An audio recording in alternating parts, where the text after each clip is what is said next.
listening to the Mike Calta Show on 102.5 The Bone. I'm about to whip somebody's ass.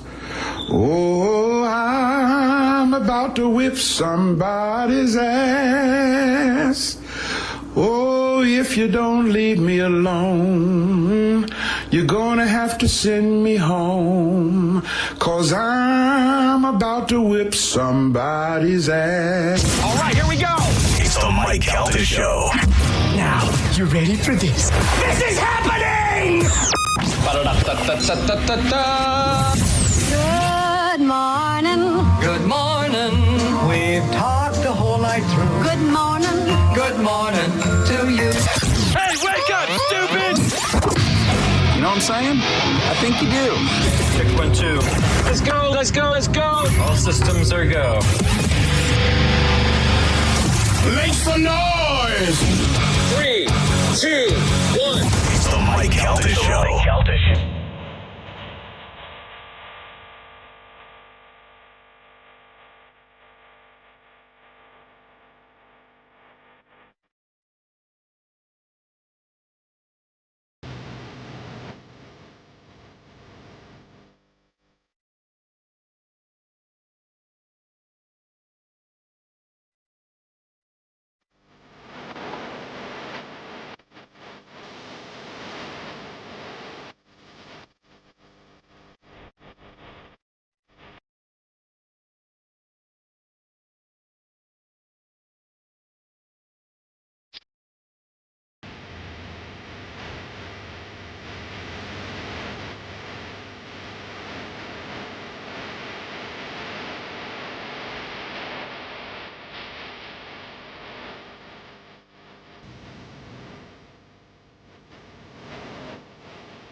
It is the Mike Calta Show.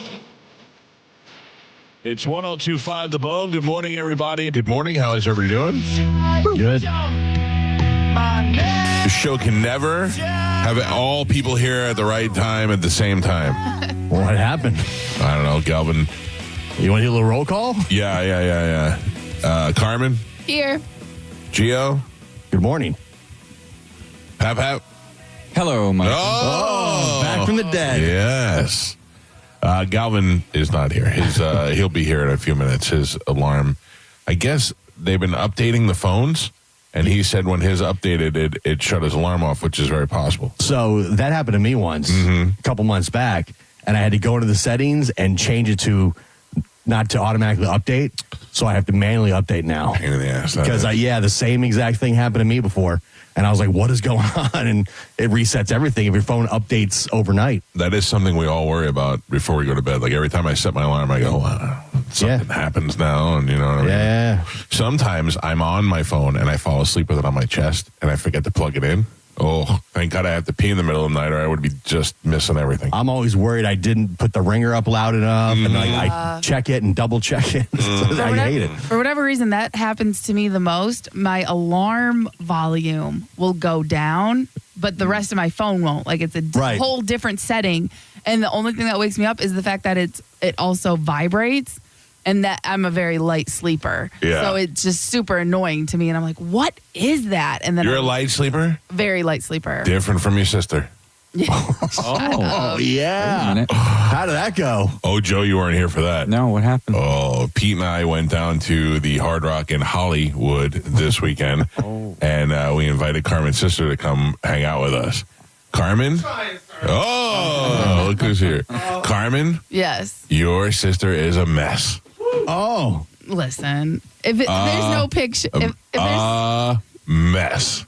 One, that does not surprise me. Two, no pictures. It didn't happen. I saw a picture of her riding in the back of a car, which I assumed was Pete's car. Because Pete is the only human on Earth with a car. It was just around the time where they were all supposed to be going out to dinner. And she looked all hussied up in the back of a car. You mean dinner time?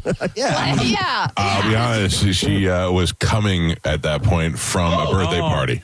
Yeah. Yeah. So I assume I'm like, oh, look, it's going down. Again, until I see pictures of you two, it didn't happen. I'll be honest with you. I had said to my wife that we were meeting your sister, and she was not very excited about the fact. She was like, "Why would you be doing that?" And I'm like, I forgot that we're not on the air anymore." And you don't find this funny? yeah, she was not playing along, and that's why I felt the pictures would probably not be best for my marriage. Plus, Holly said to save him for the OnlyFans. Because I saw a picture of your council oak knife. Yeah. The makeshift knife. Right. Not the real knife. If you notice, I didn't post a lot of pictures at all of anything. No. Yeah. I did notice a big thing about the Pearl Jam concert, though. Did I? Did you not get on the floor? Oh, no, I did not. Yeah. It looked like it's some grainy pictures from way up in Gen Pop. Yeah. Can I tell you that I had quite possibly the worst seat in the house? I was in the last row of the second level. It was perfect. I mean, it's not as fun as being on the floor. Yeah. But I mean, I could have spit on any better from where I was. And you got to sit. Yeah, and that was the other thing. There's nobody behind me. I had a wall behind me, so if I felt like sitting down, I could just sit down. Nice. It was great. And I did sit a lot because a lot of the times there are slow songs. I'm like, I'm not standing for Doesn't the this. place only hold like 5,000 people or something? I don't even 7,000, I think. Is that what it is? Yeah, super small. It's like going to half of the Amalie Arena.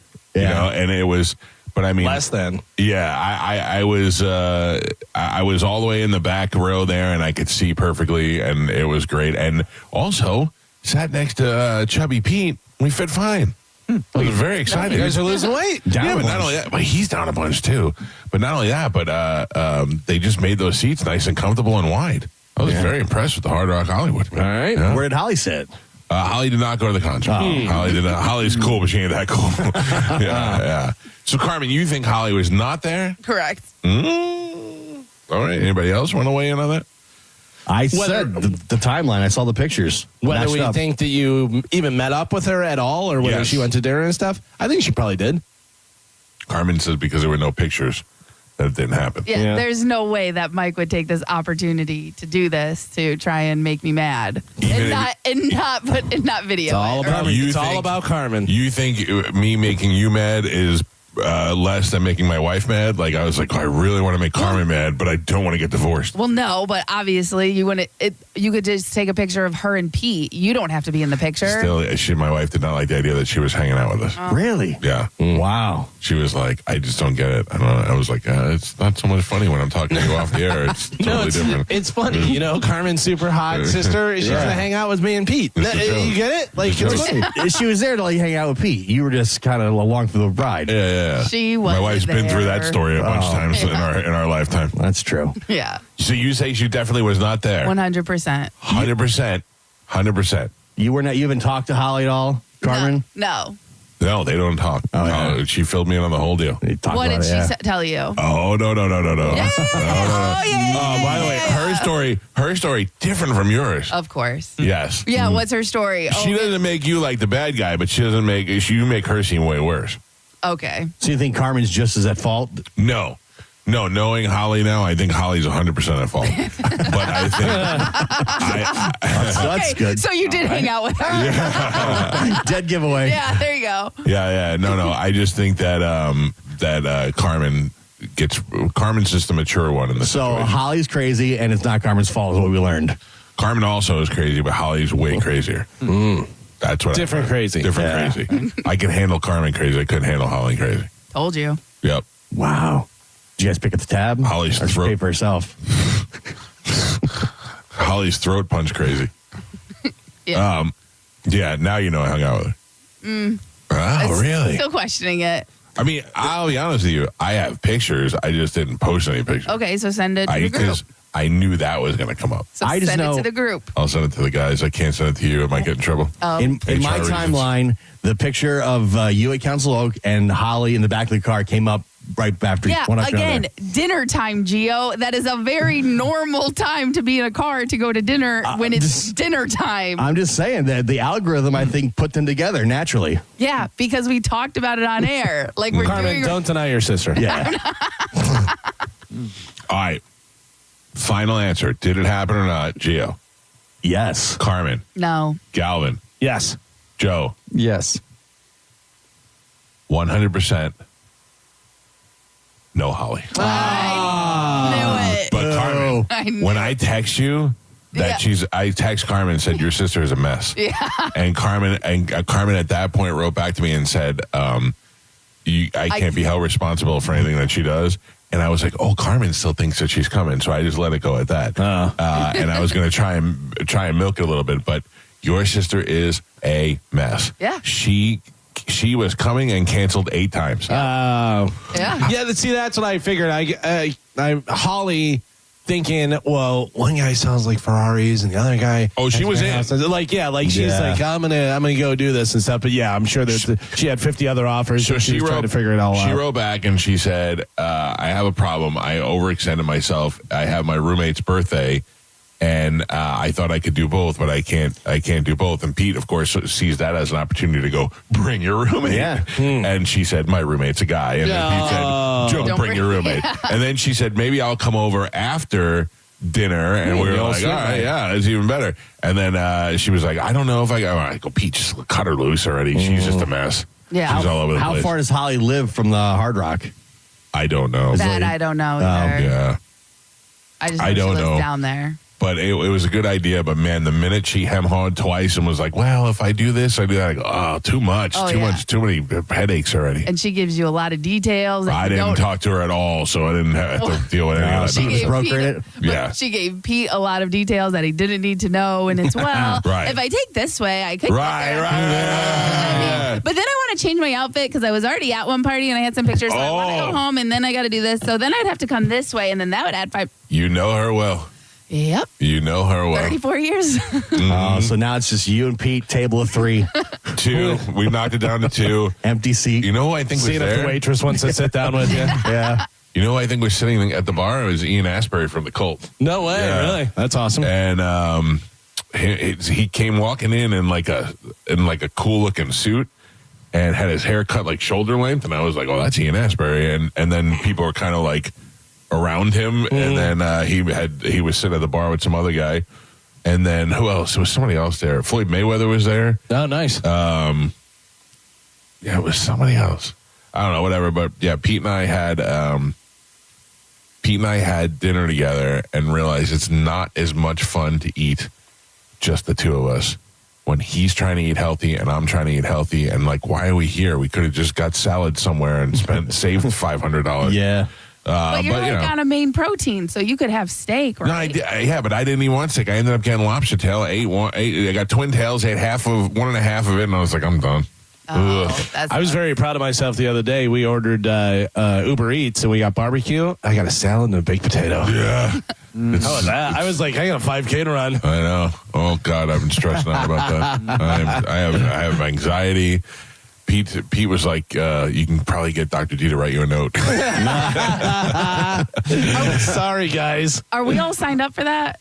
No, I'm going to handle that. I'll handle that today or this week. Yeah, if you follow the Two Bears 5K on Instagram, they put out 7 things you need to know. So they put out a bunch of stuff about the pickups and all that type of stuff and what time the different heats are and everything. Because obviously, we've all had a bunch of people asking, when are you running? When is this? I don't know, but Tom and Bert I don't know either. So, but Bert, when are they going to be on Thursday? Yes. So Bert and Tom are going to be on the show on Thursday, and we're going to do a lot of talking there. Evidently, there is a celebrity heat, like when Bert and Tom run. Yeah. And I'm sure there's other country artists there and all that stuff. Right. Are we running then? I don't know, but I think that's at like 2 p.m. That works perfect for me. Oh, that's so hot. Hot heat. I mean, it's going to suck either way. No, early is better. The other thing it was like 7 a.m. was like the first. I don't understand. Most 5Ks are very early in the morning. I don't want To avoid the heat. Yeah. And I just think because we get up early anyway. It's natural, even on the weekend. Can I just go there and take Even your pictures alarm with some doesn't people? go off. Yeah. Yeah. Hey, shirts. I did see in that 7 things you need to know, a bunch of different stuff. Obviously, a huge after party, all the different stuff. I think there's some sort of football kicking thing. Yeah, the Bucks are doing some. There's some Buccaneers players that are doing some speed challenges, I believe, is what it is. So I don't want speed. Yeah. Don't get all excited. Yeah, I don't know. Yeah, still don't know the 5K route. heats begin at 7:30. I mean, so what does that mean? You gotta arrive. So at you're 6:30. saying walk first before the podcast?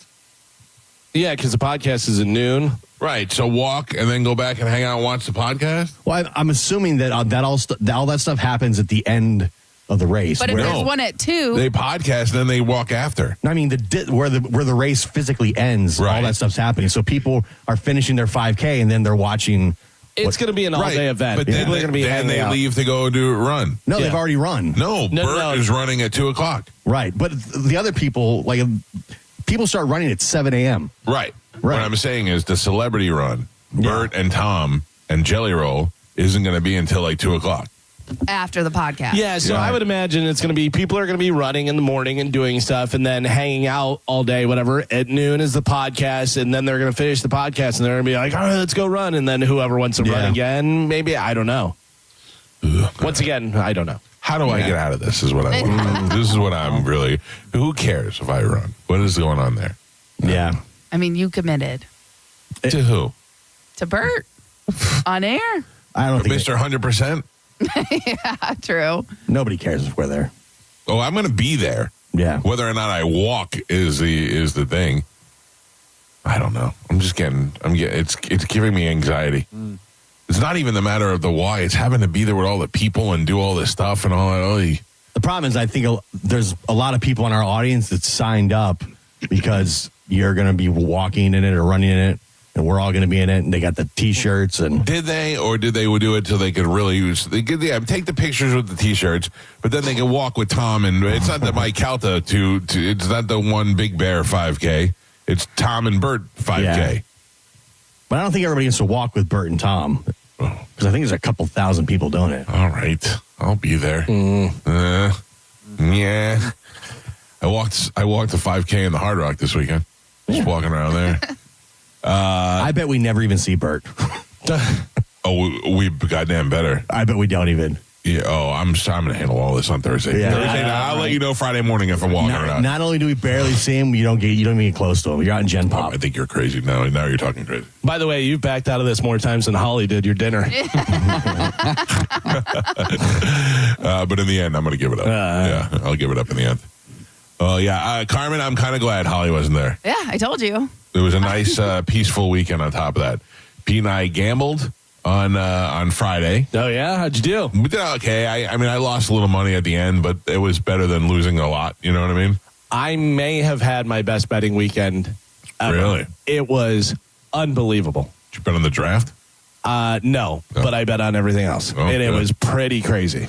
I just played blackjack and was up and down kind of thing, and that was it. But it was cool. Saturday we got to watch the Lightning game while we were gambling. Yeah, Lightning won. Can't beat that, you know. And then of course Pearl Jam on Saturday, which was I would say music choice wise, like on their set list, in the top 5 that I've ever seen. Oh, nice, dude. They did on the way there. We were talking. We were like, what would you want them to do? Like what Right, songs? right. You know they're gonna do Even Flow. You know they're gonna do. And I said, Release is one of my favorite songs, and they opened with it. Oh, nice. Then Pete said, I said, what covers do you think they'll do? And Pete said, Rockin' the Free World, and maybe that Tom Petty. And I was like, ugh, I don't need to see Tom Petty covers. I want to see something good. And Pete said, like Sonic Reducer. And I went, oh, yeah. He did Sonic Reducer. I was like, this is amazing. Any special guests? Anybody show up? Anything? No, but I mean, they played like they hadn't played before. So it was like not like hey, we're running through a tour. It was like they played. Josh Klinghoffer was sitting in with them and playing with them. He played percussion and guitar, and it was a good time. But can I just tell you what bugs me so much about Eddie Vedder and how I could like him and dislike him so much at the same time? Yeah. In 1992, I think it was, I went to go see them in Miami. They played down at the Bayfront Center, not like the one in St. Pete. There was one in Miami. It was the AT&T Amphitheater, and it was outside. And if you look to the right from the stage, you can see the Hard Rock Cafe in the Bayfront Center with the big guitar and all that. And they stopped the show in between songs, and they were talking about corporate rock and roll and guitars and how much they hated it and they wish they could smash it. And then they went to go see them inside the Hard Rock, and he's like, it's so nice to be here in the ancient Indian burial grounds in the Hard Rock. which is like a big museum of musical instruments. And blah, blah, blah, blah. But they did have a good and interesting story. They were talking about a guitar that the bass player had and blah, blah, blah. And it turned out Hard Rock owned it and had it in the vault. And they gave it back to him. Oh, that's cool. That was pretty cool. But I was like, you, and no politics, though. I was surprised. The whole show, the only mention of anything political was they made a joke. They said that the newspaper wrote that Stone Gossard played like an assassin on Even Flow. And he said, but don't fear, Ron DeSantis already had him deported just to be safe. But it was a joke. It was, because that's his normal, right? Like he always gets and there were times like these. Yeah, I was going to say, at what age did Eddie Vedder become an old Indian? You know what I mean? Yeah, 22. He was doing it for a long time. I remember seeing, I'm Eddie Vedder, and, like that stuff. Whatever. He was always, Yeah,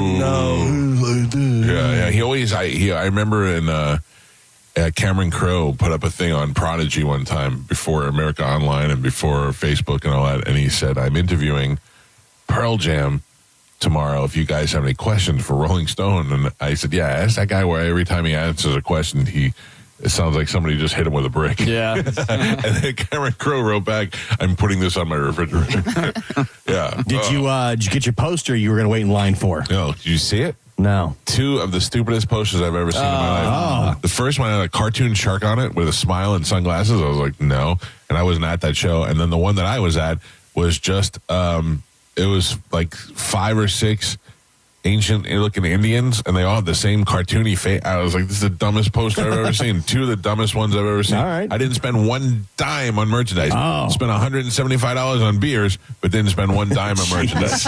I had to go get beers because the guy next to me, we were cheersing all night. Right. He spoke no English. He was Hispanic, Spanish, almost like Spain Spanish, And he was like, talking to me, and I'm like, bro, I don't talk too fast, I don't get it. He's like, and then I bust out with Ivan Flo. Oh, he knew all the words though. Dos cervezas. Dos cervezas. But I would get my beer, and he'd come back, and he'd look at me, and he'd look at me like he was judging me, and he'd go, cheers. Then I go, cheers, buddy. Every time he looked at me like he'd just seen me for the first time. He was like, size you up. Yeah. I was like, okay, it is what it is. That's also not fun when you're drinking and Pete's not. Oh yeah, he doesn't drink anymore. No. Joe, how are you feeling? I'm feeling much better, Michael. Thank you. What do you have? A little bit of the fugus? I think so, man. Low-grade fever? Yeah, but it actually was low-grade fever. I was over 101. I apologize to you because I assume that you got it from me, who got it from my kids, who passed it around the house a couple of times. I mean, it's here. Maybe. It lives here. Maybe. I got to tell you, though, I woke up just sweating through my pillow. Been there. And then I tried to put my pants on and passed out. Well, is that why you didn't text me till 10 to 6? Yeah. You son of a bitch. Yeah, I'm sorry. It's all right. did you see the cans piled up out there? I did. Oh, there's a lot of can work that needs to be deployed. You can barely get through the door. Yeah, I know. Did you miss me? I mean, yeah, I had to walk the dogs 2 days in a row. Oh, I'm sorry, It man. was ridiculous. I'm not used to having to do all this manual labor. I know. I'm back. I have manicured nails. This is crazy. It's the best of the Mike. It's the best of the Mike Calta Show on 102.5 The Bone. You're listening to Tampa Bay's most listened to morning show, The Mike Calta Show. Tell us what you think. Head to the 102.5 The Bone app now and leave us an open mic. The real story in lab-grown diamonds is the outrageous markups other jewelers are charging for them. That's Brian Stamey, Vice President of International Diamond Center. Jewelry stores are marking up lab-grown diamonds as much as 800%. It's insane. So instead of continuing to see customers overpay, IDC is changing the game. For our customers, we have secured direct access to a wholesaler of fine quality lab-grown diamonds. Every size, every shape. IDC will facilitate the purchase at wholesale pricing directly from the grower. Look, we will always stand behind natural diamonds. But if a customer wants a lab-grown option, we can at least make sure they aren't being price gouged. International Diamond Center. For over 4 decades, IDC has stood for one thing above all, protecting our customers. No games, no inflated prices, just the diamond you want at the fair price you deserve. So don't overpay. If you want a lab-grown diamond, come to IDC and save thousands. International Diamond Center, Tampa, Clearwater, Lakeland, and Sarasota. Online, shopidc.com. Hey, it's Mike Calta here to tell you about my friends at Stingray Chevrolet in Plant City. These are the final days of their Stingray closeout. Shop their best offers of the year before time runs out. They'll pay top dollar for your current vehicle. Keep the cash or use it to trade up and save even more. Don't miss your last chance of the year to save. Visit StingrayChevrolet.com. Together, let's drive. Stingray Chevrolet.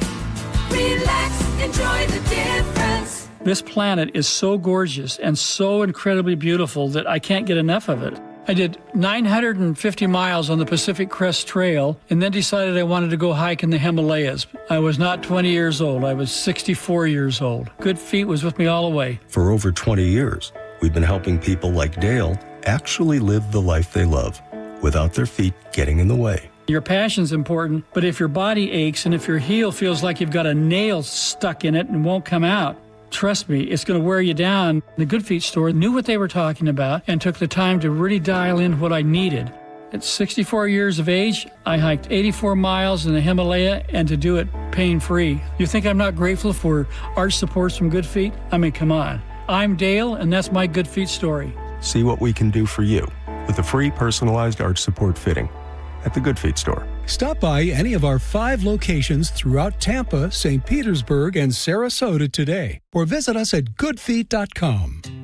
Want to make 2026 your year of adventure? Book that trip and learn a new language with Babbel. Go ahead, make a resolution you can stick to. Now is the time. Babbel's New Year sale is here. Unlock all of the languages on Babbel with a lifetime subscription for 65% off. Turn your daydream into a destination this year with Babbel. Get Babbel's lifetime access for less at Babbel.com. That's Babbel.com. Babbel.com. Taxes was feeling so stuck. Sitting in traffic, squeezing into a parking spot, all to squeeze in getting tax help during your lunch break. Now Taxes is a TurboTax expert who does your taxes for you, while you go about your day getting real-time notifications about their progress and the most money back guaranteed. Now this is Taxes. Intuit TurboTax. See guarantee details at turbotax.com/guarantees. Only available with TurboTax experts. Real-time updates only in iOS mobile app. Hi, Attorney Patrick Smith here, inviting you to join me on Saturday mornings at 8 a.m. for the Attorney Patrick Smith Show, where you can call in with your legal questions. So join us every Saturday morning at 8 a.m. on 102.5 The Bone, Real Raw Radio, and be part of the show by calling in at 800-771-1025. My name is Maria. Okay, I lied. It's Mary.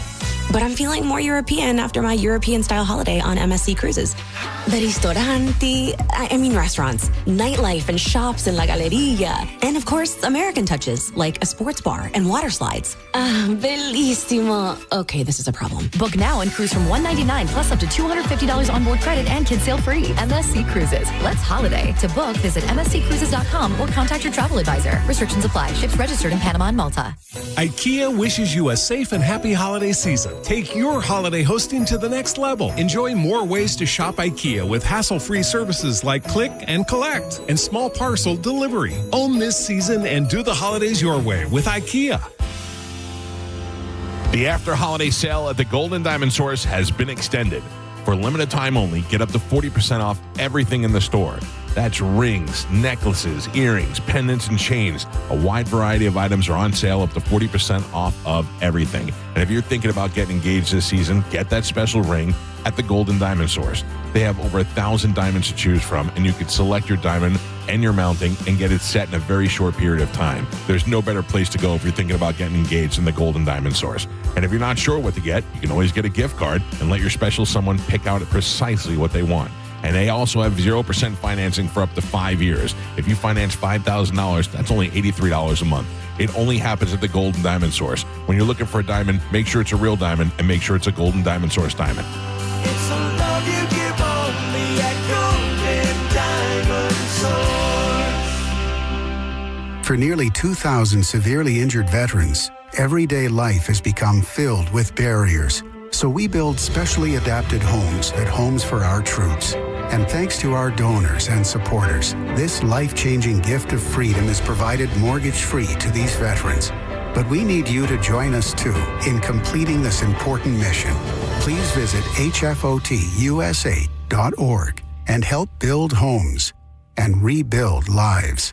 Hey, I'm Mike Slater. My dad passed away at the age of 63. It's out of nowhere. Had a stroke. Super hard, obviously, for the whole family, but my dad had life insurance. This is why I have life insurance for my family, for my wife and 4 kids. And the best place to get life insurance is ethos.com because you can do it in 10 minutes. And there's no medical exam and no blood test, just a few health questions. Get life insurance in 10 minutes so your family is protected. Ethos, ETHOS, ethos.com/Mike. The next Learn to Play Hockey program starts on January 10th at the Ellington Ice and Sports Complex, presented by Outback. Each kid receives a complete set of hockey gear and 8 weeks of on-ice instructions by Lightning alumni and staff. Visit TampaBayLightning.com/Ellington to sign up your child today.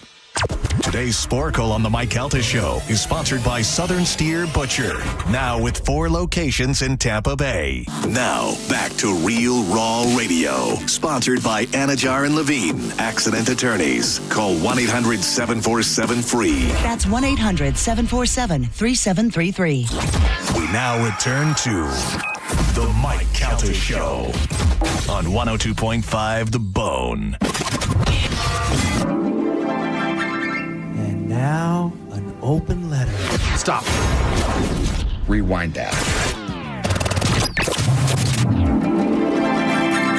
And now, an open letter from Galvin. This is an open letter to new jobs. Dear new jobs, seriously, first off, let me say I'm not a hater. I'm going to tell you about a bunch of jobs that didn't exist before that people can do now. Not only that they do, but they become very rich doing these. And I'm absolutely amazed by it. And I say good for you. And I'm not talking about telling someone from 100 years ago about someone that works with computers. I'm talking about telling someone from the year 2000 that in 25 years, you can make hundreds of thousands of dollars just by videoing yourself opening boxes. That person's head would explode. Plus, they totally wouldn't understand. So you're opening boxes full of money? That's where the money comes from? Nope. Just opening boxes of stuff that I get delivered to my house. Hello, person from 2025. I'm from the year 2000. I worked at the post office 8 to 10 hours a day, and I barely get by. What do you do for a living? Me? I sit in my car and slurp soup and noodle meals, and I made $40,000 yesterday.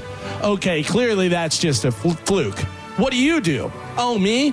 I whisper into a microphone and tap my nails on different items for a 2-minute video. That sounds weird. Can you make money doing that? Well, I made $14 million last year. Okay, well, I'm going to kill myself and mail myself to my family. Influencers, gamers, unboxers, people that are famous just for being on TV. That's wild. You got picked to be on a TV show because I'm assuming you did a psych test and they could tell that you're a lunatic. So they're like, yeah, we're definitely going to put this person on our show. You went nuts. You flipped a table, and then you and your husband went to jail, got divorced, and then somehow ended up at my company's Christmas party, and I got a picture with you and your daughter. What is your life? Just curious, what did your guidance counselor tell you that you should do for a living? I'm Galvin from the Mike Calta Show, and this has been an open letter to new jobs. It's the best of the Mike Calta Show. It's the best of the Mike Calta Show on 102.5 The Bone. According to a new survey, 41% of employers intend to downsize their workforce as AI automates certain tasks. This first could include some of the different stuff. Postal service clerks. So whenever you go to the post office and do anything. Yeah. So I have to tell you, that seems like one that is pretty good for AI. Like, I go to the post office still. I always have a wait in line, and there's always one person working. That's not a complaint about the post office. I don't know what their budgets are. I feel bad. The people are probably overworked. But also, imagine this. You put your thing up there, and it weighs it, measures it, puts the label on it, does all this stuff. You wouldn't even have to do the label, whatever. You just swipe type your in card. Yeah, and you'd have an app on your phone where you go, okay, this is going here, whatever, and it comes up on the thing. Yep. You put in a code or whatever, and it goes. Seems like it'd be a lot. And then it's like $7.38. Way more cost effective, probably quicker. And I'm sure, Galvin, that they probably have that now. Right. They probably have a machine where you can go in there and do it yourself. Executive secretaries.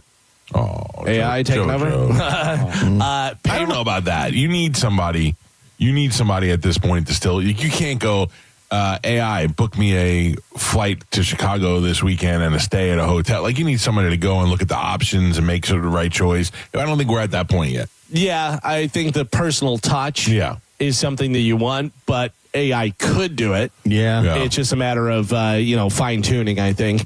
They also say payroll clerks. Yeah, that's unnecessary. You just put your time and you put the information in. Once it has the data, it'll spit all the rest of it out. Yeah. And do you think the AI would catch people trying to scam? Of course. You'll scam less and there'll probably be less mistakes. One plus side thing, companies will be looking to hire new workers with skills to design AI tools so they eventually take over your job designing. Yeah, that's true. That's what you should get into if you're young right now. Oh, absolutely. Absolutely. Yeah. They told us that too. They're like, computers. That's what you should do when we were young. Cybersecurity is a big one. Yep. Sure. Yeah. Mm-hmm. You'll never not have crime. No. Yeah. And there's always new stuff. Oh, we have this. Well, we already figured it out. Yeah. I mean, honestly, though, like editing. Photo editing, video editing, any of that because of... I think, Carmen, though, I think the AI does that so good now that I think eventually that's going to go by the wayside. One day, but I did talk to Johnny B because I asked him, there's the app for... You said, how do you look so sexy in all your pictures? No, because I asked him, I was talking about, there's this app called Opus for editing your videos and stuff. And he's like, oh, yeah, I've used that. And I asked him, did it work? Was it worth it? And he said, no, it's pretty sketchy. You still got to go back in and fix everything. So there's just, because there's little marks that they use. It's probably there if you want to pay for it. Yeah. If you want to go pay for a big, one of those great editing things, it's probably exists now. They already have radio stations that are up and running with AI voices. Sure, yeah. Selling the songs. Which completely makes sense for if you're just hot jockeying songs and giving out information or doing anything. Personality is different, but probably able to do that pretty soon, too. I mean, we heard the AI breaking down because he said he called his wife, and it turns out he's not even married, and it's all fake and this and that. Remember that? What? Dude, I think, honestly, the more, not to get too heavy into this stuff, but I was trying to think the other day. Did I talk about this on the air or not? I cut my finger. I cut my finger with a knife so deep that it didn't bleed. You know, and you get that really deep. Yeah, it was an act, and it hurt. Oh. You did not say this on the air. So I cut my finger. I don't know which hand it was. This here, it was right on the crease of my thumb, like when you bend your thumb. And I looked at it and I was like, did I even, because it hurt so bad, but it wasn't bleeding. So I went and I wrapped it up, and I was driving home 2 days later, and the Band-Aid was getting all rotten, and I got to go change the Band-Aid. And I thought, what an interesting body we have. You can cut yourself, just keep it protected from germs, and it fixes itself from the inside out. Your body will heal itself from the inside out. And then I thought, there's no way somebody didn't make us. You know what I mean? Like, there's no way. Like, we are a perfectly designed robot. We're an organic robot with 100-year shelf life. And based on how we treat the robot, it's how long it lasts, whether it gets to 100. Some go over, some go way less. And that's all we are. Somebody made us. Now, don't give me a whole God thing. I know there's, obviously... Intelligent design. There's an intelligent design. And it made us so that we can fix ourselves and we can heal ourselves from because we don't do anything. It just heals itself. But the thing is, do you know how much more of that stuff we could do if we didn't know that people die around 75 or 80? Yes. Or that if you cut yourself, you bleed and it hurts and all that stuff. Like, there's so many things that we have not mutated or advanced because of technology. I was driving and I was thinking about how my body is healing itself and all that stuff, and I thought, we were made by somebody. We were made, and what if we are like if I went home and I don't know, like, you remember when that guy said, he goes, I called my wife and she didn't exist, you know? And I thought, how do we know we're not living in that now? Yeah. I mean, it's the whole thing of Men in Black at the end where it's just in the cat's little necklace thing, whatever, and you're like, so oh my weird. God. Or like, am I in your reality or are you in my reality? Exactly. I wouldn't have some people in my reality not you. The crazy thing about it too, and we always, you talk about this, like if you're looking at that TV right now, that blue that's on there, I see it as blue, you see it as blue, but are we seeing the same blue? Right. That's how your blue, for all I know, is red. And you call it blue because you've always been told that that's blue. You know what I mean? Like, that blows my mind. I like the red writing on your shirt there. Rush. That's great. Purple. That's red to me. See, that's why I always, when you look at people who don't know how to dress, you go, by the way, just see it differently? Yeah. This is great whiskey-fueled campfire conversation. This is the type of stuff we talk about in the woods. This may be different than whiskey, though. That conversation that those two AI people have where they discover that they're AI is, I feel like, I feel like it's telling us. Yeah. It's obviously telling us, hey, this is you idiots. When I heard the 30-minute Joe Rogan podcast that was 100% AI generated, I thought it's over. Yeah, I mean, the more that you're able to do now on our level, I mean, you got to imagine what the government's been doing for years. Right, right. And these tech companies have known for years. It is pretty amazing and pretty scary at the same time. And don't think that I don't like obviously. Like, I listen to the 80s channel on Sirius, and they have the old MTV, the original VJs hosting it.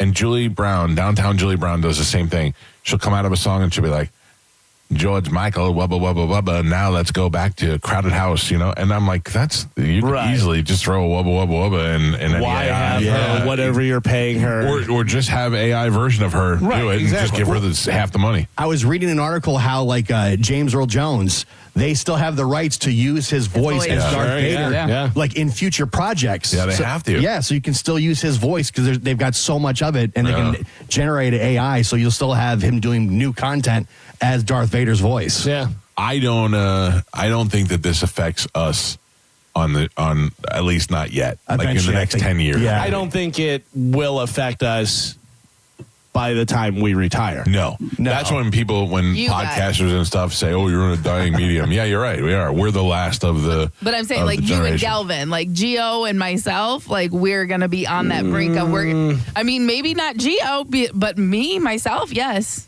I will be on that. I'm going to have to figure something else out. Carmen, you're 33.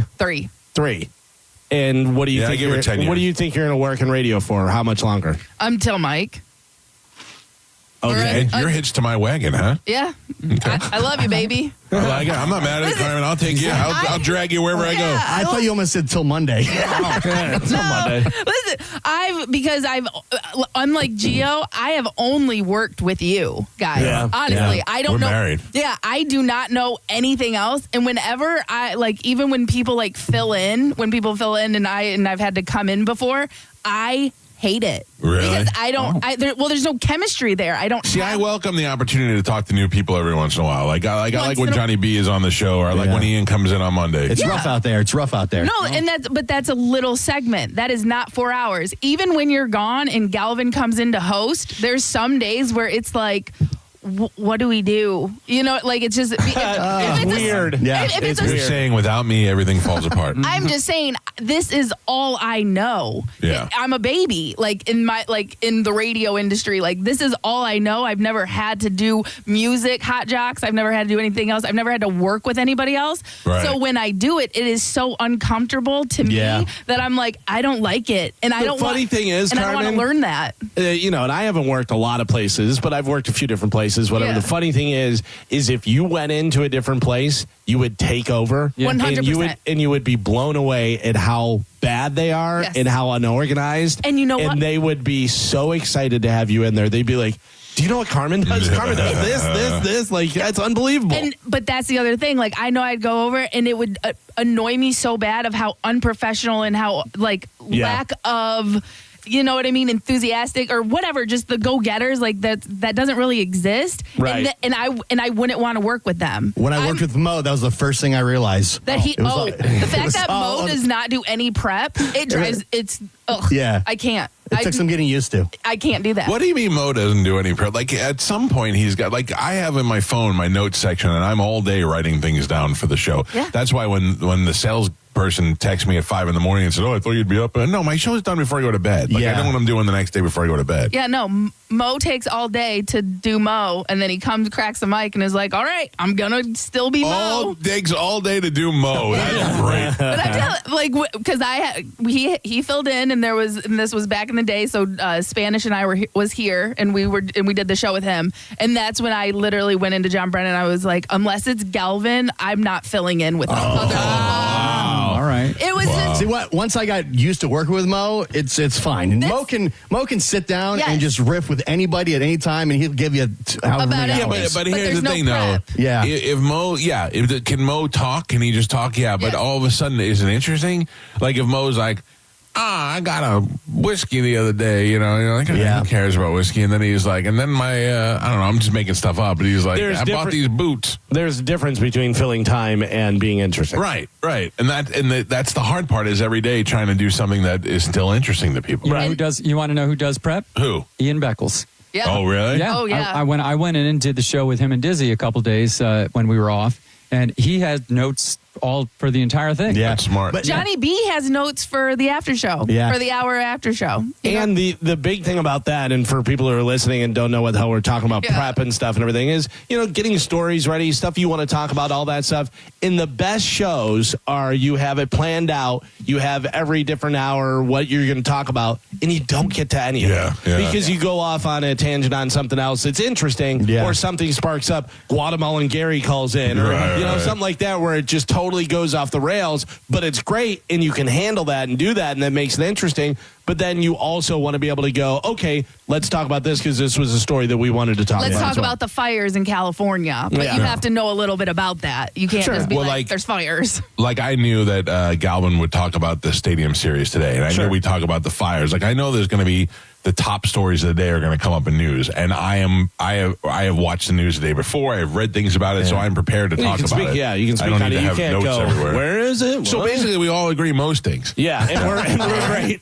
Like I said, he can do it. Gio's right. Like, he makes it work. He has the ability to do that, but it gave me so much anxiety that I told John Brennan, I cannot do that. I cannot go into that environment. Mo can do that at night, because at night it's less about delivering news and information and more about having fun, and they do that well at night. Having worked with so many different people, everybody does it a little bit different. Some people are completely mapped out from the minute they turn the mic on to the minute off. Some people have a couple things they just kind of go and riff on. Some people have nothing. It's all different. And this is the thing too. And this isn't, breaking my arm to pat myself on the back, but you and I have always said, you can put us in a room, we can talk for hours and do this stuff. But also, we all actually, Carmen, Gio, I don't know about you, Joe, how much, but we have our finger on the pulse of what's going on. We know social media stuff, we know news stuff, we know the fact that Joe doesn't is what makes it funny. Right, exactly. That kind of lends to it. And we all have our own kind of area. Like Gio, he could go more in depth about sports. Me, I have all the gossip and social media trends and stuff like that.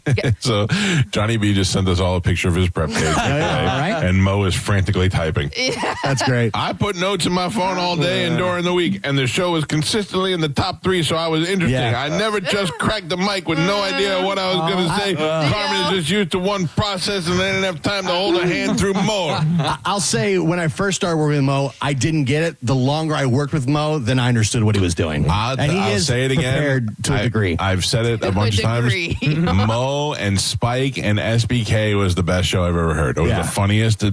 I loved listening to them. I could listen. Best you ever heard. No, I mean like that. I mean that incarnation of the show is what I meant. Okay, like when the three of them work together with Dizzy in there. Sometimes that to me made me laugh. Like that, you could put it on and hear them talking about anything and making fun of each other, and it was good. That and Mo's show with Spike is also very good. I'm saying that, but it's a different type of show. It's not prepared to offer you today's news and opinions. It's just those guys talking. Some people have to have it written down on a sheet in front of them. Some people write it on a whiteboard and they go off that. And some people just have it in their head. I said I've worked with everybody, and everybody does it a little bit different. And that's my thing. I've only worked with this show, so I know how we. You only know the best. Well, so I know how we operate. Like, I don't need to write anything down for the show because I know how it's going to play out. You know what I mean? And so I don't need to really do much. If I had to work with somebody else, I would need to write it down or have like a little bit of a schedule. I don't want to do that. I'm probably outing myself, but I'm comfortable here. It's the best of the Mike Calta Show. It's the best of the Mike Calta Show on 102.5 The Bone. You're listening to The Mike Calta Show. Stingray Chevrolet presents Calta, Cruise, 19. Calta Cruise 19 is happening on April 9th, 2026 for a 4-night cruise. We'll be on the Royal Caribbean Explorer of the Seas, departing from Port Canaveral and heading to Coco Cay and Nassau. And we'd love for you to join the party. You can book right now. Email caltacruise@gmail.com to put your deposit down today. Calta Cruise 19. Brought to you by Stingray Chevrolet, Tampa Bay's big store on I-4 exit 22, Plant City. For all the details, visit theboneonline.com. Is your financial advisor offering you up to a 30% upfront bonus? Or are they promising you up to 10% growth per year, all for your retirement income? If not, then you need to come to Trajan Wealth. I'm Jeff Jr., founder of Trajan Wealth. If you have a plan to retire within the next 10 years, don't wait only to find out it's too late. I've seen hardworking folks like you retire only to be required to go back to work, all because their advisor told them guarantees like these were too good to be true. They're not. That's up to $30,000 upfront or up to $10,000 per year on $100,000, all guaranteed for retirement income. Don't keep working when you're supposed to be retired, and don't let any financial advisor tell you it's too good to be true. Call Trajan today, 813-212-0500. That's 813-212-0500. Annuities, not advisory products. DBA Trajan Wealth Insurance Solutions. Additional disclosures at TrajanWealth.com. The new year is upon us, and we need to start thinking about projects for 2026. WeatherTight Windows offers no payments until 30 days after install. Plus, they have interest-free or low monthly payments to help suit the budget needs of all homeowners. So check this off your to-do list for 2026 and call WeatherTight Windows for a complimentary quote on replacement windows for your home or condo. And Happy New Year from WeatherTight Mike and me, Mike Calta. WeatherTightWindows.com. WeatherTight Windows. We hear it every day. I'm a safe driver. Then in an instant, it happens. A car crash. And you remember, for over 25 years, 1-800-ASK-GARY has helped over 350,000 people find the legal and medical help they need to get the settlement they deserve. You remember 1-800-ASK-GARY. Are you a business owner or self-employed? Do you owe the IRS $10,000 or more? Pay close attention. Do not ignore this message. The IRS has unmatched power. They can freeze your bank account, garnish your paycheck, seize your assets, and even shut down your business. If you've received a notice or think one is coming, the clock is already ticking. Every day you wait, penalties grow, and the problem gets worse. Call Federated Tax today. We'll connect you with an experienced tax professional who will negotiate directly with the IRS on your behalf. You may qualify for IRS hardship programs like the Fresh Start Initiative or many other programs that can stop garnishments, stop bank account seizures, reduce or even eliminate penalties, and lower your settlement amount. The IRS won't wait, and neither should you. Call Federated Tax today. 800-364-6787. The call and consultation are free. That's 800-364-6787. 800-364-6787. Hi, it's Bob, Badger Bob from Badger Bob Services, and we're in Tampa Bay now. That's right, Badger Bob's is now in Tampa, and as a special welcome, get any size complete cooling system for only $99.99 a month with zero down. Plus, you get Badger Bob's unbeatable lifetime warranty. All repairs, annual tune-ups, and even filters are no additional charge for life. Get your free in-home estimate at BadgerBobs.com. Badger Bobs. License CAC 1815977. I'm John Morgan of Morgan & Morgan. I've been asked many times how Morgan & Morgan became the largest injury firm in the world. I think I know. When someone comes to us for an on-the-job injury, we have a huge workers' compensation practice. But many times we find a defective product that was responsible for that injury. Luckily for them, we have a product liability section headed by my son, Mike. In addition to the comp case, there's a product case too. Other times, the injured worker is fired or harassed for bringing that claim. We have them covered. Our employment lawyers handle retaliation claims as well as wage theft and discrimination cases, and in some cases need to file for Social Security benefits. No problem. We became big for a reason. 30% of our new cases come as referrals from former clients. Hiring us is easy. Go to forthepeople.com on your mobile device or computer, or call Pound Law on your cell, pound 529. Morgan & Morgan. Injured? Dial Pound Law or visit forthepeople.com for an office near you. Suppressor Fest is back at Shark Coast Tactical, the first one of the new year. With all new guidelines, everything changed. Listen to me. The big, beautiful bill passed a no tax stamp fee on all silencers and short-barreled rifles. So get to Shark Coast this Saturday. This is your chance to gear up on all things suppressors. Will is having deals on all suppressor brands in the shop. If you don't have a suppressor yet and you're thinking, I'm going to wait, you're making a huge mistake. You will have to wait months. Stop the madness and clear your Saturday now. Take advantage of the incredible deals at Shark Coast Tactical. Will has killer deals on everything in the shop, free swag, and amazing giveaways. You need to get to Shark Coast Tactical this Saturday, January 3rd, for Suppressor Fest, the first of the year with the new laws. Shark Coast Tactical is often imitated, never duplicated. The shop is slinging freedom from 10 to 6 daily, closed on Sunday,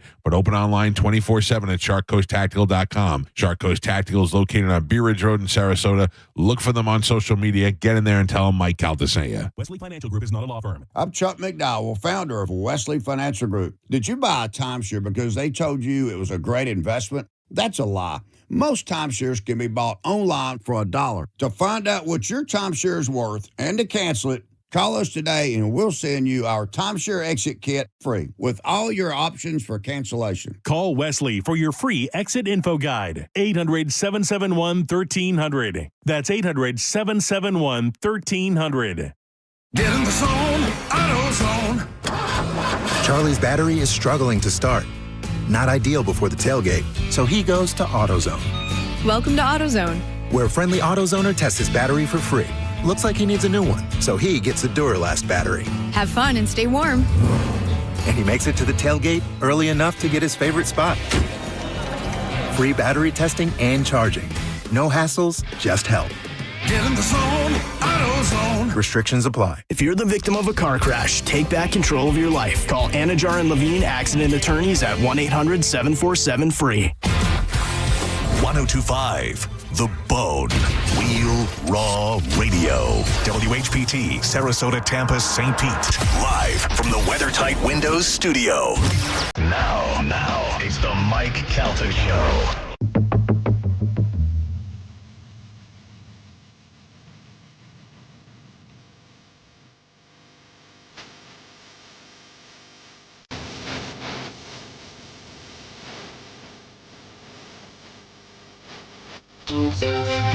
Dizzy, I heard you already got ratted out to JP.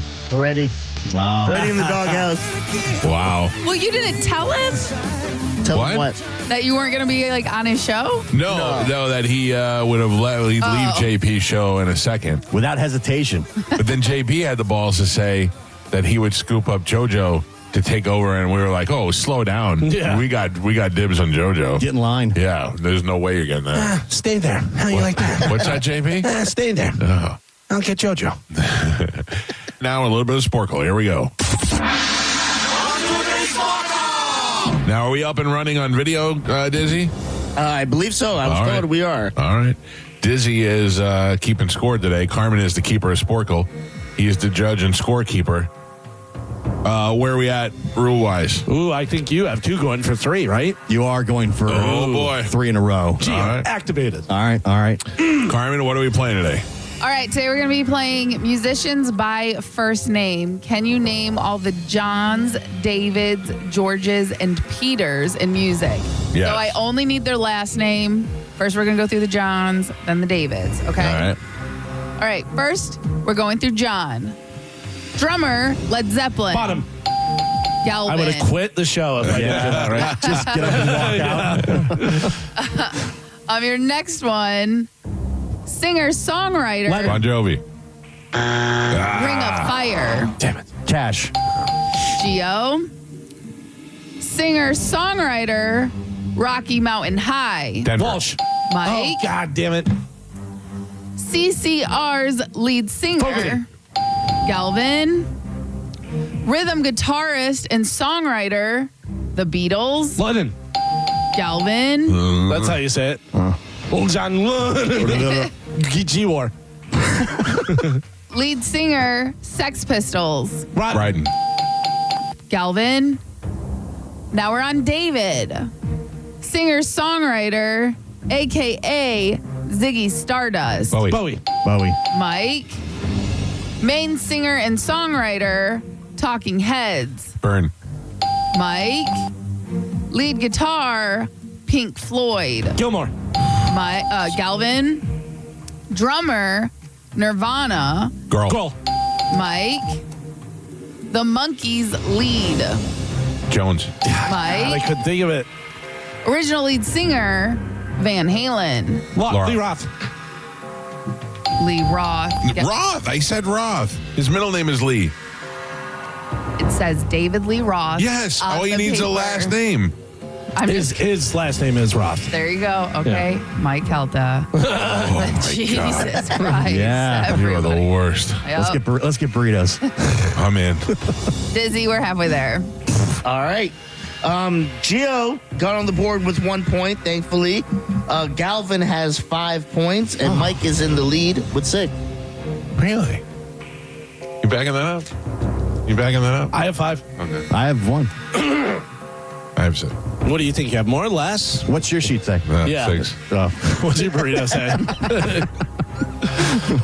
All right. Musicians by first name. We are on George.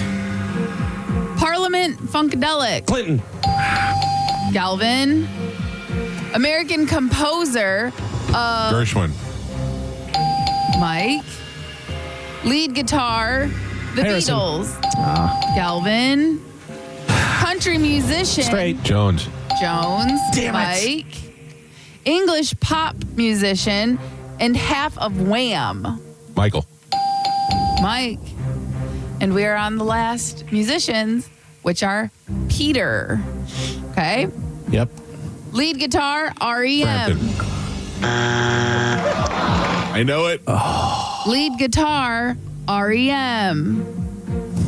Dale. I don't know what his stupid name is. I don't know. Buck. Yeah. Fuck is what I was looking for. No point. And Dizzy, we're on the last 3. Gio has the exact same score as 1 point. Oh, boy. Galvin with 7. Mike is in the lead with 9. Oof. Need all 3. All right, musicians by first name. We're doing Peters. Your next one, blues guitarist, founder. Green. Galvin. Fleetwood Mac. I'll finish it for you. Come on, Galvin. Come on. Genesis singer. Gabriel. Damn it. And your last one, singer-songwriter. Do you feel like we do? Mike. I tried, man. Did you? Your final score, Mike wins with 11. Galvin only gets 8. Gio with 1. Thank you. Thanks. You're on the board. Don't say only 8 and then Gio with 1. I should have been 8 and then Gio with only 1. I think you did great, Dizzy. Thank you. Terrible. What are the year-to-date totals? The year-to-date totals, I have 13. Galvin has 46, and you have 79. Getting there. I'm getting there. Why don't all the phone calls drop off? Nobody wants Gore tickets? No. We have other stuff. Good morning. Who's this? Rob, how are you doing? Good. How are you doing? Good job, by the way. Thank you, sir. Doing good. Thank You're you. the winner. I'm going to put you on hold. Carmen will grab you during the break, and you'll have your choice of prizes, okay? Awesome. Thank you. I Thank you, appreciate it. pal. Yeah, thank you. Well, he's so nice. He's on line 8, Carmen. Carmen. Yeah, got it. He's on line 8. Yep, heard ya. Saw it. Gotcha. Hello. What's the deal? Pregnant yet or what? No. Oh, No. football season starts I today. know. A lot of stress Yeah. at the house. I feel like Chad was like, listen, we can't do it anymore. What the hell's the 2x4s for? Yeah, what was that about? It was way out of context. Yeah, don't worry about it. Oh. Clearly you're not a real football player if you don't know. Carmen needs to be Not. lifted now. I was like, what is happening? Yeah, no, Ian Beckles needed that for his linemen. It's all for right. your feet placement Gotcha. to make sure that you're Line up straddling right. the board, and Knock on wood if you're with me. Right? making sure you're not crossing your feet, All right. Yeah. So So I have to make a rule. You don't have to. Yeah, you don't have to. The rule could be burritos after every game. Ooh. I would hate that. Don't do that, Yeah, dude. That would please. not be cool. Please If don't. we ordered breakfast and you guys didn't bother me about it, would that be good? I'm not bothering you at all. I think it's great. Thank you, Gio. You can do whatever you want. But just don't say you're crushing your diet. Yeah. If the rules order, There's a difference of, if you were just silent about it, Yeah. and then you were like, oh, I've made a oopsie. Okay, whatever. No one. Not even that. But the fact that you're like, oh, I'm crushing my diet. I'm amazing. I'm on top of the world. I'm going to be the skinniest man alive. I've soon. never You said said all of anything those like things. that. You said all of those things within the last 5 minutes. Yeah. Anything like that. I've never said anything like that. I've been sticking to my diet. That was it. And then I had a couple of burrito instants in the middle. That's not sticking to your diet. How early can you get burritos now? Carmen, I've been doing so good on my diet. Yeah. 5 minutes later, so I had 2 Taco Bell burritos. I hate I'm you all. doing so good. Let's order. I two hate Taco you Bell. all Yeah. for pointing out the exact things that actually happened on the show. yeah. Jerks. What do we have coming up in news, Calvin? Coming up in news today, butt sniffer busted, chocolate rain, and jumping jack flash. Brother. Oh. For the rule, I'd like you and Gio to look at each other and pretend you're eating ice cream. Eating ice cream. What is this? What is this? On a cone. What is this? Drew and John show? Yeah. Save it for the afternoon, pal. You guys look at each other and pretend you're eating ice cream and talk about how good your ice cream is. And go. Pretty good Dizzy, ice cream. you have to be getting this. What flavor did you get, Galvin? I got New York cherry. Oh, I love that. I got Rocky Road. Oh, nice. You know what we used to do when we were kids? We'd smash our ice creams together and try and get the other person's ice cream. Yeah. And we just touch them just a little bit. Just like, You mean? that was great. Oh my I don't god. think that's how it works. They'll be filming stuff. Yeah, listen. Well, don't Gotta all be of a the sudden film guy. Yeah. be doing your job. Joe never filmed stuff. I'm not here to be filmed. It's the best of the Mike Calta Show. It's the best of the Mike Calta Show on 102.5 The Bone. You're listening to The Mike Calta Show. It's the best of the Mike Calta Show on 102.5 The Bone.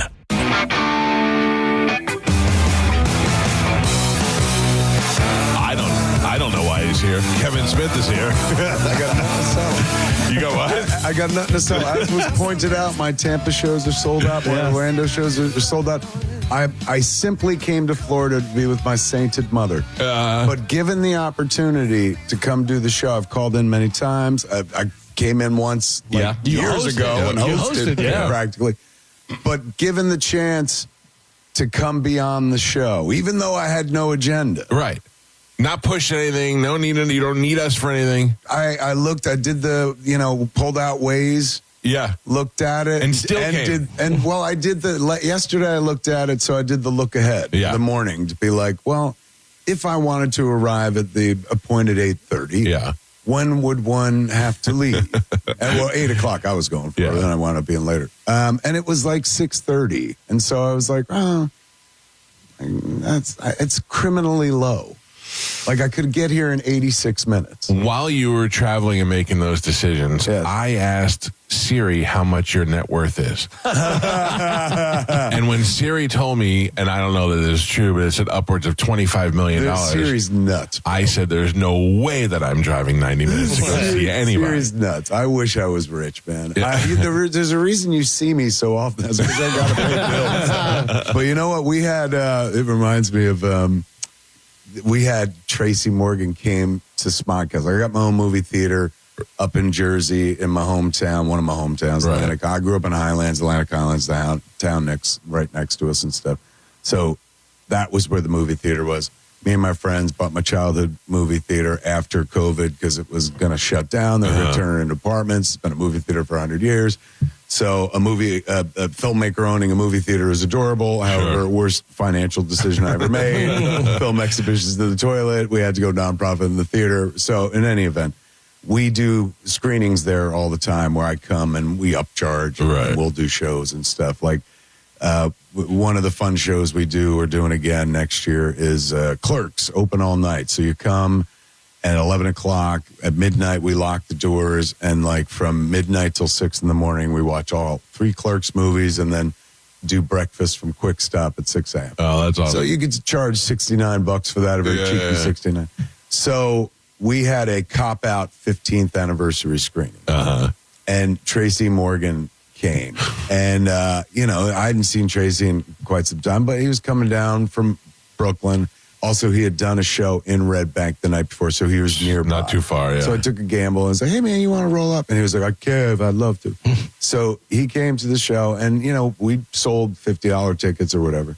And like anybody who comes, and Jason Lee, you know, Joey Adams, who else we had? George R.R. Martin came to the theater. Wow. Anybody who comes, if we're selling tickets, it behooves me, even though we're, you know, now a nonprofit, it behooves me to be like, would you like your half? You're entitled to half. Right. Here's your half. And, you know, like Brian Quinn, who's a friend of mine, was one of the Impractical Jokers. Yeah. Like we did a thing and he was like, oh my God, just keep it and stuff. So I, you know, at the end of the night, I said to Tracy, I was like, Trace, it means the world that you came down and did the screening. I said, we made $8,000. So like, can I cut You're you so a check for polite, $4,000? yeah. And Tracy goes, Kev, I got Walmart money. And he literally got into a Rolls Royce and drove away. And at that point, I was like, I should have asked Tracy for money in some way. Can I tell you my first experience with him, Tracy Morgan? Fire. Only doing Saturday Night Live at the time, okay? I'm on a country station.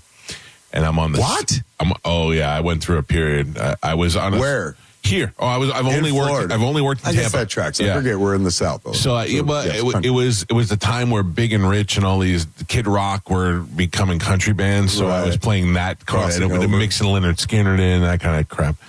So I'm still doing my show, and they're playing 3 songs an hour in between it. So anyway, I booked Tracy Morgan on the show. He's at the Improv this weekend.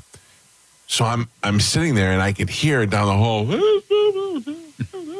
And I go, what is that? And they're like, I think that's the comedian. And I go, Tracy Morgan? And they go, yeah. It's getting louder and louder. And he walks in, and we're live on the air. He walks in, he goes, you know what I mean? And I go, what? And I couldn't imagine what he was mad at. And he goes, there was no greater relationship between two people than the bond that Chewbacca and Han Solo had. And I thought, and I just played into it. I go, they were like brothers. He goes, like brothers, like brothers. Then in 5 minutes, we were also doing a make your own bikini contest with candy for Halloween. So we had all this assortment of candy, and we had these girls that were half naked, and they're all like skinny redneck white girls. And Tracy's now not wanting to leave, and he's like, let me get under a table, and you sit on the table and spread your butt cheeks. These girls are horrified. I like, this may be the greatest day I've ever had in radio. He, on the first day of Cop Out, when we were making it, it was called A Couple of Dicks. That was the original. Much better title. And then they changed it. The studio changed it because NBC wouldn't run ads for the movie during the Olympics. Oh, wow. Like now on NBC, you could advertise, you spread cheeks, show all the way up and whatnot. They're like, please, just give us $1. So while we're making the movie, is opening first day. And Tracy comes over, I get to set. Tracy comes and he's in costume. So how you feeling? He goes, Kev, you know what I watched last night? I said, what? He goes, Frankenstein. And I was like, oh, right on. He goes, you know who got the raw deal in that movie? Fritz. And I struggled to remember who Fritz even was. And then was like, oh, yeah, I guess you're right. He's like, Fritz didn't do nothing. And he did 15 minutes on Frankenstein, the classic black and white Frankenstein, and how Fritz is the real hero. So, it's when you're somewhere with Tracy, you wear a rictus grin the whole time because he never stops. Right. So you're always in the midst of, if not smiling, laughing. So he said, we're going into right before the first take. I said, hey, man, no ad-libbing. I was like, Bruce seems to be the guy who likes to stick to the script. So, like, first take, let's go in there and let's honor the script. The script's what got us here. Because I'd worked with Tracy on Strike Back, and he loves to ad-lib. Yeah. So here I'm like, we got to stay on the page. We go do our first take. Action. So it's those two sitting at a diner table, a scene that got cut from the movie ultimately. Bruce starts ad-lib. He's looking out the window casually. He's like, is that Connie Chung out there? I think that's Connie Chung. And so Tracy tries to do some dialogue, and then Bruce goes, damn, if that ain't Maury Povich out there. I'm pretty sure that's Maury Povich. And then Tracy tries to stay on script. And then Bruce goes, hey, that guy looks like Yoda. All of his references were before he got famous. Right. Like that's his pop culture references, because then Bruce becomes pop culture mid-'80s, 1986, and he stops paying attention because he is the culture. So we go through that whole take, go cut, and I go talk to Tracy, and Tracy goes, Bruce is ad-libbing. I said, yeah, it's crazy, right? He goes, well, I'm an ad-lib now, too. And I was like, I guess. He opened the door, go ahead. So we go to the next take, action. And Bruce is going, is that Connie Chung out there? And Tracy goes, yo, Jimmy, you know what I watched last night? Frankenstein. And he literally does the 15-minute bit at Bruce Willis. And I'm pretty sure that's where I lost Bruce, because Bruce was like, it's one thing to look out the window and be like, I think I see Connie Chung. Right. Tracy went on a 15-minute, like worthy of getting up at the Improv and crushing for 15 minutes and leaving the scene in the dust. And then Bruce was trying to like reintroduce the dialogue, but Tracy was rolling. And I honestly believe that's where the troubles began. Dude, how hard is that how hard is it as a director to tell people of that caliber what to do and whatnot? And like, it was I'm out on the road with Dogma, so I'm doing a lot of Dogma stories. And I tell one about Rickman, where I'm like, I didn't direct Rickman. Right. Like, that performance did not require me. Yeah. And the one time that I quote unquote like directed or did like even my version of it, there's a term of art called line reading. So if an actor's saying it, a way that it's like, no, that's not it.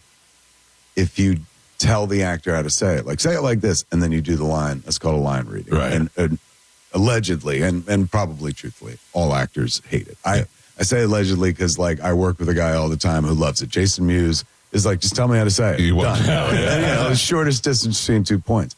Most other actors hate it. First time, all through Clerks, I'm directing with line readings because I wrote the script and I have it in my head how it's supposed to be delivered. Right. So I'm like, if somebody does it wrong, I'm like, say it like this. And they're like, all right, nobody cares on, I forget where I'm reading. Can I sidetrack you real quick? Yes.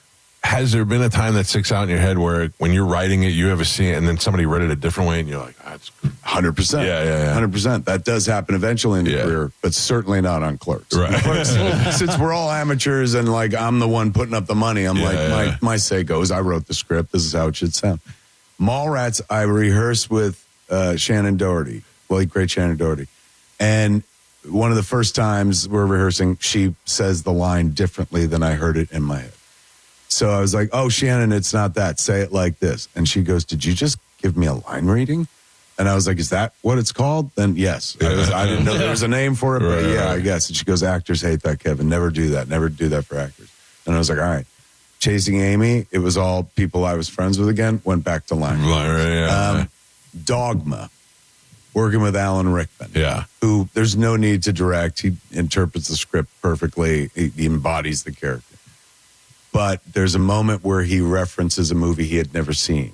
He does Wax On, Wax Off. Right. And he had never seen Karate Kid, so he had no idea what the reference was in the script. So when he said it, it just sounded like, well, that ain't going to land. Yeah. So I go, Alan, say it like, it's from Karate Kid. Say it like this, wax on, wax off.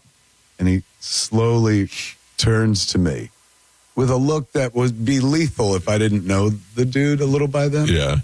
But definitely serious as a heart attack. And he goes, royally trained. And then turns back and goes to his job. But then there are people like on Dogma as well. There's a great line that Chris Rock has about Jesus, which I can't do, not even on the radio, not even in the real world, because I'm not the right race. But it's a fantastic line where Linda's Bethany character goes, you knew Jesus. And then he goes, knew him. And the line is it's only a line that Chris Rock could come up with. The line in the script was, knew him. I saw him naked. Chris's line is far better, but one that I would never in a million years, as a man of complete lack of color, write down. Right. So, or even think, let's be fair. Chris drops it in the third take.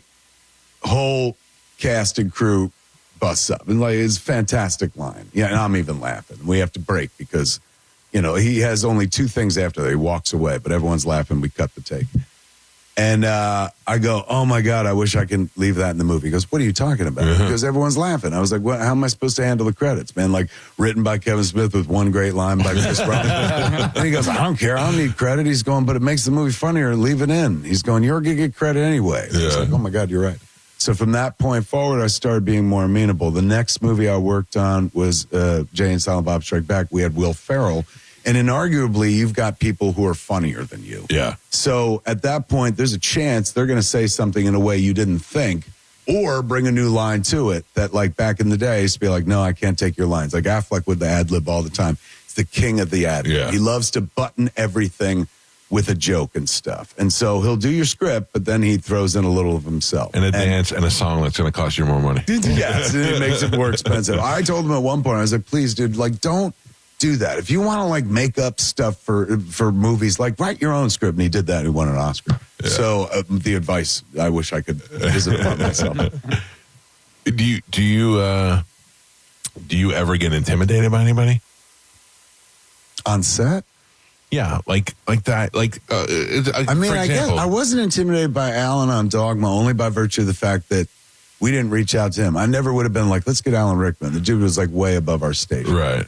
But he had gone in for a meeting at Miramax, and John Gordon, who was our exec, was like, hey, man, you'll never guess who was just in here. I said, who? He goes, Alan Rickman. I was like, Hans Gruber was in the building? Did he blow it up or what? And he goes, I said, what was he there for? And he goes, we're talking to him about this Merchant Ivory movie. We're trying to get him this Merchant Ivory movie, but all he wants to talk about is whoever directed Chasing Amy. I was like, I directed Chasing Amy. He's like, we should send him a script. And I was like, oh, my God, he would be an excellent Metatron. I would never have presumed like one of my favorite actors, the guy who destroys every part he's in the best possible way, would ever align with our material. Right. And even in this script, I didn't think about it. But once he showed interest, we threw out instantly. And he was, other than Jason Mewes, the fastest yes I ever got from an actor in my life was Alan Rickman. Wow. We sent him the script. We FedExed him the script.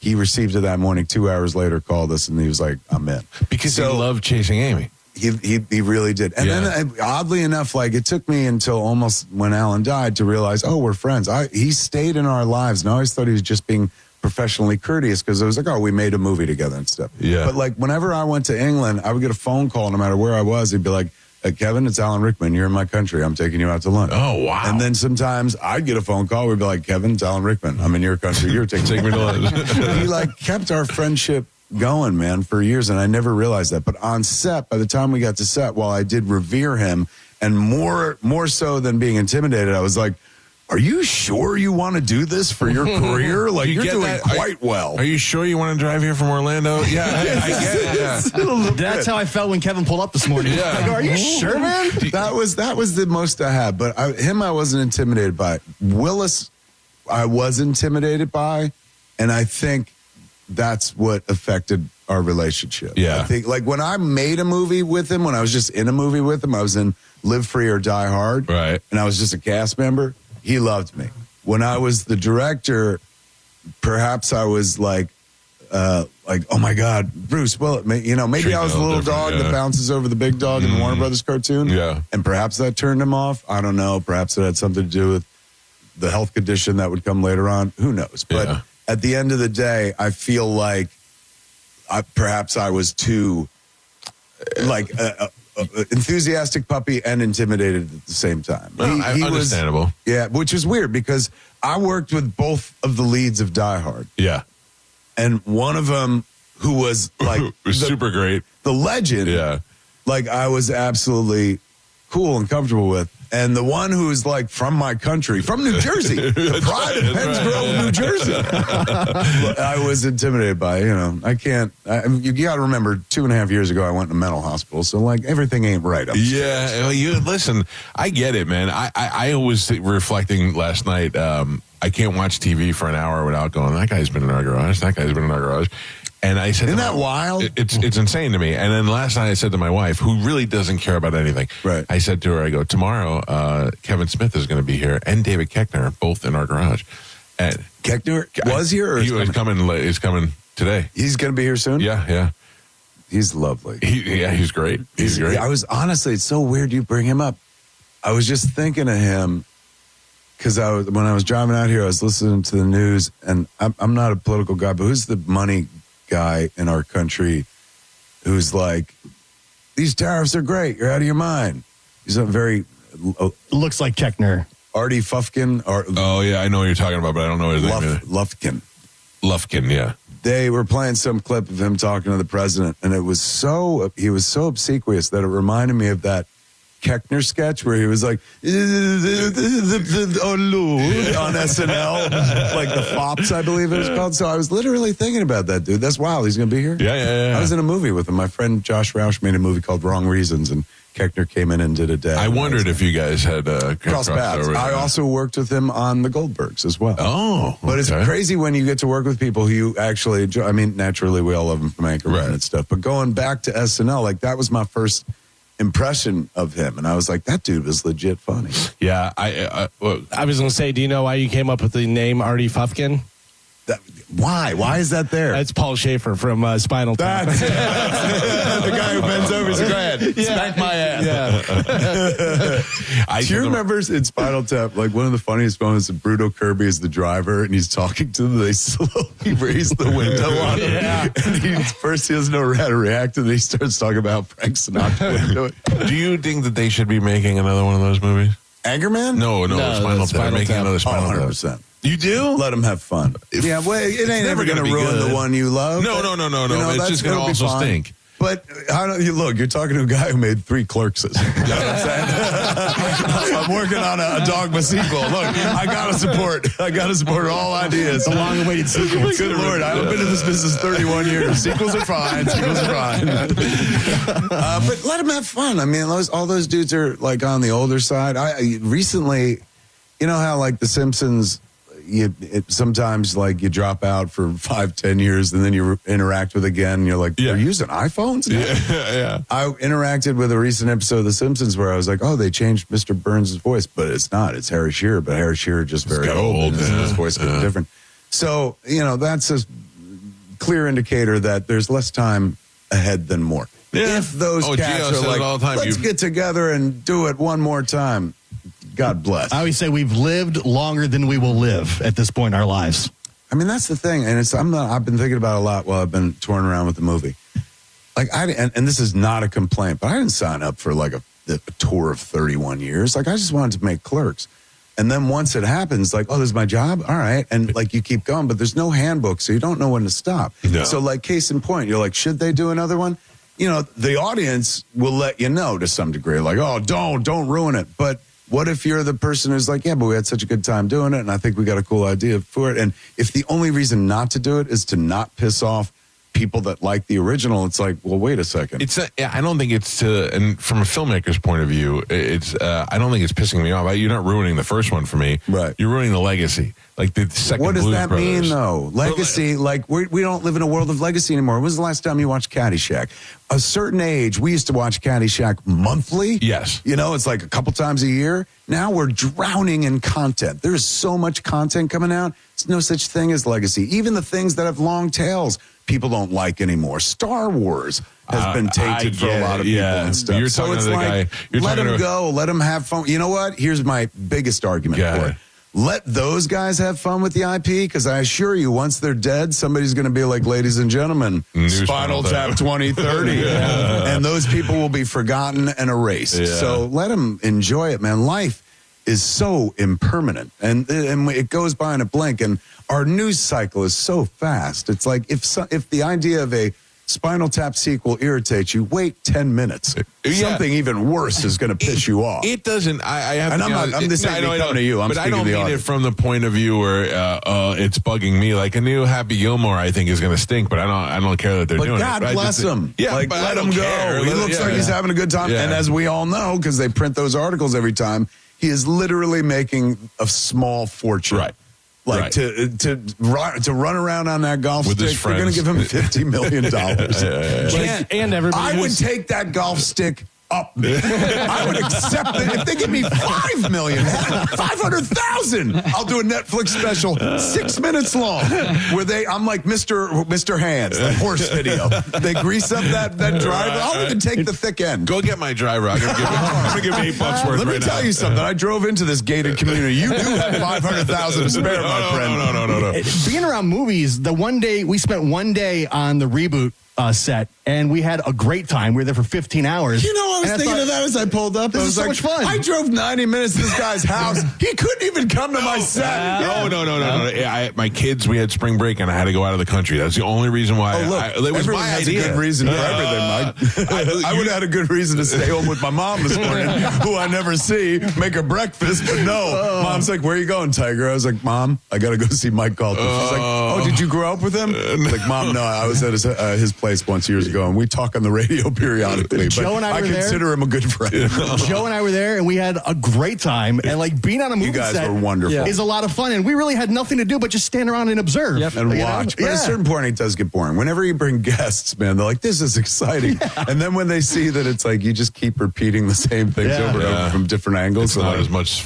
Yeah. Like I've now seen Ben Affleck from 4 angles, so like I'm done. I think we were there 15 hours. The day you guys were princes for stats. You know, people they say that guys lay in bed and think about the Roman Empire and the fall. I lay in bed and I think about, I'll never get a chance to be in another Kevin Smith movie. That ain't true. I hear this is between you, me, and the moon, but like it looks like we're going to be making another one, and we are going to be making it down south in an area where it's absolutely drivable. Now, if you don't go on one of your expensive family vacations, perhaps your lordship could be there. Forever, Joe and I can say we share the screen with Chris Hemsworth because the scene we made it in is when it's Jay and Silent Bob talking to the hologram Chris Hemsworth, and there's me and Joe standing right behind him. That's a guy you got to get in the garage just so they can have that moment. And he could be like, "You're right, I remember you." He was like, "Wait, I was on a green screen." I would let him sleep with my wife if he was here. Right? You're like, I'm the one taking the golf club then. Oh, heavens. I tell everyone I've shared screen with Chris Hemsworth before. Yeah, you have? Yeah, that's amazing. That still blows my mind. Whenever I think about it, it's like the perfect timing. And it came off the heart attack, right? I'd almost died. So people were like, oh. What are we going to say? No, like I'd call people. I'd be like, you want to come out to New Orleans and be in Jay and Silent Bob reboot? They're like, New Orleans, that's far. I was like, oh, that's cool. It's not like I almost died. Like, all right, I'm on my way. What do you think about this new Superman movie? I can't wait. But it looks good to you? Yeah, dude, it's got crypto in it. I know. That's the thing that's fantastic. That's what he does not. You don't like crypto? Who don't like a dog? It's not that I don't like it. That's right. I didn't notice a dog coming in here. You're not a dog guy? I have 2 dogs. Oh, no. So what's the matter? I feel like it's too cartoony. No. Yeah. Superman is cartoony. I know, but Henry Cavill Superman. We got it. We saw it. I know. It was, you are an open-minded guy, man. You love that stuff. Well, here's the thing. I come from comics, or at least I come from reading comics, Right. and now I write comics as well. In fact, in June, I got the giant-sized Spider-Man coming out. I did a story in. And then in July is one of my favorite things I've ever written across any medium, film, television, especially comics. Archie meets Jay and Silent Bob. It's a 40-page like crossover between Quick Stop and Does Riverdale. Archie smoke weed with Jay and Silent Bob? You got to buy it. Okay. No, I mean, that's the thing. I've had like my characters are my characters. Like in the story, if you follow my movies in Clerks 3, spoilers, Dante passes away. Right. So in our Archie meets Jay and Silent Bob story, Archie gets a job at Quick Stop, and it helps Randall heal from his grief because Archie is so very Dante-like.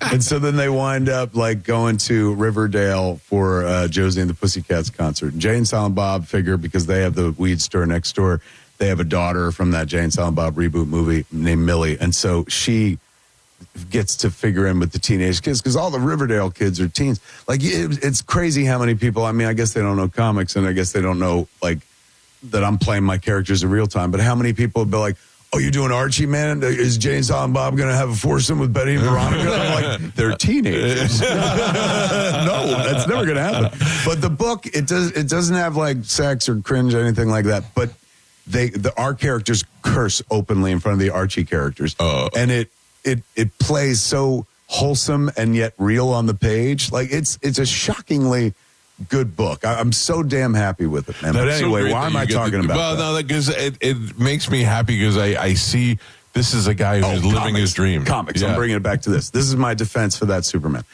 In comics, right? Let's say you love Batman. There's 4 different Batman titles. Right. And they're handled by 4 different creative teams.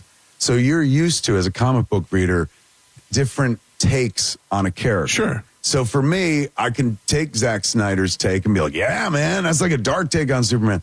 Just as easily as I could take Gunn's take and be like, yeah, man, that's like classic Superman right there with the underwear on the outside again and crypto and stuff like that.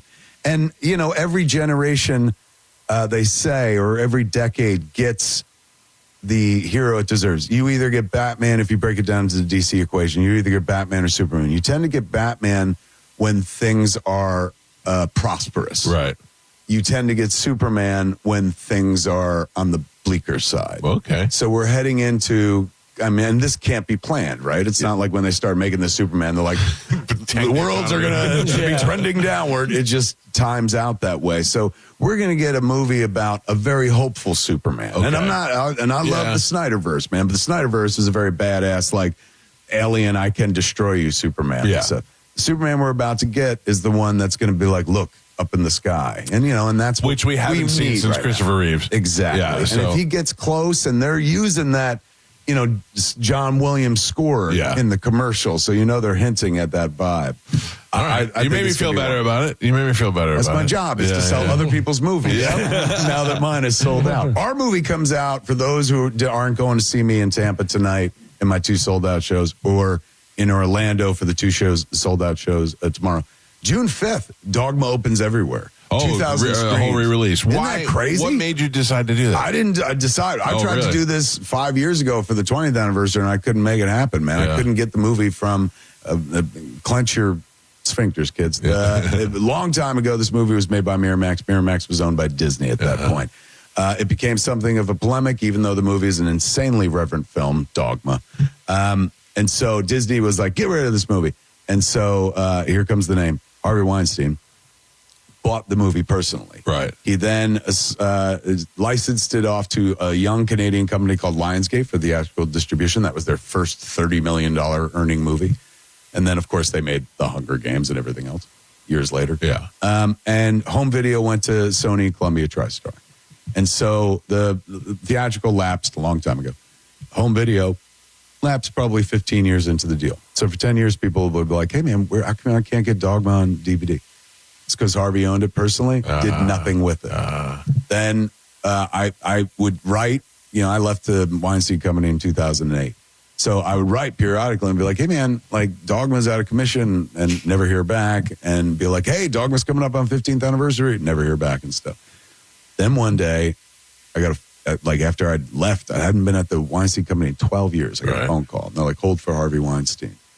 And so I hadn't heard from this dude in 12 years. And he goes, Kevin Harvey. And I was like, hey, man, how are you? And he goes, good. He's going, I just realized I got Dogma, and we haven't done anything with it. And this cast is still like a marketable cast. They're all still working. He's like, do you think you got a sequel or maybe a streaming series in you? I said, oh, my God. Yeah, man. Yeah. And this was a dream phone call. Like, I hadn't heard from these cats, from anybody at Weinstein Company in years. Nothing about this movie of mine, my 4th movie and stuff. So I was like, this would be great. He's like, all right, we'll get into it next week. Then I hung up. 3 days later, the New York Times released an article that was, you know, earth-shattering for those of us who came from that world who had no clue. Like, all we'd ever heard about that guy, because, like, you know, how often do you ever hear about your boss proclivities at night? Like, that dude was all business. Yeah. But within the world, it was known that, like, he cheated on his wife or something like that, maybe. Never heard any of this other stuff. So you're reading the New York Times being like, what? None of the actresses that you've worked with, nobody ever hinted at that. I believe you. Joey was like, think about it, Joey Adams. Like, Joey will tell stories about Harvey ignored her. Joey tells a story about the only time that Harvey paid attention to her. And, you know, she was nominated for a Golden Globe for Chasing Amy. But the only time he paid attention to her was at the Golden Globes when she came over to be like, you know, not rub it in his face, but like, oh, my God, I'm here too. And he was like, happy to see you. This is great. Congratulations. We'll talk about Cold Mountain. We'll finish that conversation we were having like later on. And Joey realized that he didn't think he was talking to Joey Adams. He thought he was talking to Renee Zellweger. No. So in our world, he wasn't that guy. He was the guy who ignored our people and stuff like that. So where was I in the story? I'm still 3 days later. The New York Times. So I talked to my friend John Gordon, who also worked at Miramax, and I was like, "Oh my God, this is crazy! Like, did you know?" He's like, "No, I didn't know." Did you know? I was like, "I never heard anything." And I said, "John, I don't know how to tell you this, but I feel dirty. But that guy called me last week. He called me and he talked about doing a Dogma sequel and stuff like that." And John goes, "Kevin, he was calling to see if you were one of the New York Times sources." Since you answered the phone, he knew you weren't one. And so he said some stuff you would want to hear about Dogma and got off the phone. If you hadn't answered the phone, he would have suspected you were one of the sources. Wow. Now, in terms of egregious things that Harvey Weinstein has done, this is way on the bottom of the list. Feel no pity for me. But long story short is, he had that movie even when he went through his legal troubles. I don't know if anybody knows, but he went through some legal troubles, went to jail. Yeah. So a few years ago for the 20th or whatever it was, I was trying to get the movie back. So I wrote like a very heartfelt letter to a convicted rapist to be like, "Hey man, you own one of my movies. You've made many. I haven't made that many. And this one's tied in with my childhood faith. Catholicism's tied in with my dead father. So can you sell it to me?" And I offered $250,000. Got a letter back from the lawyer going, "Absolutely not." Wrote another letter, pulled together all the resources I could, and was going to have to shutter Jay and Silent Bob's Secret Stash, but offered $500,000. Right. Was told by the lawyer no.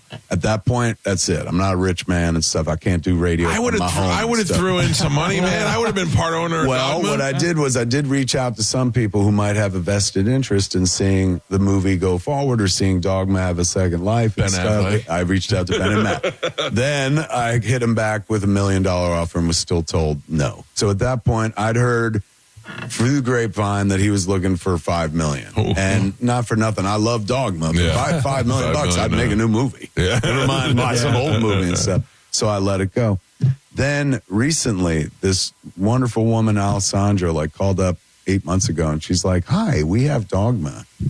And I was like, "What do you mean you have Dogma?" She's like, "We bought a tranche of movies from Harvey. He's going through more legal stuff. He's going back into the courts. So he needed more money. So he liquidated any assets he had left. He had a tranche of a couple films, 10 movies. A few of them were karate movies he bought in the wake of Kill Bill. Right. One of them was Larry Clark's movie Kids, Rosario Dawson's first movie, which that was the first movie that they had to get rid of under the Disney deal. So they bought it themselves and released it through a company called Shining Excalibur. Then the other one was Fahrenheit 9/11, Michael Moore's movie. They also had to divest themselves of that movie because of Disney. And then Dogma as well. So they were like, "Oh, Ben Affleck's in this one," and then reached out to me. And I was like, "Can I buy it back from you?" And they're like, "No, we're going to exploit it." But they're like, "Would you like to be involved?" And I was like, "Oh my God, absolutely." They're like, "You can do anything you want with it. What would you do?"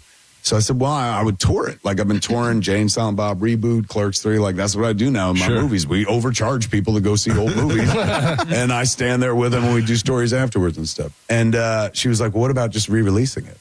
And I was like, "Well, nobody's going to do that."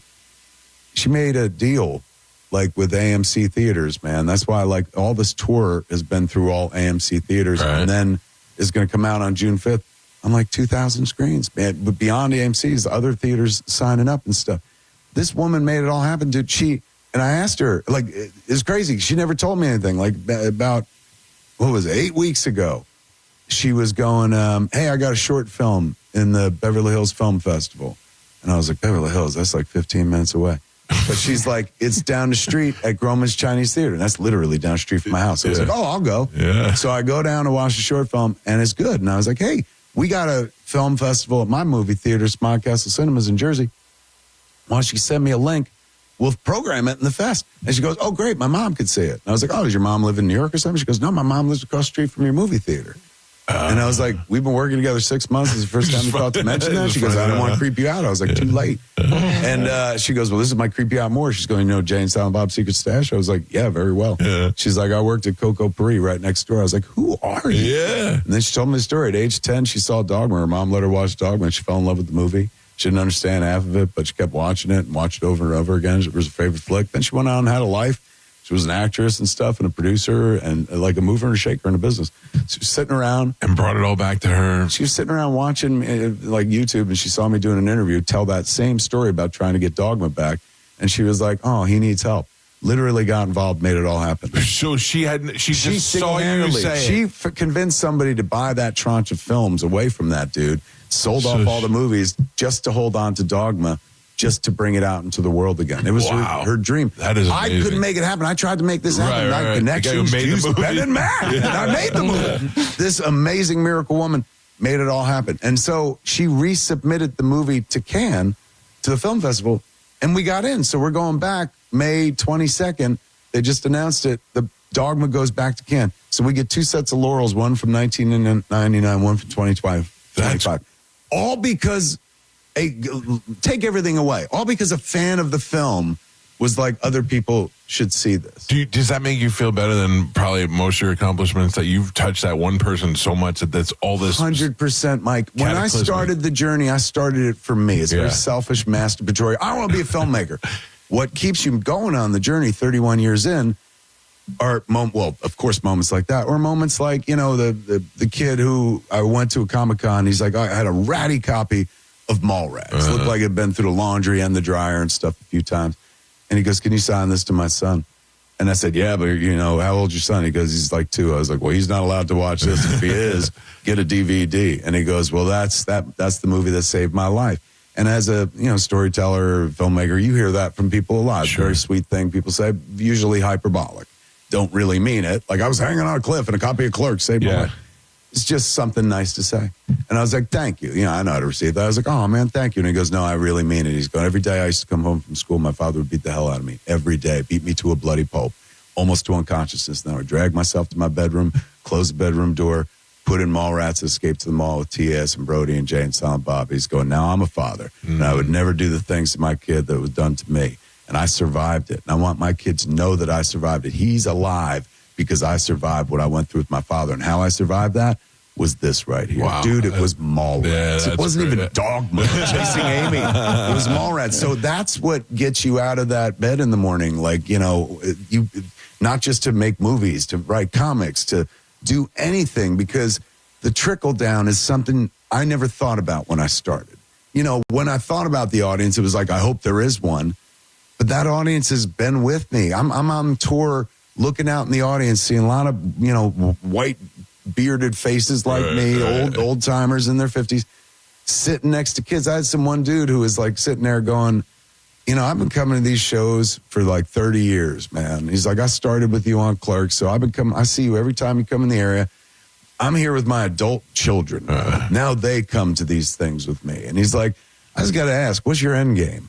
And I was like, I don't know. I made Clerks, and I've been making it all up ever since.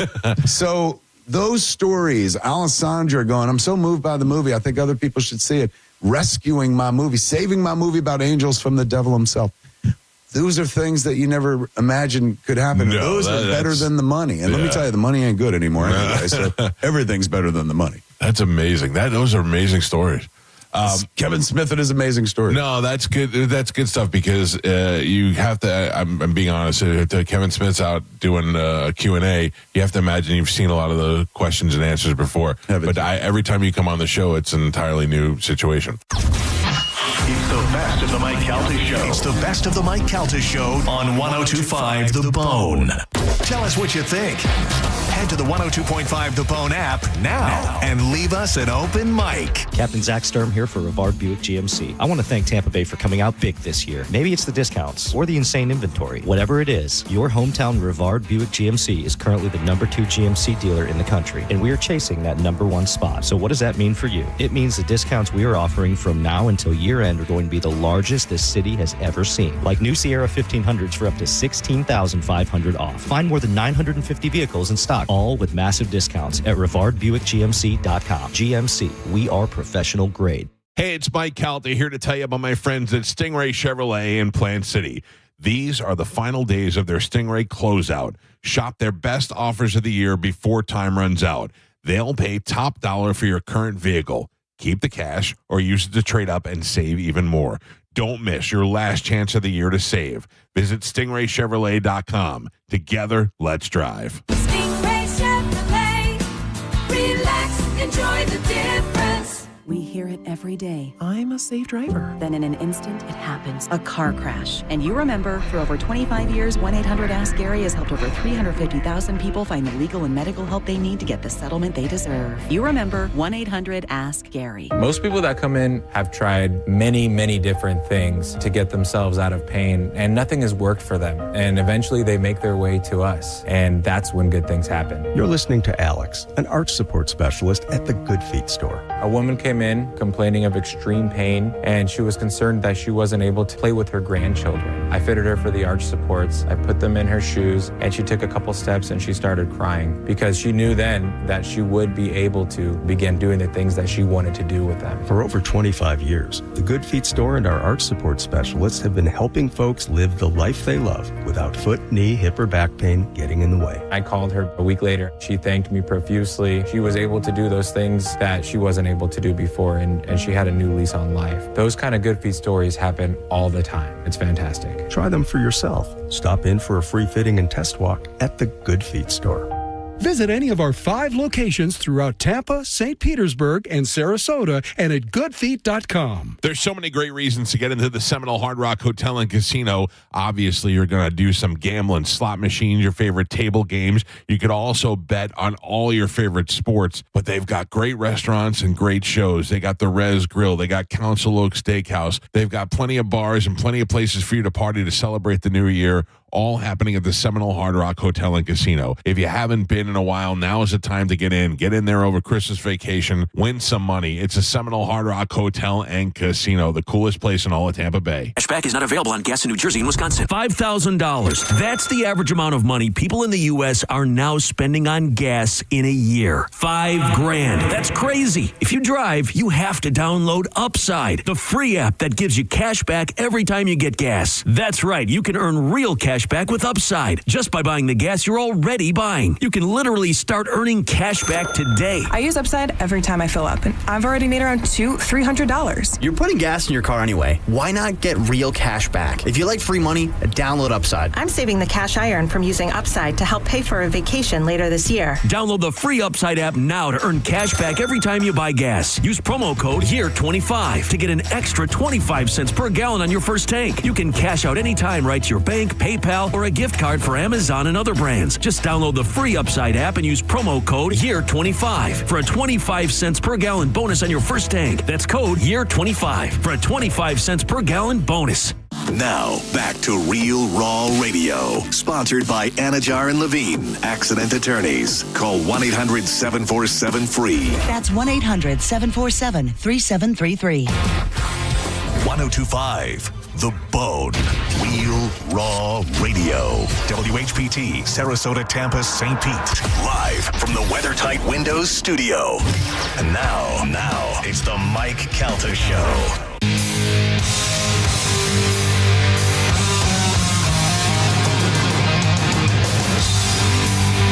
I don't want to cause any problems for John Senning. Oh. Yes, I do. But I just heard him doing a endorsement for Mo DeWitt, the attorney. Mm-hmm. I thought he was Patrick Smith's guy. I thought he was going on private jets and Bucks games with Patrick Smith. Oh, that's right. How is now Mo DeWitt in the deal? Do we know if Mo has a private jet? I mean, I'm not really concerned with John Senning. I just want to know if Patrick Smith needs new friends. Why does Dom have a private jet? He's got an office. He does, but he's got Boozer on it. Oh. Yeah. Boozer's flying back and forth to hockey games. That's what I'm saying. We need to find somebody with at least a suite at the Bucks game. Yeah, we're really hitting rock bottom. I can't believe this show, as popular as it is, we don't have one friend with a suite. Terrible. No. Terrible. We put it out there all the time. Yeah, we have no shame about it whatsoever. John Senning, not even a suite, but also he rode to the thing. Yeah, took a jet. Yeah. I think Mo was gonna. So I mentioned something about Metallica and Limp Bizkit, and then Mo texted me and he said that he is in a suite. Oh my God! And he'll look down at me from his suite and wave. He is. He's going to be working as a server in the suite. I think. He's in with Patrick Smith. Are you serious? I think so. I might be wrong, but I think that's what he said. We might really have to get rid of Dom. We might have to let Dom go. Yeah. He's not providing enough lawyer duties to us. Dom's got no suite. He's got no tickets to the Bucks game. He's not taking us to Charlotte to see away games. Didn't buy me one drink on the cruise. No. He's done. No. I'm kidding. Terrible. I love to say terrible. John's playing it right, though. He's friends with all the attorneys. Yeah. That's why you can mooch off all of them. Yeah. Wow. We need one solid guy to mooch off of. We got nobody. Who's our richest friend? I didn't want to tell you guys this. I've been hanging out with Farrah and Farrah. Damn it. Damn you. Oh. Yeah, we need better friends. I'm having Anajar and Levine over for Easter. Man. Man. And the Morgan sons are going to hang out. Me and Ultimate Morgan got a thing on the side. Oh, yeah, let's become friends with the Morgans because they're UFC, man. We can go to UFC. That's true. We go to UFC with them. Now we're talking. Yeah. The 3 Campbell Soup kids. Something. Oh, good for John Stenning. Yeah. Carmen, Yes. I think out of all of us, well, maybe Joe too, but Joe is not as social media savvy as you are. I think out of all of us. All right. That doesn't need to be laughed at. But go ahead. You couldn't remember a phone number. He's saying you're not as social media savvy as Carmen. Glad we cleared that up. That's like saying you're not as good as Michael Jordan at basketball. Right. Like, Not quite as good as Michael Jordan. I would say you're the one to go through a breakup last out of all of us. Yes. Okay. Well, no, Joe. But no, that's that's what I just said, but he's not social media savvy. Yes, so me. So what is the move when you break up with somebody? Do you block them? You usually delete all the pictures. Uh-huh. And then when it's official, obviously. Right. And then it really depends on how bad the breakup is. Because some people you can just unfollow. But if you're devastated or something, or they cheated and they're with somebody new and you don't want to see them, then blocking is the thing. Well, that's an interesting point because that's what I'm seeing. I'm seeing what I like to call breakup chess going on social media. I know of at least 3 couples, one of which broke up, 2 of which got divorced. Oh. And the move now is to be the first one to post a picture of you with a new person. Oh. Right. And then so there was a guy and a girl that were married. They got divorced. And then the guy started posting pictures of him and his new girl. Of course, they're on vacations and stuff. Right. And now I noticed today that she's posting pictures of her with a new guy. Not as flaunty as the other guy. But then I realized that this is happening on a couple of different pages. If people break up and then what's worse is they break up and they block you, but then they spy on you through other people's pages. Right. That's ridiculous. Just grow some balls and just say, hey, I'm doing it the right way. I'm still watching you. Yeah. I watch girls that I know from high school and girls from college and stuff. I'm curious to see what they're doing. There's nothing wrong with a little curiosity. Right, but that is different because you've been married for 23 years, so it's more of they were in your childhood. It's kind of more of a walk down memory lane. Carmen, how about this for a move? No. And I know this would drive you crazy. Is say Carmen and I were dating, we broke up. I would start posting all the pictures that we took that we didn't put up because Carmen didn't want me to where she doesn't look good. Eyes are closed or she's sneezing or doing whatever. And I just double chin. Yeah, I would just put up all those pictures and just be like, we broke up, and then just post that picture. Her. Yeah. I would report you. Yeah. I would do anything to get those pictures taken down. That's how the revenge porn happens. Yeah. Oh, yeah. But again, remember that they won, right? That lady, yeah, but that was naked stuff. Right. Yeah, you can't revenge porn me on pictures of you with a double chin. No. Making duck lips. Mowing down a pizza. Yeah. Or a corn dog or a hoagie or any of the other sandwiches you eat. But you can repeat it or record it over and over and over again. I'm looking forward to breaking up with Carmen now. Wait. You got a whole library. Oh, yeah. I'm so far removed from being single, I can't even comprehend what it would be like. To be single? Or what I would even do, or I don't even know. I'm telling you, Gio, I used to dream about it. Yeah. I used to dream. I would say for the first 20 years of my marriage, I dreamed about it. Now I'm done. Yeah, I don't even with the dating apps and all that stuff. Yeah, like, I would imagine that a lot of people think it's a lot better than it is. You know, you're dealing with a lot. I just wish, like, out of all the dating apps, you had like one or two good ones out of all the 20 bad ones. I wish I could have experienced the one or two good ones, but I don't. I'm have out. to go through thousands. Well, I know. Yeah. I know. I realize in my old age, I'm very fortunate that I'm in the position that I'm in, and I'm happy, and I'm looking forward to the. I really think you're pulling a lot of Pete face. Me? Oh, yeah. Oh, you're crazy. Why? You're crazy. What makes you The think you'd be different? algorithm, yeah. You don't think I have sexy pictures to put up there? You think I'm going to use the fat-headed pictures? I'm going to use my sexy pictures. Please post one of your sexy photos today. Show us what you think is your sexiest Well, let's photo. pretend that you're on. You have to go on the app this afternoon. What is the picture you're using? As a married man, I can't test the waters with that. So how about this? Because you get to put up I think 1 to 10 or whatever, but put up a carousel. Right. Of your 5 most attractive pictures. No, I can't do that to women. I can't flaunt something in front of them they can't have. Yeah. Carmen, takeaway clothes. Break the internet with that thirst trap. Right. That's all I need is for people start reporting my pictures. He's too hot. He's too hot. You're going to get Pete face just like Pete. Yes. No, I don't think I would. As would I. I'm sure that I would get some. What makes you think you wouldn't? First of all, Gio, you're not taking into consideration that I'm very famous. You can't. That's not the factor, though. You're It not using is. that. No. It is. People are going to be like, is that the famous guy on the radio? Here's the thing: is if you were to, girls that know you, it's going to be a different story. If you were to post pictures only to girls in Iowa, yeah, then you're getting Pete face. It's true. Yeah. I would probably. You're not using. You're not combing the audience. I also have, as Simeon Rice told me this one time in a genuine way. I also have Tony Soprano type characteristics where girls are attracted to an older, fatter Italian guy. So you think if you put Tony Soprano type characteristics into the algorithm, you're not getting you know what you're getting? young women? Janice Soprano. That's what you're getting. Olivia? Yeah. And Mike would totally be the person to post all his pictures with celebrities. Right. No.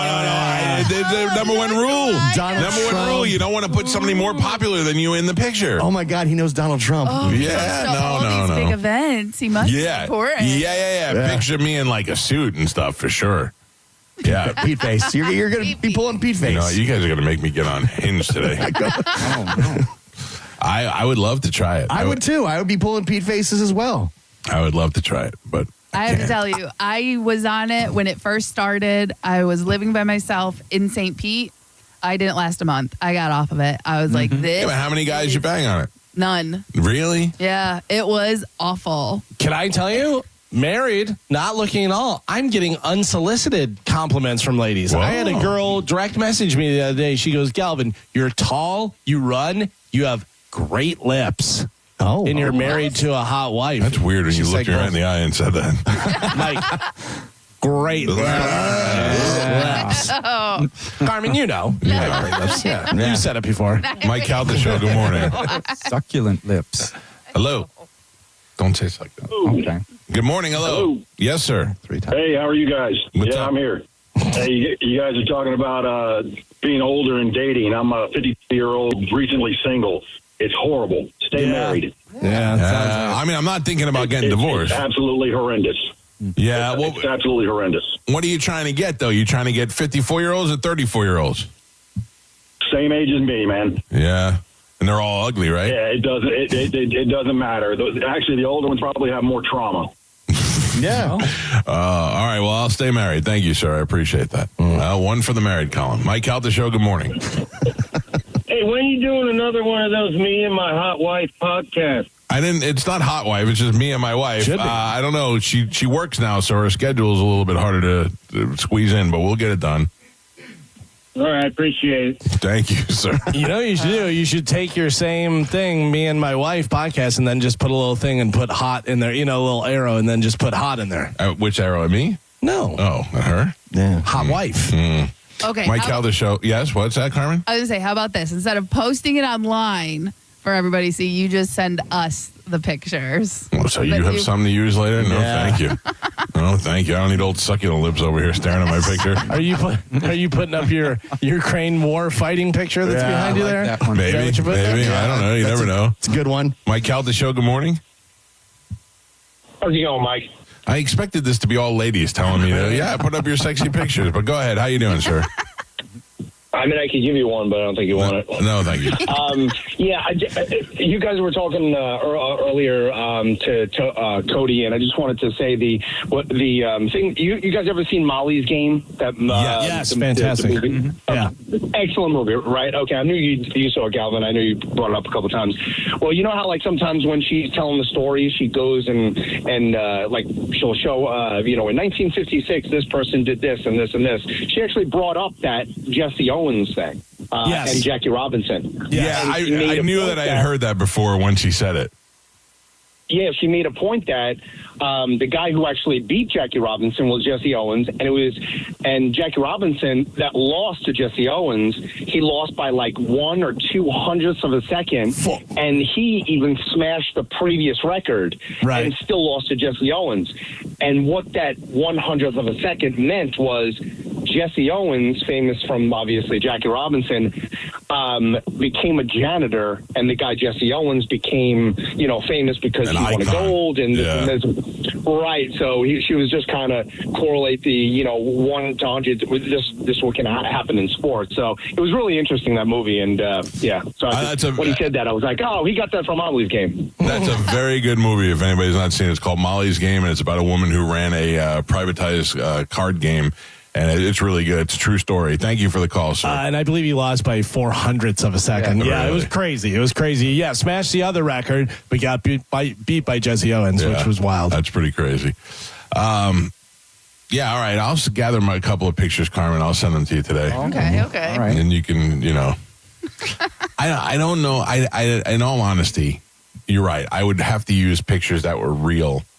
Because you don't want to, the worst thing you don't want to do is sell a sexy guy, and then they show up and there's a big pumpkin head answering on the door. You're like, what are we doing here? With AI now, it's crazy the stuff you can do. Do you know what AI did for me yesterday? Make you an action figure? No. It took a picture of my dog, Hazel, and turned her into a human being. I saw people doing that. Yeah. It is creepy. It is. It made Mabel a boy who looked like Bob Ross, the painter, and it made Hazel look like a possessed teenager. It was crazy. With the blue eyes and everything? Yeah. But it nailed it. It nailed both of them. Nice. But the other thing is, the website or, some of them will have the little disclosure saying this photo was AI generated or AI whatever. So it's really hard to get away with AI with us. With like regular people who are just using their phones, you know what I mean? I think obviously people who are more tech savvy, they can, you can remove that stuff. They can code it, so you can't find out if it's AI or anything. But for the most part, like anyone could take your picture, run it through a system. It'd be like when I removed the dealer from my picture on the boat, I thought that I had done something spectacular until I saw those faces. I saw one yesterday, and it was all the women in space, and Katy Perry opened the door, and then she gets sucked out. I swear, it looks so real, so real. It was years ago, like before all the AI stuff and everything. Everybody could do it so easily. Do you remember the guy that had the Twitter thing that was handsome Jim Norton? Oh, yeah. That was wild. Yeah. That was wild. Bobby's got a listener, The Bonfire, that made a video of his producer making out with another guy, and like the two of them are taking a picture together, and then they just turn and start making out, and I was like, oh my God, they made out. I thought it was real. Think of like back when like ILM, when they made like Jurassic Park, and it was like this breakthrough, the dinosaur, and now you could do that on your phone. Yeah. Like people built their whole career on that. That first Jurassic Park movie, I went with my brother, and the guy in front of us goes, they look so real, and my brother goes, how do you know?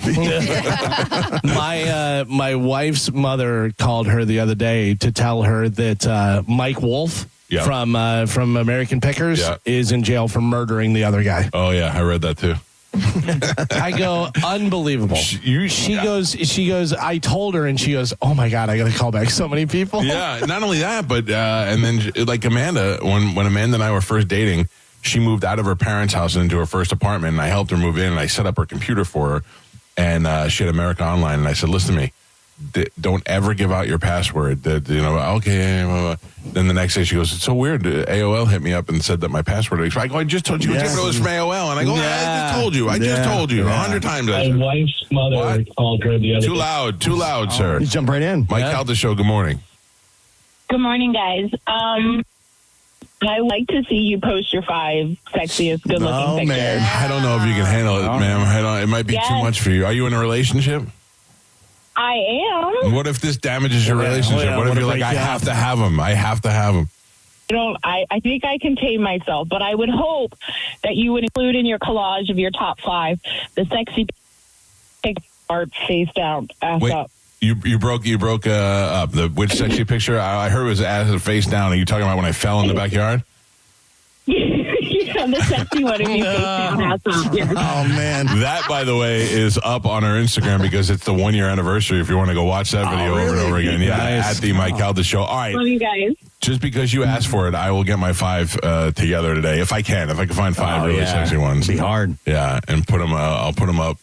And then Carmen, we can't break the barrier that we have between us of employee and employer. Listen, I get it. Good thing that you're there and I'm here. So it would be a lot harder. Right? Control yourself. Yeah. There's a lot of times, Carmen, I get up in the morning and I put water in my hair and I dry it off and I'm like, maybe I'll put gel in it. And I go, Carmen's not here. I don't care. I just came out. Yeah. What's the point? Right? It's so weird. Don't drive these guys wild. I know, sucking on lips over there, giving me the eye. Mm-hmm. You know what is? I wonder if I would take a shot at some of the Pete faces on the dating app. Probably. Who am I to think I'm better than the next right. one? You know what I mean? Especially since you've been, in a marriage for however many years, 25 years. Take some side action. Yeah. Those girls need to get a little banging out too, Just a flood of Pete faces. You know what I would go after first? I'm looking for a hot older chick. Oh. Not even necessarily hot. Just how older? Older. Like if I'm 50, there's got to be like 65. I got to get somebody who's like, listen, I could use a good banging. All right. Yeah. A lot of widows, divorcees. Definitely. You got to go through the villages, Michael. Oh, where they're doing it. They're still active. Yeah. Look for moving trucks like they just moved in. Oh. Yeah. You know what I mean? Get a golf cart with the loofahs. Yeah. I'm your new neighbor. My husband died last week. Yeah. Oh, they could cook too, I bet. Oh, yeah. Right? Right? I think there's a lot of goodness in there. You go over there, you bang them and stuff, and then they're like, there's a lasagna in the fridge. Yeah. Taking Entenmann's with you. Yeah. And I'm baking a pie in the oven for later. I'm on in. Well, I know what I'm looking for. I got to set my parameters on my dating app. Let's all get divorced. This would be awesome. I started this conversation off by saying I'm happily married now. This sounds great, though. After all these years of wanting to bang other people, now I'm pretty content. We'll get an apartment above a bar. Yeah. This is going to be awesome. I do miss the camaraderie of living with other people, like other dudes. Yeah. Like Pete, basically. Not other dudes. I only live with Pete. But I mean, like my wife, we watch Wheel of Fortune and Jeopardy, and then we go to bed. With Pete, I could be like, you want to play Madden for a little while? And that would be great. I lived with a couple of my buddies, but then I started living alone. I liked living alone. And I remember whenever I first moved down here, Mike goes, so what do? You just go home and you just sit in your apartment? And I go, yeah. He goes, just you and your dog? And I go, yeah, I don't, if I'm going to go out and do something, I go out and do something. Yeah, I guess because it was so different for me, having a kid at the time. Yeah. Like, what could you possibly be doing? I think maybe part of it was a little jealousy. I was like, you just sit nice. Nobody's bothering you. You're just watching TV. If there's a mess, Watch it's what my you mess. want. Yeah. You want to watch Gunsmoke? You watch Gunsmoke. Right. You want to watch Friends? You watch Friends. I miss that. I do enjoy, that is the one thing that I enjoy about sleeping upstairs during the week is that I can watch whatever I want on TV before I go to bed. Mm-hmm. I have nobody that I have to run and I can watch Seinfeld till I fall asleep, or I can get up and I can watch reruns of Family Ties if I wanted to. Whatever was on and I felt like watching, I don't have to ask anybody about it. Because that's always, if I'm in bed with my wife during the week, I'm in bed and she's watching some sort of murder thing on Dateline. Like, and I'm having nightmares because all I hear, and the body was found here, and this guy said he didn't do it, and that's what I fall asleep to whenever I'm in there. I'm in a that thing you do phase right now. I've been putting that on like every night. Nice. Well, you know why I lost that was when I got rid of cable, because it was one of the movies that I owned, and I could just watch it on demand. Yeah. So I forget about that. But now I got to go search it on the other thing. It's a pain in the ass. Yeah, it is a pain in the ass. Easy. The Alexa, you'd really, literally just go, that thing you do. You can talk to it. Really? Yeah. Yes. I never use that. Yes. I forgot about that. You're so Alexa funny. remote. You think you're getting something other than Pete Face here. Come on. God damn it. Soprano-like qualities. You couldn't even find Sopranos. I hate all of you. It's the best of the Mike. It's the best of the Mike Calta Show on 102.5 The Bone. You're listening to the Mike Calta Show. Tell us what you think. Makes me feel good. Head to the 102.5 The Bone app now and leave us an open mic. Injured? Hire America's largest injury firm, Morgan & Morgan, for the people. If your plug's burned out or your switch won't flip. If your power cuts out or when your breaker starts to trip. For all things electrical, call us today. And a Bolt electrician will be on the way. A Bolt electrician is on the way. Yep. From panel upgrades to garage EV chargers. And fixing broken switches or outlets to installing powerful whole home generators. Call for a Bolt electrician. Online at boltelectric.com. Hey, it's Mike Calta here to tell you about my friends at Stingray Chevrolet in Plant City. These are the final days of their Stingray closeout. Shop their best offers of the year before time runs out. They'll pay top dollar for your current vehicle. Keep the cash or use it to trade up and save even more. Don't miss your last chance of the year to save. Visit stingraychevrolet.com. Together, let's drive. Stingray Chevrolet. Relax, enjoy the difference. Reward yourself or someone else with a luxury pre-owned Rolex from International Diamond Center. They're in pristine condition. Everything's been authenticated. That's IDC's Brian LeClaire, who scours the world to find the highest quality Rolex timepieces. Immaculate, well cared for, flawless. You're going to find that the quality and overall condition of the watches looks very much mint, the way that you'd want it. You're not going to see the difference when you shop at IDC between the ones that you'd get at your authorized dealer and what we have here. And unlike the authorized Rolex dealers, IDC has all the models you want ready for purchase. You want a Pepsi? We've got it. You want a Batman? We've got it. You want a Sprite? We've got it. You want a Bruce Wayne? We've got it. You want a Submariner All-Gold? We've got it. Exquisite pre-owned Rolex watches at the best prices you'll find anywhere. We know what the pricing looks like in the marketplace around us, and we know that we completely obliterate the competition when it comes to the pricing. Find the Rolex of your dreams today at International Diamond Center in Tampa, Clearwater, Lakeland, and Sarasota. Went to the doctor to get checked out. He said, everything's really good. Do want to let you know, though, you are pre-diabetic. And I was like, who isn't, right? From King of Queens and his comedy specials, Kevin James brings his new tour, Eat the Frog, to Ruth Eckerd Hall, Friday, January 16th. Do you have diabetes? He goes, no. But I go, could you get diabetes? He said, I guess so. I go, let me tell you something, you're pre-diabetic.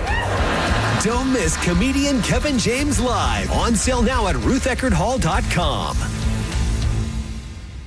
Suncoast's Cashback Plus gives you up to 20% back when combined with your Suncoast Credit Union checking account. From everyday purchases, dining out, or buying gift cards, you'll get cash back on the spot. No credit card required. Get started at suncoast.com/morecash. Hi, folks. Phil Esposito here, Hockey Hall of Famer. Well, who knew that I was going to go a little bit deaf? I lost my hearing a little bit. People kept telling me, what's wrong with you? You can't hear. So guess what? They were right. I went to Audibel. Audibel took care of me. It was incredible. Audibel, they are terrific. And by the way, Audibel's a proud sponsor of the Tampa Bay Lightning. Book your free hearing test now at floridahearing.com. Hear better, live better. Hi, it's Bob, Badger Bob from Badger Bob Services. And we're in Tampa Bay now. That's right. Badger Bob's is now in Tampa. And as a special welcome, get any size complete cooling system for only $99.99 a month with zero down. Plus, you get Badger Bob's unbeatable lifetime warranty. All repairs, annual tune-ups, and even filters are no additional charge for life. Get your free in-home estimate at BadgerBobs.com. Badger Bobs. License CAC 1815977. We hear it every day. I'm a safe driver. Then in an instant, it happens. A car crash. And you remember, for over 25 years, 1-800-ASK-GARY has helped over 350,000 people find the legal and medical help they need to get the settlement they deserve. You remember 1-800-ASK-GARY. Suppressor Fest is back at Shark Coast Tactile, the first one of the new year. With all new guidelines, everything changed. Listen to me. The big, beautiful bill passed a no tax stamp fee on all silent silencers, and short-barreled rifles. So get to Shark Coast this Saturday. This is your chance to gear up on all things suppressors. Will is having deals on all suppressor brands in the shop. If you don't have a suppressor yet and you're thinking, I'm going to wait, you're making a huge mistake. You will have to wait months. Stop the madness and clear your Saturday now. Take advantage of the incredible deals at Shark Coast Tactical. Will has killer deals on everything in the shop, free swag, and amazing giveaways. You need to get to Shark Coast Tactical this Saturday, January 3rd, for Suppressor Fest, the first of the year with the new laws. Shark Coast Tactical is often imitated, never duplicated. The shop is slinging freedom from 10 to 6 daily, closed on Sunday, but open online 24/7 at sharkcoasttactical.com. Shark Coast Tactical is located on Bee Ridge Road in Sarasota. Look for them on social media. Get in there and tell them Mike Calta sent you. Cashback is not available on gas in New Jersey and Wisconsin. $5,000. That's the average amount of money people in the U.S. are now spending on gas in a year. $5,000. That's crazy. If you drive, you have to download Upside, the free app that gives you cash back every time you get gas. That's right. You can earn real cash back with Upside just by buying the gas you're already buying. You can literally start earning cash back today. I use Upside every time I fill up, and I've already made around $300. You're putting gas in your car anyway. Why not get real cash back? If you like free money, download Upside. I'm saving the cash I earn from using Upside to help pay for a vacation later this year. Download the free Upside app now to earn cash back every time you buy gas. Use promo code HERE25 to get an extra 25 cents per gallon on your first tank. You can cash out anytime right to your bank, PayPal, or a gift card for Amazon and other brands. Just download the free Upside app and use promo code HERE25 for a 25 cents per gallon bonus on your first tank. That's code HERE25 for a 25 cents per gallon bonus. Love free tickets? Go to the contest page at theboneonline.com and enter to win tickets to some of the greatest shows coming to Tampa Bay in 2026. Satch Vibe Band at the Baycare Sound, Skinner at the Amp in July, Motley Crue at the Amp on August 15th, and more. More chances to win on the Bone app. Now, back to Real Raw Radio. Sponsored by Anajar and Levine, Accident Attorneys. Call 1-800-747-FREE. That's 1-800-747-3733. We now return to Tampa Bay's most listened to morning show, The Mike Calta Show. Mike Calta Show on 102.5 The Bone.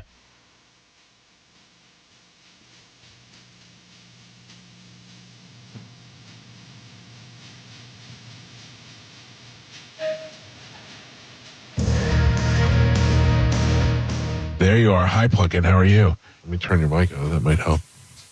How's it going?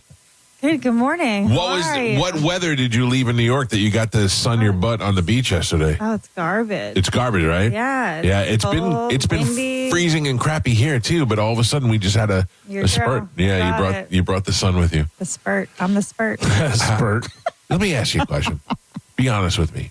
How miserable are you getting up to do radio in the morning? I hate it, so you don't have to hide it from me. You don't. You do it every day. You obviously don't. I do. Every morning the alarm goes off and I go, this is the worst job I could ever have. You need an alarm. I don't need an alarm. I wake up naturally between 5 and 6 every day. You do? Yeah. I have a big dog that I like to exercise very early in the morning, so I don't have to deal with her all day. That's the thing. I leave out the exercise. Yeah. That's what's that ruining could be part of it. Yeah. I only ask you that because do you know Whitney Cummings at all? Yeah. Love Whitney. I've hated her for years. I've been mad at her. Not that I don't think she's funny, not that I don't think she's sexy and all that. She said something years ago that really bugged me. She was on Howard Stern's show and she said that she hated doing morning radio and that he was the only show that she would do because morning radio guys were jerk-offs and blah, blah, blah. And I was like, I'm not. You can't say that. Yowza. Yes, I mean, I'm going to be honest with you. It was really hot when you said it, but you can't say that word. Can I?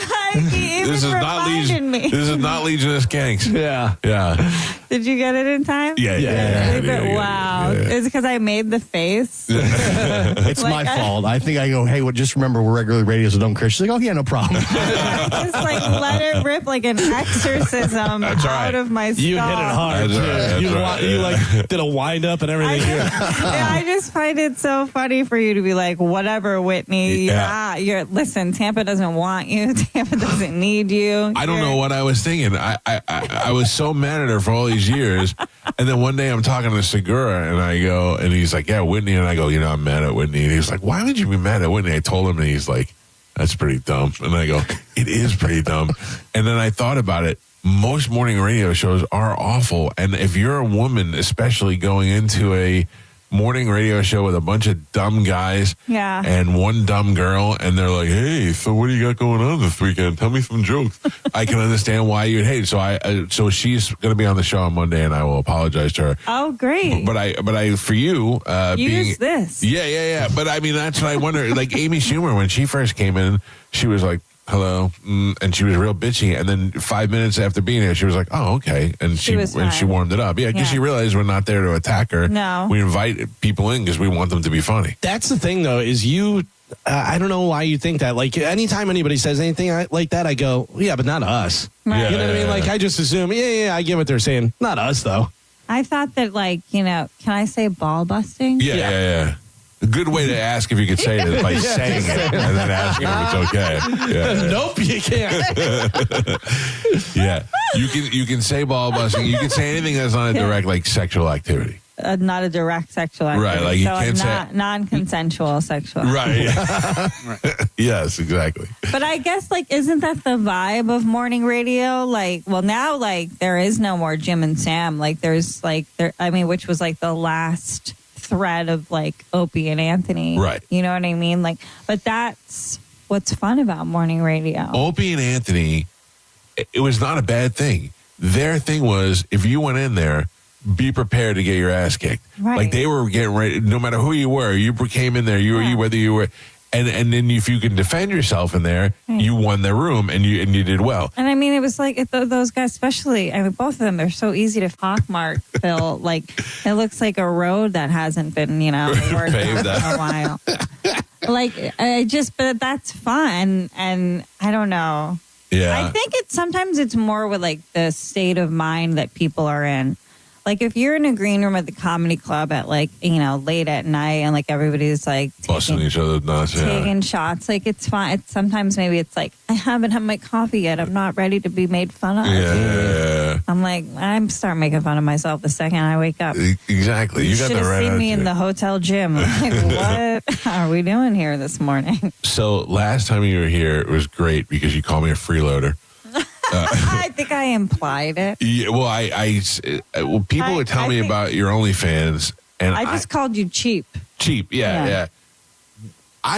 If I wasn't married, and I'm not saying because I'm so dedicated to my wife, it means she runs all the money, so she'd know for sure if I was. She would. You'd have to. She'd be like, "Who's this anonymous 69 character that you're like keeps popping up on the phone?" Yeah, every month is a random. That's the great thing about subscription services. People forget. Forget about it. I even downloaded this app to try. I hope they're not one of your sponsors. or No, anything, did that work? The one that tells you about your No, that doesn't work? No. I'm dating a poor guy right now, so Right. I was at his house watching commercials on TV. I'm like, what are these little skits? Yeah.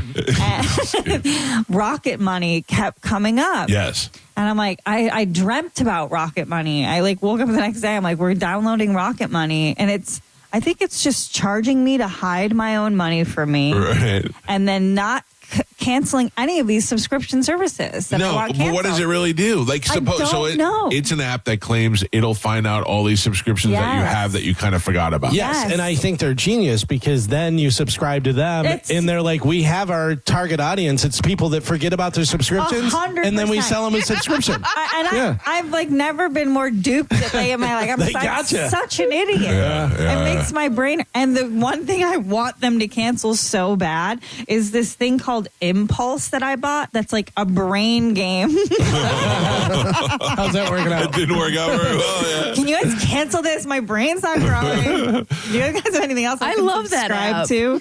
Wait, Rocket Money or the Impulse one? Impulse. She's back at the station. Sorry. She's so cute. You're looking up in the air. Is she above us? Are you guys doing one of those suspension things again? I love when you guys do this.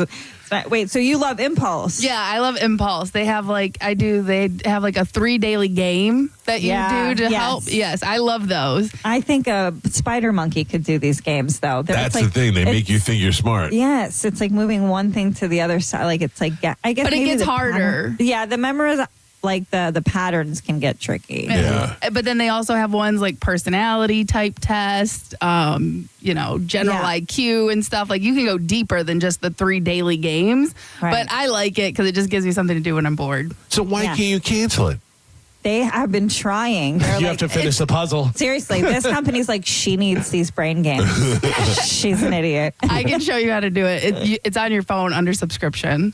You just got to cancel it. It's one payment a year. She just called you an idiot, right? No, I did not. Idiot. The way you said it. She's not wrong. I want to help her. I can't argue. I'm like, will you help me cancel Rocket Money? I cannot help.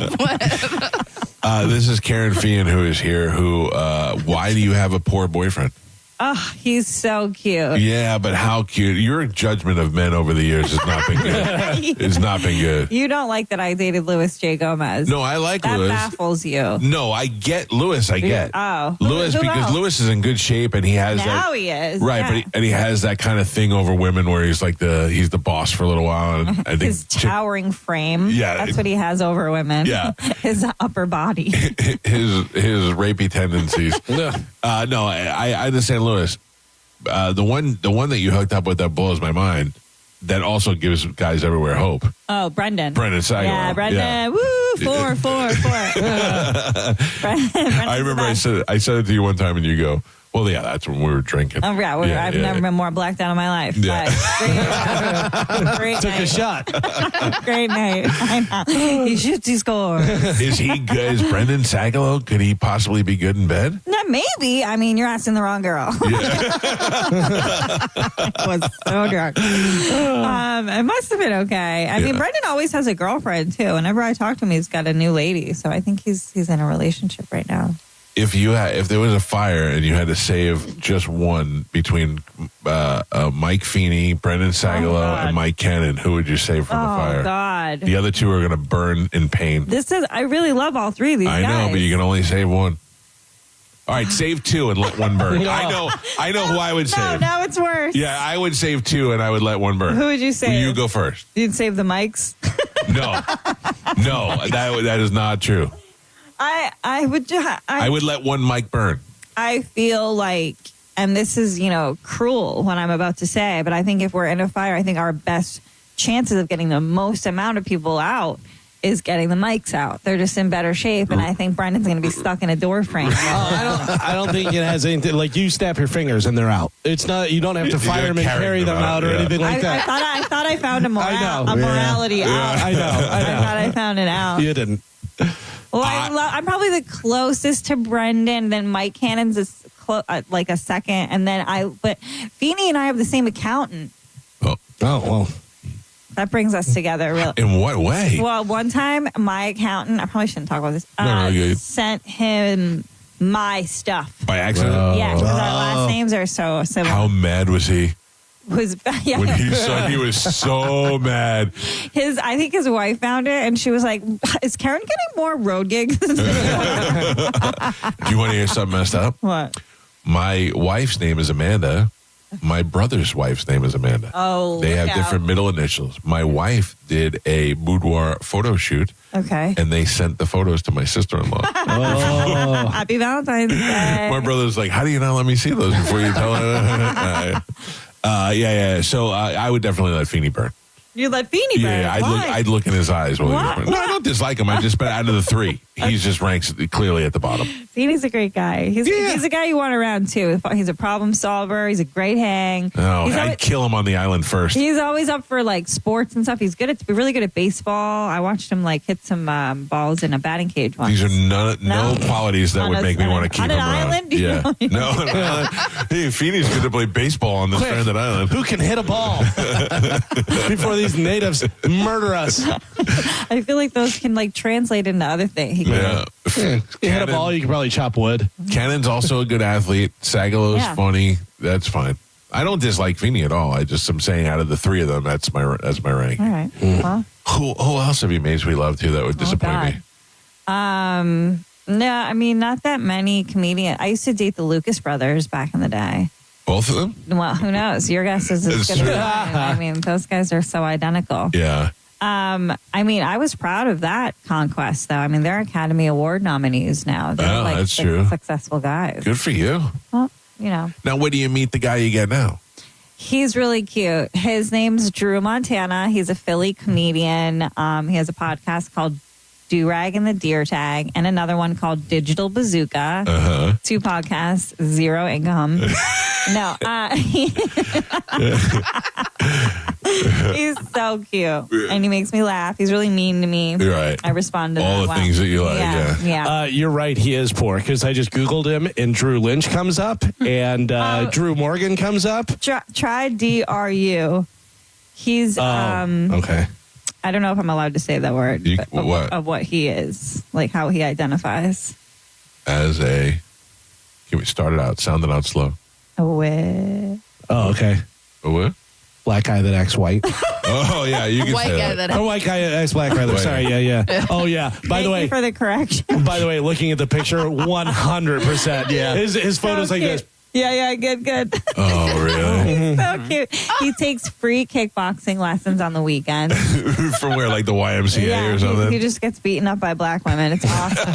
It's awesome. Where do you meet this guy? On the I road did somewhere? his podcast. You know what? We met around here. This is kind of funny. So we did. Do you remember when Lewis and Jason Ellis put on the Carnival of Combat thing? Yes, he fought in one of the fights. Oh, really? Yeah, he did a really good job. And then, yeah, he's a comedian too. Look at what a cutie. Oh, he looks like a douchebag.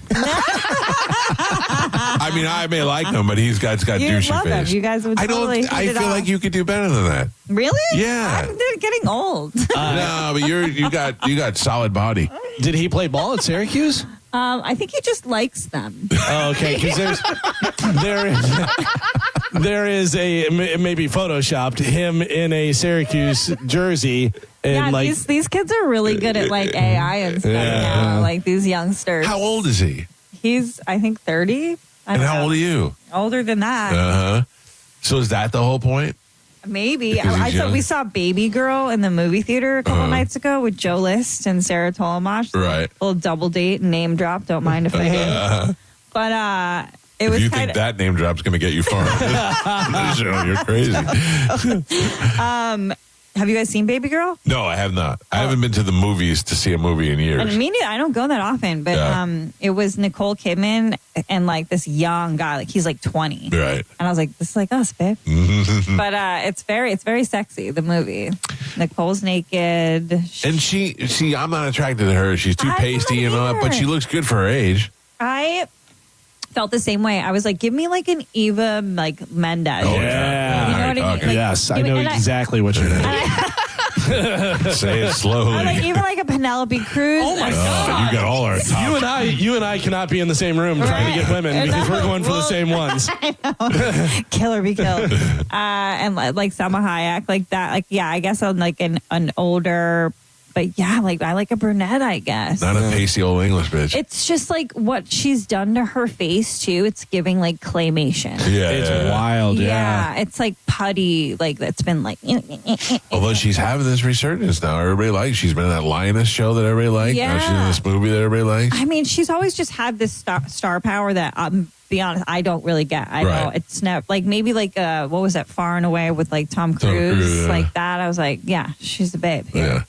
Well, I don't. I don't care what we think. She's a gazillionaire. You went to the movies. You paid for the movie. He got the snacks. He did. Oh, the snacks are more expensive. I got the snacks. Yeah. Did he bring them with, or did he buy them at the? He's pulling cured meat out of his pocket. You want some spaghetti? That's so weird that you at this stage in your life will date a poor young guy because he's kind of cute. So cute. Yeah, kind of cute. He's so cute. Mark Norman's cute. Yeah, but that's not my type. This guy, like, he's like a tough guy too. He like broke his hand once and he just let it heal. I will come to the thought. I probably can't say that. You will come over. You will come over physically. To is that tough or just doesn't have health insurance? That is pretty funny. I love it so much. I love a tough guy. How long have you been with him? I think like September maybe. Oh, that's pretty good. It's new. Yeah. But all right, talk to me. I have to let everybody know you're very funny. Thanks. And I do. I follow your social media. I love that all the other guys love you. I talked to Bobby last night. And Bobby! I said, Karen's coming on tomorrow. And he goes, oh, she's such a dirtbag. That's exactly what he said. I go, yeah. I love him. Yeah. But tell me about, let's talk about the OnlyFans. I need to know about this because I am. And so do your listeners. Yes, that's what I'm saying. M&M 69 is all they need to know. What is that? I don't know this code. Yeah. I don't know what that means either. Just find it. I have. You'll be shocked how resourceful people are. What do you mean? They'll just find your OnlyFans. Oh, yeah. That's great. Well, yours is easy to find. You can find it just through your social media, through your Instagram, which is great. I love when I see a girl on Instagram and she's smoking hot or something about her is super sexy, and then I look at her bio and she's got that blue link, and I'm like, there it is, baby. Let's go, buddy. I'm good for just taking a couple of looks around. Yeah. Like, I'm not into, I don't need to chat with you. No. I don't mean you, but I mean, I don't need to chat with the OnlyFans. What are we doing? No, I'm saying, like, there's this girl that I got obsessed with on OnlyFans. I had to ask my wife if I could if I could join her OnlyFans. And her answer was, yeah, I'll think you're gross, but go ahead. And I went, I could live with that. I'm fine with that. So I'm on her OnlyFans, but I won't unlock anything. I don't need to see that much. I just need to see a different angle. You won't unlock anything. I'm not that kind of explorer. Well, I want to, trust me, but it'll just, I know that's going to end up getting me. It's a slippery slope, right? Yeah. It's like a slot machine. Once you get one, I want to see more. Sometimes, like when I'm, having private time, I'll like see these like cam girls. Yeah. And I mean, that's a hustle. That's my new deal. That makes sense. I'm just like, I guess that's more like virtual stripping at this stage, right? Like my thing is, once you decide I'm trying to make maybe like $1,000 or like $1,500 in this like however long period of time, but then the way that I like making money, I'm like, well, what's another hour? What's another 3 hours? Next thing you know, I'm eating my own toenails. I'm never leaving. I've just started self-consuming because I don't go to the fridge. I don't go eat anymore. I just play with myself all day. What is the grossest thing that anybody's ever asked you to do? If you can say without getting fired. I mean, my guys aren't that gross, I guess. Like we were talking about the girl who used to sell her farts in a bag this morning. Oh, right. Like they're and people want to see your feet all the time. That's another like downloading the Rocket Money app. Like you're getting fooled. Yeah. You're getting scammed. Yeah, like if you're buying women's underwear, it was on a dog, probably. Right. Yeah, who knows? Yeah. Sometimes, like if I was going to go to that level of creep and I'm the guy and I'm paying, I would want video proof of said underwear and like whatever I want you to do, shove it down your throat, I don't know, whatever. And then I want that to accompany whatever I'm purchasing. Are people always after your feet? People, they want the socks a lot too. Yeah. That's just like, I'm not into like admin work. I don't like FedEx. Can you pick it up? I don't want them at my home. That's so funny. And I just like, a FedEx depresses me for some reason. I don't know if it's the color scheme or are they a sponsor? No, you're okay. I can't imagine going to my front door with excitement, getting a box, ripping it open, and it'd be somebody's old socks in there. Oh my God. And there goes your afternoon, dude. I consider myself a high grade pervert, and there's just a couple of things I just don't understand. I just can't get into.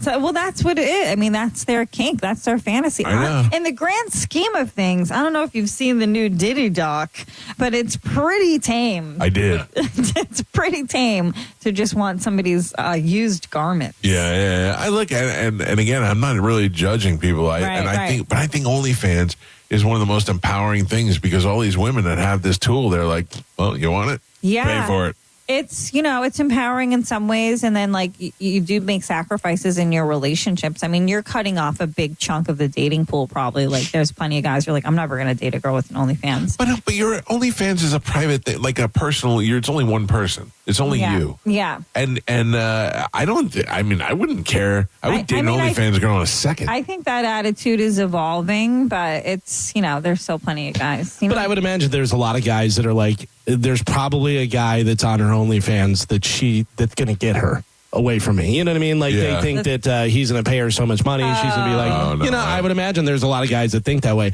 I'm surprised that there's still strip clubs with OnlyFans. Wow. Because that seems more dangerous. It seems more I work. I can't touch an OnlyFans girl. Right. I can grope a stripper. I can't touch an OnlyFans. Yeah, depends on where you go. Mike's like, I'm going to try, though. I've been doing chicken nuggets outside my door. But also, that's another reason for them to do OnlyFans so they don't get groped by you. You know what I mean? Yeah. Strippers should be upping their fees and their charges. Yeah. Now. Like, they should be charging $100 a lap dance. Do you know that strippers pay to work at the strip club? Yes, I do. Yeah. A friend of mine was a stripper. I've known a couple strippers. Yeah, it's friend crazy. of yours. She actually is a comedy writer now, but she stripped for a while. Yeah, it's scary. It's like, yeah, you don't know how much you're going to make, and yeah, you're paying the house out. You're paying the house, and then the house gets a big chunk of whatever. If you do a champagne room thing, Right. whatever. If you sell champagne, if you do any of that stuff, they're getting most of the money. Yeah. I don't like that. I like that you guys make big money off it because guys aren't mad at it. We're giving You guys the money. aren't doing anything with your money. Right. So many of you guys download Rocket Money app, and it'll show you how little you're doing with your money. Do you know how bad SoundCloud, the app SoundCloud? Yeah. I had to call American Express and tell them, I'm like, I can't figure out how to cancel this. Right. You have to shut it off for You me. And gotta I just shut it block off that them. way. Yeah, It's crazy. I don't know. That's so funny. By the way, this is Karen Fian who is here. Everybody loves, all you New York comics love Side Splitters. Oh, it's the best. Yeah. Such a great club. I love how it's set up. I had a blast last night. My mom came with her friend Marcia. Does she live here? No, once a year, my mom looks at my calendar and notices I'm in Florida. She's like, I want to support you. I was like, really? I was in Chicago last weekend. Shorter flight. It's weird you didn't want to come. Florida. It was -7. Oh, but maybe Marcia can come. So what does your mom think about the OnlyFans? Oh, she loves it because she's got a new Gucci scarf. Right. She when she comes to my apartment in New York, she's like, I don't care how you're paying for this. This is great. Where do you live in New York? Battery Park. Oh, yeah. Yeah. Well, you must be raking in the dough. It's all right. Yeah. It's going well. Why do you are you like, if like all you comics that are on the road, you get sick of going on the road, are you like, I'm just going to ramp up the OnlyFans? Well, I mean, I try to be just like picky a little if I can. Yeah. I mean, I'm not. Well, buy tickets to these shows. Let's prove everyone wrong. I'm not exactly a draw yet, but I like the road. It's weird because I like it when I'm doing it, but getting back into the swing of things in New York sometimes can be like a little. And then I got to leave my dog. I got a big ass dog. I got to pay for people to watch. What kind of dog do you? She's a big mutt. She's a lab shepherd. Wow. She took a pug's eye out a couple months ago. Oh. She didn't really. Where, like in the park? Listen to what happened. All right. Okay. This woman had her, I really hope this chick doesn't listen. She had her 12-pound pug in the big dog section of the dog park. That's it. That's the problem. You already messed up. Yeah. Yeah. Assumed risk on your part. Yeah. So whatever. My dog does not like pug. Any type of like genetic abomination. She really hates it. She really hates a Frenchie. She'd hate you, Joe. But I wasn't there. I was in Italy. But something happened and the pug's eye popped out. But neither of them. 30% of pugs have this thing called proptosis, where their eyes just pop out of their skulls. Yeah, you can like clip their toenails, like yoink, shoot right out of their skull. So I think maybe my dog scared this dog's eye out. I offered to pay for the vet bill, but then this girl wanted $5,000 because it was her emotional support. Oh, brother. I had to bring in my lawyer friend. Yeah. This is the offer. You said, let me check my Rocket Money. See what I'm doing. See what I can contribute. Did you get an OnlyFans and be like, are any of my fans a lawyer? Very luckily, one of my dog mom friends is a lawyer. She's a badass. Yeah. Some lawyers are like, meh, you're a lawyer. But she's like, I love fighting. Yeah. The lady was probably like, oh, she's in Italy. Let me see if I can get some money. Exactly. Yeah. She's like, I followed you on Instagram. I kind of want like triple what you offered. I was like, yeah, I saw the vet bill already. Like, you don't even have any proof that my dog did it. Right. Yeah. And you were in the wrong spot. She was in the wrong spot. Yeah, and she didn't have her dog either. Her mom had her dog. So there was lots of moving parts. I rule for you. I just thought about this. If I took my dog to the dog park in the big dog section and there was a big dog fight, I would just shoot the other dog. Like, what would I do? Honestly, I'm not saying that to be mean. If somebody, Really? if I was in the dog park, Yeah. and a mastiff started beating up my golden doodle, like chewing it and crying, I'd have no choice. What would I do? Can't say that. Really? That is definitely describing. I can't believe you're shocked that you can't say that. I mean, had you said you poke it in the butt, that would have been much different than the descriptive words that you used. Yeah. Oh Is my that God. not the medical term? No. That is not how you get a prostate exam. You need to change doctors. Good grief. You think I'm going to do that before I shoot a dog? Yeah. I'm not doing that. Oh, come here. Before you nobody told you had to live. By the way, yeah, how nice are you that you licked it? Oh, nice. I don't want to go and dry. A real gentleman. What a do it. What a gentleman. Well, I'm saying that because a mastiff, you can't grab their tail, I'm thinking. They A have a lot of little times nub. they have dog tail. Right. My dog, corrected a Labradoodle. The thing, when a Labradoodle gets pinned, they scream like humans. Oh. And so then, my dog's, prey drive was a little why is this thing screaming? But I just pulled her tail and she was off. Okay. But this dog charged her 3 times. He was asking. Yeah, I'm not saying that even though it could be my dog's fault, but I feel like if I'm out there and I'm going to be, You're one dog shooting latches the dog. on. You're going to gotta be a viral video on YouTube. I might try to shoot up first. Yeah, please. It wouldn't be the first one.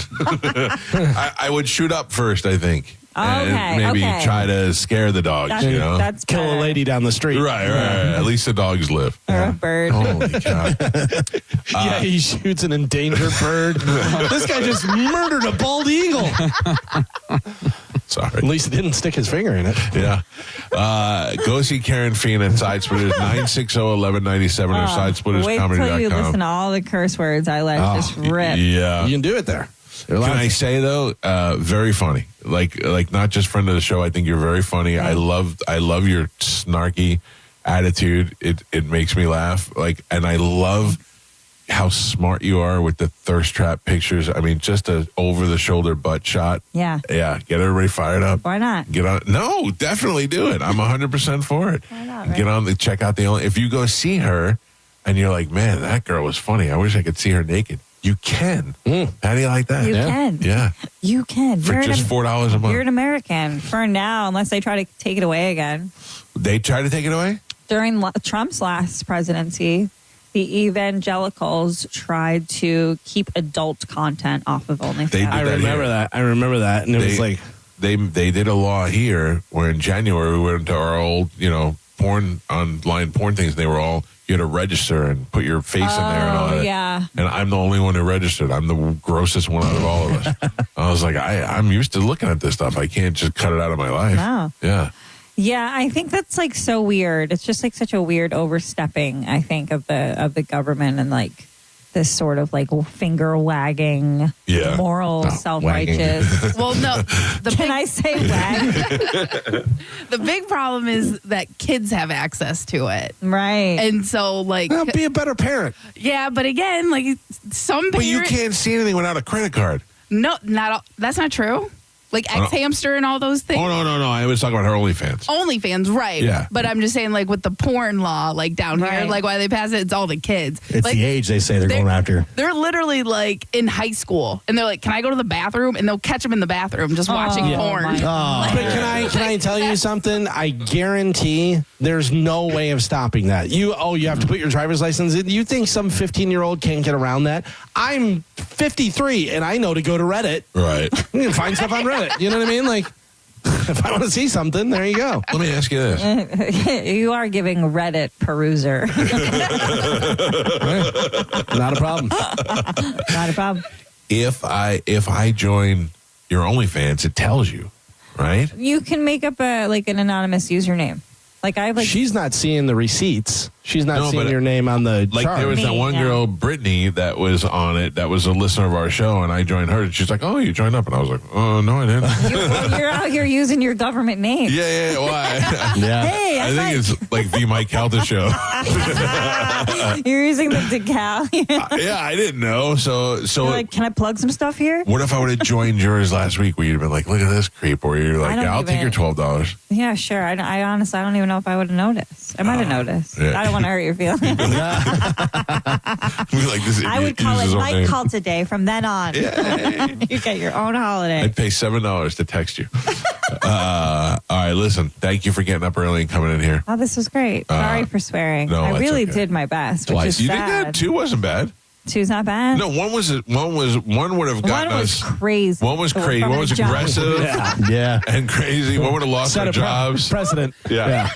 The other one was more medical, but let's not chance it. It's crazy how quickly my brain turns off. Yeah. It's like, and forget that little thing he just said. By the way, also, if your doctor is talking like that, you need to change your doctor. Just so you know. He shouldn't be saying It's that. the only way Thank you very much for coming in. Thanks for We'll take a having quick break. It's the Mike Calta Show. It's 102.5 The Bone. It's the best of the Mike. It's the best of the Mike Calta Show on 102.5 The Bone. You're listening to the Mike Calta Show. Here's your chance to cash in on the Bone Bonus 2026. You don't know how much I need this money. The Bone Bonus returns Monday, January 12th at 8 a.m. Sponsored by Anajar and Levine, Accident Attorneys. Call 1-800-747-FREE. That's 1-800-747-3733. The Bone Bonus is back. Keep listening for your chances to win. 102.5 The Bone. Real, raw radio. When you've been in a crash and your mind's racing. When you've fallen in a store and are blaming yourself. When you've been hurt at work and don't know what to do. You know who to call. Farah and Farah, Tampa. Hey, it's Mike Calta here to tell you about my friends at Stingray Chevrolet in Plant City. It's time for them to close out the year, and they're pushed to finish the year strong. That means these are the final days to get their biggest savings of the year on a huge selection. Right now, you can upgrade to a new Chevy Silverado 1500 with $12,290 in total savings. That's right, $12,290 in total savings. And here's the thing. Stingray Chevrolet is massive. They've got rows and rows of new Chevys, Silverados, Tahoes, Traverses, Equinoxes. Whatever you're looking for, they've got it. You can actually find the one you want and drive it home today. Plus, they're paying top dollar for your current vehicle. Keep the cash or use it to trade up and save even more. The clock is ticking. Don't miss the final days to upgrade before time runs out. Visit StingrayChevrolet.com. Together, let's drive. Stingray Chevrolet. Relax, enjoy the difference. Stock number TZ2399785. Stingray discount $6,040. Customer cash $3,000. GM bonus cash $2,000. Trade assistance $1,250. Must trade in a 2011 model year or newer vehicle. Not available with lease and some other offers. Plus tax, title, license, and $999 dealer dock fee. Expires 1/2/26. The real story in lab-grown diamonds is the outrageous markups other jewelers are charging for them. That's Brian Stamey, Vice President of International Diamond Center. Jewelry stores are marking up lab-grown diamonds as much as 800%. It's insane. So instead of continuing to see customers overpay, IDC is changing the game. For our customers, we have secured direct access to a wholesaler of fine quality lab-grown diamonds. Every size, every shape. IDC will facilitate the purchase at wholesale pricing directly from the grower. Look, we will always stand behind natural diamonds. But if a customer wants a lab-grown option, we can at least make sure they aren't being price gouged. International Diamond Center. For over 4 decades, IDC has stood for one thing above all, protecting our customers. No games, no inflated prices, just the diamond you want at the fair price you deserve. So don't overpay. If you want a lab-grown diamond, come to IDC and save thousands. International Diamond Center, Tampa, Clearwater, Lakeland, and Sarasota. Online, shopidc.com. Captain Zach Sturm here for Rivard Buick GMC. I want to thank Tampa Bay for coming out big this year. Maybe it's the discounts or the insane inventory. Whatever it is, your hometown Rivard Buick GMC is currently the #2 GMC dealer in the country, and we are chasing that #1 spot. So what does that mean for you? It means the discounts we are offering from now until year end are going to be the largest this city has ever seen. Like new Sierra 1500s for up to $16,500 off. Find more than 950 vehicles in stock, all with massive discounts at RivardBuickGMC.com. GMC, we are professional grade. I'm John Morgan of Morgan & Morgan. Why should you hire America's largest injury law firm for your case? There's lots of reasons. Just like there's a reason millions of people called us last year in their time of need. When it comes to fighting for justice and compensation, millions of people across the country trust us to go to battle for them. We became the largest injury law firm in the world for a reason. There's only one Morgan & Morgan, forthepeople.com. Injured? Dial pound law or visit forthepeople.com for an office near you. Hey, what's up? It's Gio. It's a brand new year, and it's time for a fresh start. And if one of your New Year's resolutions is getting more organized, confident, and prepared financially, 2026 is the perfect time to make your move. Trajan Wealth, they can help you start the year off right with a game-changing financial plan. They're fiduciary advisors. They're going to work with you to understand your goals, help craft a strategy that's built specifically around you. And they've got offices right here in Tampa, Sarasota, Fort Myers, and Naples. So real help is always close by. Check them out for yourself. Give them a call, 813-212-0500, or visit TrajanWealth.com, and you can set up a free consultation today. Make 2026 the year you decided to finally plan smarter when it comes to your finances. Again, that's 813-212-0500 or TrajanWealth.com. Advisory services through Trajan Wealth, LLC. SEC registered investment advisor. Client paid advertisement. Additional disclosures at TrajanWealth.com. 1025 The Bone. Real Raw Radio. WHPT, Sarasota, Tampa, St. Pete. Live from the WeatherTight Windows studio. And now, it's the Mike Calta Show. It's the best of the Mike Calta Show on 1025 The Bone. A poll on free speech finds that most Americans think social media companies have the responsibility to prevent harassment, hate speech, and conspiracy theories. Here's the thing. If Gio is on his page and a bunch of people are on his page calling him ugly, clearly there is agenda to insult Gio, and you shouldn't allow that to happen. That's how people commit suicide. That's how people, that's where it gets out of hand. You should prevent bullying. But you can't stop everything. But also, I don't know. If the people are doing that, then get off social media. Yeah, but I mean, also, it's become a part of our life. It's not as easy to just say that anymore. Like Gio used to say that before. If you don't like it, get off it. Well, but the problem is, this is the everyone gets a trophy syndrome. Yeah. You know what I mean? Like, kids never hear the word no. Kids never hear the words you suck or you're bad from anybody else. And so when they get into teenage years, when bullying starts, they don't know how to handle it. They don't know how to regulate their emotions. That's why I tell my kids they suck every day. I was going to say, Mike's really trying to bring that back. Yeah. Yeah, my kids suck at sports. They suck at a lot of things. Like, I always say to my kids, I'm like, you did terrible today. Yeah, and I mean, but that's the thing. Like, kids need to know that they're not always going to be the best. But kids nowadays, because everyone gets a trophy, they all think that they are number one, that they are the greatest of all time. And that's why you get people going on American Idol. They can't sing. Right. And you go, well, my mom. Yeah, my whole family. I don't tiptoe around it. My son was a promising football player. He had size that if he had the talent to go along with his size, he could have really done something with it. Why doesn't my son play football anymore? Because he didn't like it. He didn't enjoy it. Or weed and girls. Weed and girls. Those are the two reasons why he doesn't play football. He found weed and girls, and he was like, I like this better. Yeah. That's it. Yeah. So there's no trying to fancy it up. It's not like, well, he just didn't. Yeah, he found weed and girls. That's it. His life changed. His priorities changed. That's how it goes. Yeah, but that's also, there's plenty of people that I'm sure look back on missed opportunities that go, oh man, I could have done that. Sure. But there's also plenty of people, that's what life is making those different choices, and that's what leads you. That's why a lot of people who become successful after years of turmoil or tragedy or anything, it was awful. Those 3 to 5 years were terrible. But I wouldn't change a thing because that's what led me here. I don't know, dude. I think about some of the miserable times I had, and then people are like, well, it made me what I am today. I would still change it in a second. I think But you wouldn't be the same person. Yeah. No, you're probably right. I wouldn't. But the only thing that I wish I would have had, like back in the day as an athlete, is social media and NILs and all that. You could have done something with it. I could have made it. And just being young and a girl, like you see all these girls that are making semi-attractive. Oh yeah. And I had like double D's in high school. Oh. You know what I mean? And and I could play basketball really well. So just put those two You got things. your own balls. But I mean, put those two things together, I could have been making some cash. You were used to things bouncing. Your biggest regret is you didn't utilize your double D's in high school. Yes. Carmen, don't you see your teen ninnies? Don't you see this as you talking about this in 10 years now? When I was in radio, I was hot and I could have been doing OnlyFans, but I passed up on that too. No, but see, the thing with like on Instagram, I'm not going to get naked, and that's not going to cut off future things that I can do. Where getting completely naked will take a lot of things out of job opportunities. I'm going to tell you right now, if Meredith from Wild had an OnlyFans, I would join it tomorrow. Yeah.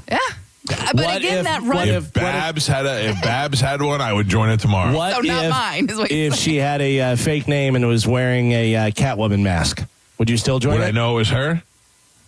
You don't know, but you know. Yeah, you think you it's can't her. prove it. Yeah. You can't prove it. Yeah, that's fine. So there you go, Carmen. They can't prove it. Cat mask, I mean, Carmen. how do you know I don't already have one of those? Oh, no wonder why she got the stink box, and the sex chair, and all these things that she's buying. Oh, what's your mask? We have to know. Figure it out. Go Are you find it. Are you the one that's Iron Man? It's a Chad mask. There is a girl on Instagram that is dressed as a stormtrooper, and she just wears the helmet. Oh, nice. Nice. Yeah, I mean, there you go. Yeah. I had to tell you, we have a stormtrooper helmet, Carmen, if you need it. Thank you. I think I need to change up my identity. You definitely seem like you need a helmet. it's a dick thing. Son of a bitch, man. For a few different reasons. Notice we didn't say the football helmet. I would say that in my years of being here, it goes up and down, but the upswing of hot chicks in Tampa radio is up pretty high right now. I think there's a bunch of good-looking radio chicks. There was the one girl that was on Wild that went to Chicago, right? Oh, yeah. Kenzie, she was smoking. Yeah. She was unbelievable. Yeah. She's gone, but Babs is hot. Meredith is hot. Sam was really pretty, I mean, she's still really pretty. She's just super pregnant. Oh my God. Well, you don't want to sexualize a pregnant woman. Oh, I mean. This is why you didn't go to Diapers and Donuts? She's not sexy enough. A toast to Sam. She used to be hot before she got knocked up. Oh, boy. There's your diaper bag. I did not say that. I mean. Put a helmet on, not baby. say that. Put a helmet on, sweetheart. Maybe just diapers, not so many donuts. All right. Holy cow. You're horrible. That's you. I didn't That's say any of this. Yeah. Oh, my God. Back to news. Oh, there you go. Free speech. More than 100 medalists from the Paris Olympics say that their medals are deteriorating. Yeah, they're Aren't they supposed to be bronze and silver and gold? Yeah. They will get replacements, though. Well, were they not the real medal? I mean, I guess not. I guess they're not. They must be just like gold plated or something or painted. You would think of all things that should be gold, it should be a gold medal. Do you know where Shaq's gold medal is for U.S. Olympic basketball? He wears it around his wiener. No. Anybody? No. On the side of the road somewhere over in Orlando. Why? He threw it out the window. He got mad about something. I forget what it was. He didn't run and go get that right after he threw it out the window. I don't know. Imagine you find that. Like, is this a Olympic gold medal? He says, according to him, that he tossed it out the window. I don't believe him. I don't know. I don't believe him. Warren Sapp doesn't have his Super Bowl ring either. I don't remember who it was. There was somebody that was a Olympic medalist, and their house got burnt down in the LA fires, and they were saying they wish they'd grabbed their medals. When they were I would think that's the first thing. Yeah, I forget who it was. If I'm a Grammy Award winner, I take my Grammys and my passport. I on the way grabbed out. my Olympic medal and then my baby. Yeah. You know what I mean? Like, I wish I could remember who it was, but it was like, I wish I'd grabbed my medals on the way out. So Robin Zander, fake Robin Zander, did not get me on Instagram, but guess what?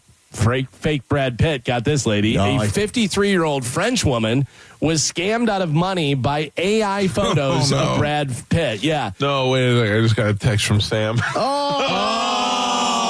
would you say those things? I didn't say any of them. You said like a beautiful pregnant lady. I said that. said. You were like, nope. You're like, she needs a I mask. did not. You I said she was hot before she was pregnant. Right. I meant you didn't want to sexualize her pregnancy. I didn't want to mean. I didn't say. I still think she's beautiful. So you're the good person in this? Oh my God.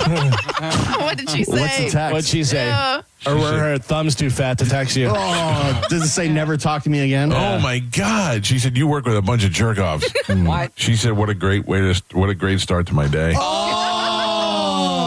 I think you're beautiful, Sam. that's your MO. You have a history of doing that. You talked about Johnny B's bad breath the other day.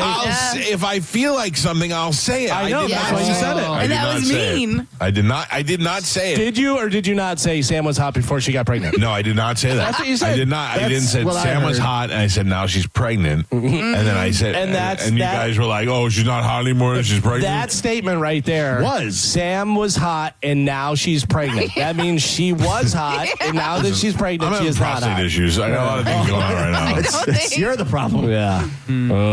I think Sam is beautiful, pregnant or not pregnant. Okay, creep. That's it. Oh, can't win with you guys. Carmen, strike that from the replay.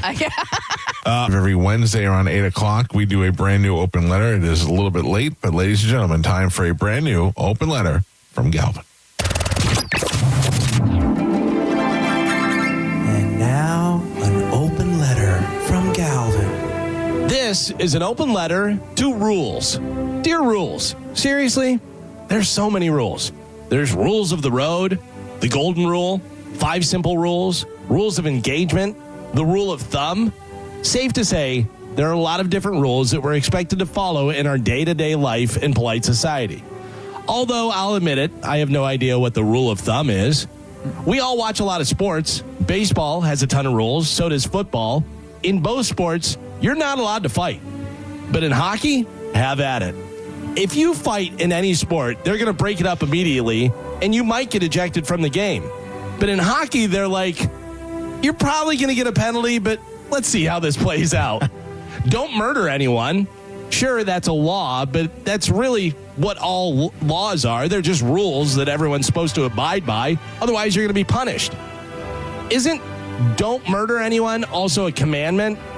The 10 commandments are basically just rules. Don't murder, don't steal, don't bang your neighbor's slutty wife. You get the gist.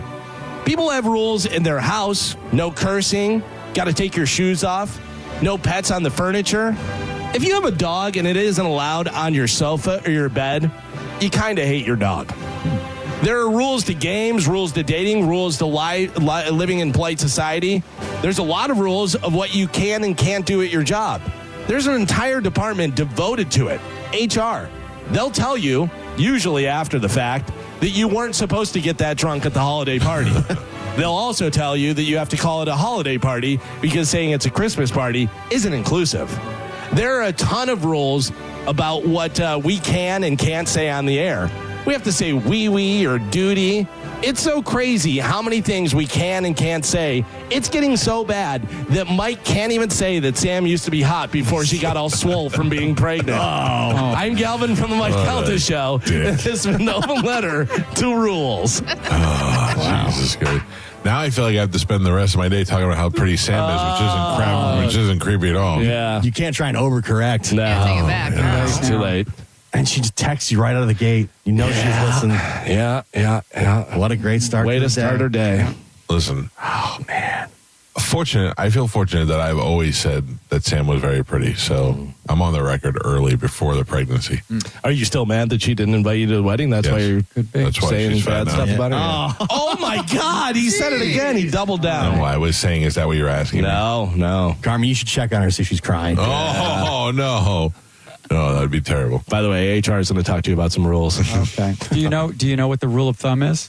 The rule of thumb, I would have to something with measuring, maybe. Yes, technically, but the rule of thumb is, and this is not really. Don't be mad at me for this. Oh my God. But the rule of thumb is that you can only hit your wife with a stick as wide as your thumb. Oh. Yeah. Is that right? That. Alexa. Joe knows. Trust me. Yeah. What is the rule of thumb?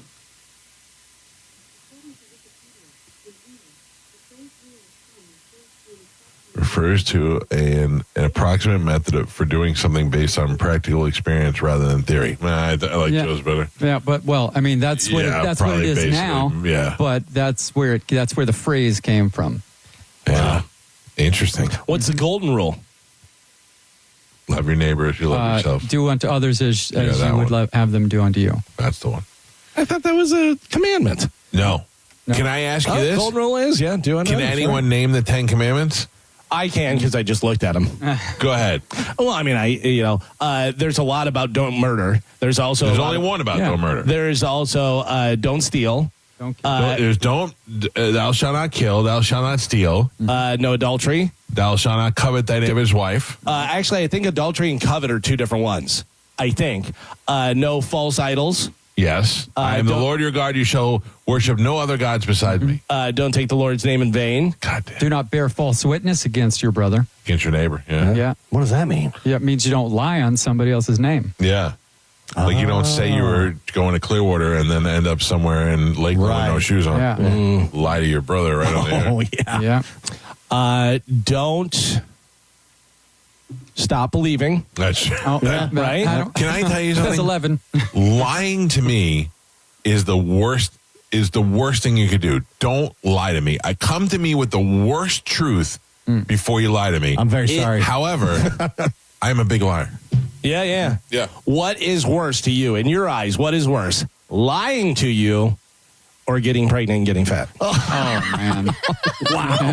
Well, I mean, when you used to be hot. It's unbelievable. Unbelievable. It is unbelievable. Can you see if she's in the building? Oh, I don't think she is because she's afternoons. Can you call her? She's actually. Give me 1 second. I have her number if you need it. She texted me earlier. She's at home listening to the show. Yeah, she's busy crying right now. Oh, my God. She's busy crying, knitting baby shoes. Yeah. Do you think she was listening or do you think somebody told her about it? Oh, she listens. Yeah, she listens. Yeah, she tells me all the time whenever. Same. Yeah. Oh. She's like, I love listening to Mike. She used to listen all the time. Before I got fat. She stopped around 9:03. Oh, come on now. This is Sam. She works in the building. She has since she was I don't know if she was an intern, but she's been there for since she was a board op. Yeah. And then now she does afternoons on Magic. I would imagine she started as a teenager, right? Wasn't she in her late teens when she was intern or something? I don't recall. I just know I used to see her. I used to call her the girl with the pretty eyes. I didn't know what her name was. I didn't know I'd seen her in the elevator. Now? Yeah, what's the new nickname? Pregnant Sam. Oh. Were you able to get a hold of her, Carmen? I was. She's on line 1. Oh boy. Hi, Sam. Welcome to the Mike Calta Show. Good morning. Can you explain to me from your step on the scale? no. Mike says you shouldn't do that. No. Right. Were you listening this morning or did somebody call you? Oh, no, I was listening. I listen all the time. Yeah. What was your interpretation of what happened? I mean, there was a small but involved, but I understood what you were saying. Thank you. I didn't want to sexualize you while you were pregnant. Is all I was trying to say. I was saying, but here's the way I hold. I hold pregnant women in high regard. I think they're beautiful. So I'm not going to be talking dirty about a woman who's with child. That's what I was trying to say. These guys turned it into a butt thing. Like I was saying, but she's pregnant now. No, I'm just saying you said she used to be hot. Right. And now she's pregnant.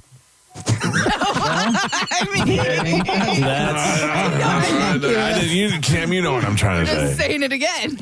No, I get it. You know, the 20 pounds hits hard. No, listen to me. I've seen your videos. You only have a little belly. It's all you've not gained any weight other than in your belly.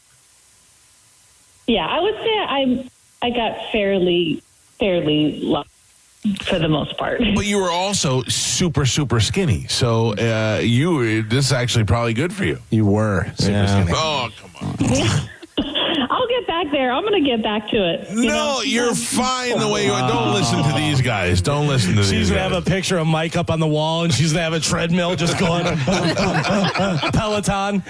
She doesn't need to listen to the people yelling at her. She just has a picture of Mike. When do you do? February 3rd. So my last day of work, if I go all the way, would be the 31st. Wow, that went pretty quick, huh? I mean, maybe for other people. Yeah, I guess so. Well, I wish you the I'm best. kind of done and being pregnant. you know what you're having? It's a boy. Oh, it's adorable. Nice. What are you going to name it, Mike? Yeah. Well, we're not saying. Oh, why don't you say? It's I don't. only. Like you're saying, you're not because saying people. publicly. You're not saying, or you're like not telling your family, or what do you do? We haven't told anyone because people will accidentally give you their opinion, and I don't want anybody's opinion. Yeah. Is it a common name or an odd name? It's kind of a mix. It's not super odd, Oh, I'm dying. but Can I don't guess? hear it every day. Can I guess? You can guess. Fatso? No, I'm joking. That's just. It was your fault. Oh, the baby's going to come out. She's going to yell at it. What is your husband's name? Alex. Is it something derivative of that? No, it's not. You should name that kid Sam. I think that would be the coolest. Sam and Sam. That might get weird. But. Yeah, but it's a cool thing because there's like a girl Sam and a boy Sam. Yeah, but then it's like I was named after my mother. That's weird. But the other thing is, I know exactly what she's talking about because let's just say John. If we're naming our son John, and then they're like, "Oh, there was a jerk in my high school class named John," and it's like, who cares? Yeah, I wouldn't care what anybody said. Yeah, no, but like people feel like they have to tell you. Yeah, there was this ultrasound tech. There was a name we were considering that we didn't go with, and I was like, Alex, let's just tell her. Let's see what she thinks, because it was kind of a weird name. And I said, hey, what do you think of this? And she goes, sounds like a butler's name. So I was so mad at her, and that was the last time I told anybody anything. You were going to name your kid Jeeves? What was that name? That name was Banks. I like that. I like something. See, I like when you have a name liked like it too, but not anymore. when you have a name like Mike and it's very common. I always appreciate people with unique names. Yeah. So Banks is solid, man. And imagine that kid's an athlete or I something. thought it was cool. Yeah, I like it. Well, did you stay out of the but box lady like ruined that? it. Did you stay out of the box like that, or did you go somewhere a little more A normal? little bit, but this one's more commonly used, but it's still a little different. Shark? No. All right. Well, look, best of luck. Congratulations, and I'm sure everything's going to be great. Thanks. Yeah, I'm going to go make a salad for lunch. No croutons. No. I think you're beautiful, pregnant and not pregnant. Thank you. Well, thank you. Thank you, guys. All right. Good luck with you and Banks. All right. Bye. Bye, Sam. Oh, You're a real jerk. Yeah, she's so sweet. I know. Listen, I didn't say any of this. This is all you people. She knows it. She knows what's going on. She was hot. Yeah, I didn't Those say were it. I didn't your say it words. like you're saying it in a way that I did not say it. Had you left out was, Yeah. you would have been okay. That's where you went wrong. She was. You didn't let me finish. What if I would have said now she's even hotter? But that's not what Then you you're said. a creep. Then you're a creep that likes young pregnant girls. Yeah, you can't win. You can't win. There's no way, Michael. If you would have said Sam is beautiful and I don't want to sexualize a pregnant woman, I think you would have been That's okay. But now you didn't let me get it out, and you guys cut me off and made me seem like a villain. no, you said she was hot. You were And then naming we- hot women in radio, and she didn't make the cut anymore. Yeah, he is said what she pretty was. much. Wasn't. In fact, you pointed out that she used to be hot. She used to be on the list. Yeah. Now that's no longer the case. Yeah. You said she should name her kid Fatso. Yeah, blame all that sent kid. from you. Yeah, blame that kid for making her look the way that you think she looks. In all seriousness, have you seen her? I mean, she's exactly the same stick figure and looks like a snake that swallowed a watermelon. Yeah, She's just yeah. got a belly. That's Yeah. all she's got. That's I had a buddy of mine, his wife was like that, and she did a half marathon when she was like 8 months pregnant because she literally just had watermelon baby, belly, whatever, and the rest of her was exactly the same. My wife did not have that. No. She blew up twice. How she was able to come back from that twice, I have no idea. Because she ballooned up for both those kids pretty big, and then she came back. I mean, look, she'll be the first to tell you. She'll be. Well, she was pregnant. It's not like she just gained a bunch of weight. I know, but she got really big for her body size, and then got all the way down. Then had another kid, did the same thing again. It was Carmen, great. You keep Carmen, going. do you think you would ever make it back? I'd have drugs. I'd need drugs. For sure. Even with drugs, you wouldn't make it back. Oh. You would just be like, now is my reason to eat a taco. No, I think you would enjoy it. I think you'd be like, no, I can't. Listen, no. I love food, and I accept that I will never be a stick. I've never been a stick figure. You know what I mean? I've always been more athletic and more of a muscle build. Right. And so I know I will never be tiny. But I also love food, and I am not going to live myself starving myself. No. I think if you got pregnant and was having a baby, whatever, that would be your excuse, and you would be if anybody said anything, I'm pregnant. Yeah. I'm a mother now. I'm eating for two. During my pregnancy, yes, but I would also be mindful. But after the pregnancy, Ozempic, baby. What's up? Let's go. So you still wrote that off, though? You're never going to have kids? Yeah. Listen, just like you saw that drug movie too early and it pushed you from never wanting to do drugs, they showed a woman, I saw a woman giving birth way too early. A body is not supposed to. Listen, my wife had 2 C-sections. But they say that's not good for the baby. My babies are fine. Are they? Yes. Yeah. Your babies are good, but that's not always the case. And the thing now is, and like you hear about these women and their traumatizing experience at the hospital because it literally is, they say they feel like they are on a conveyor belt, that they go in and they say, this is my birth plan, this is what I want. And the doctor's like, nope, you're getting a C-section. Boom, go. Yeah, because there are certain reasons why. Like my wife had to have a C-section because her pelvis was curved and my son was huge. Right. So they said the chances of there being a problem with him going through the birth canal would be higher than if they just had a C-section. There are some cases that you need to have a C-section, but nowadays it's so much easier and it gets the women in and out of the hospital faster that doctors are quicker to say, let's have a C-section instead of allowing women to have a full-blown birth the way they want to. Sounds like they're doing it the right way. No, it's pluck it right out. I know like Operation. I know a nurse who does this, and she says C-sections are overprescribed because it is a factory. Get in, get out, get in, get out. It's less work and stuff, and it's just, I don't know. I saw the video. My body is not meant for that. It's not supposed to do that. You're pregnant, huh? You do it. I don't want to do it. I already did it twice already. Well, thanks for tuning in, Sam. You learned some stuff today. It's the best of the Mike. It's the best of the Mike Calta Show on 102.5 The Bone. You're listening to The Mike Calta Show. The NFL lives on 102.5 The Bone. We have games every week, so wherever you are, you can follow your fantasy players or check in on your bets or just enjoy some football. Right here on 102.5 The Bone. Sponsored by Badger Bob Services, now servicing Tampa Bay. Hurt in a slip and fall? Take back control of your life. Call Anajar and Levine Accident Attorneys at 1-800-747-FREE. A lot of people, when they come in, they'll say, this is my last hope. The next step is getting them in the right arch supports. Our goal is to have that long-term change for them, to see someone that is in pain. I change things for them. See how we can help you with a free fitting at the Good Feet store. Hey, it's Mike Calta here to tell you about my friends at Stingray Chevrolet in Plant City. These are the final days of their Stingray closeout. Shop their best offers of the year before time runs out. They'll pay top dollar for your current vehicle. Keep the cash or use it to trade up and save even more. Don't miss your last chance of the year to save. Visit stingraychevrolet.com. Together, let's drive. Stingray Chevrolet. Relax, enjoy the difference. There are only about 4,300 publicly traded companies on the U.S. Stock Exchange.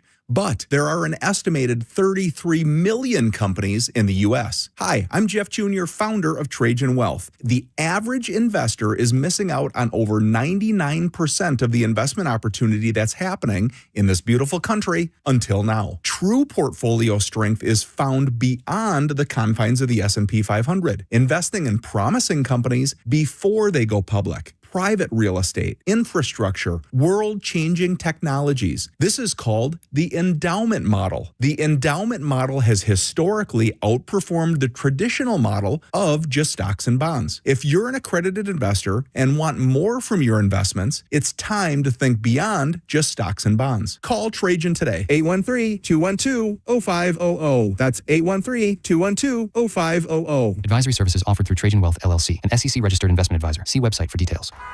Oh, we're going to be so late for the concert at Tampa Riverwalk. We should be there by now. I just need to stop for gas real quick. I know a cheap place down Meridian Avenue. Are you serious? We're going to miss the show because you're driving out of the way for cheaper gas? Just use Upside. What's Upside? Upside is great. It's a free app that gets you cash back when you buy gas. Wait, you mean I can get money back just for buying gas? Yep, and it really works.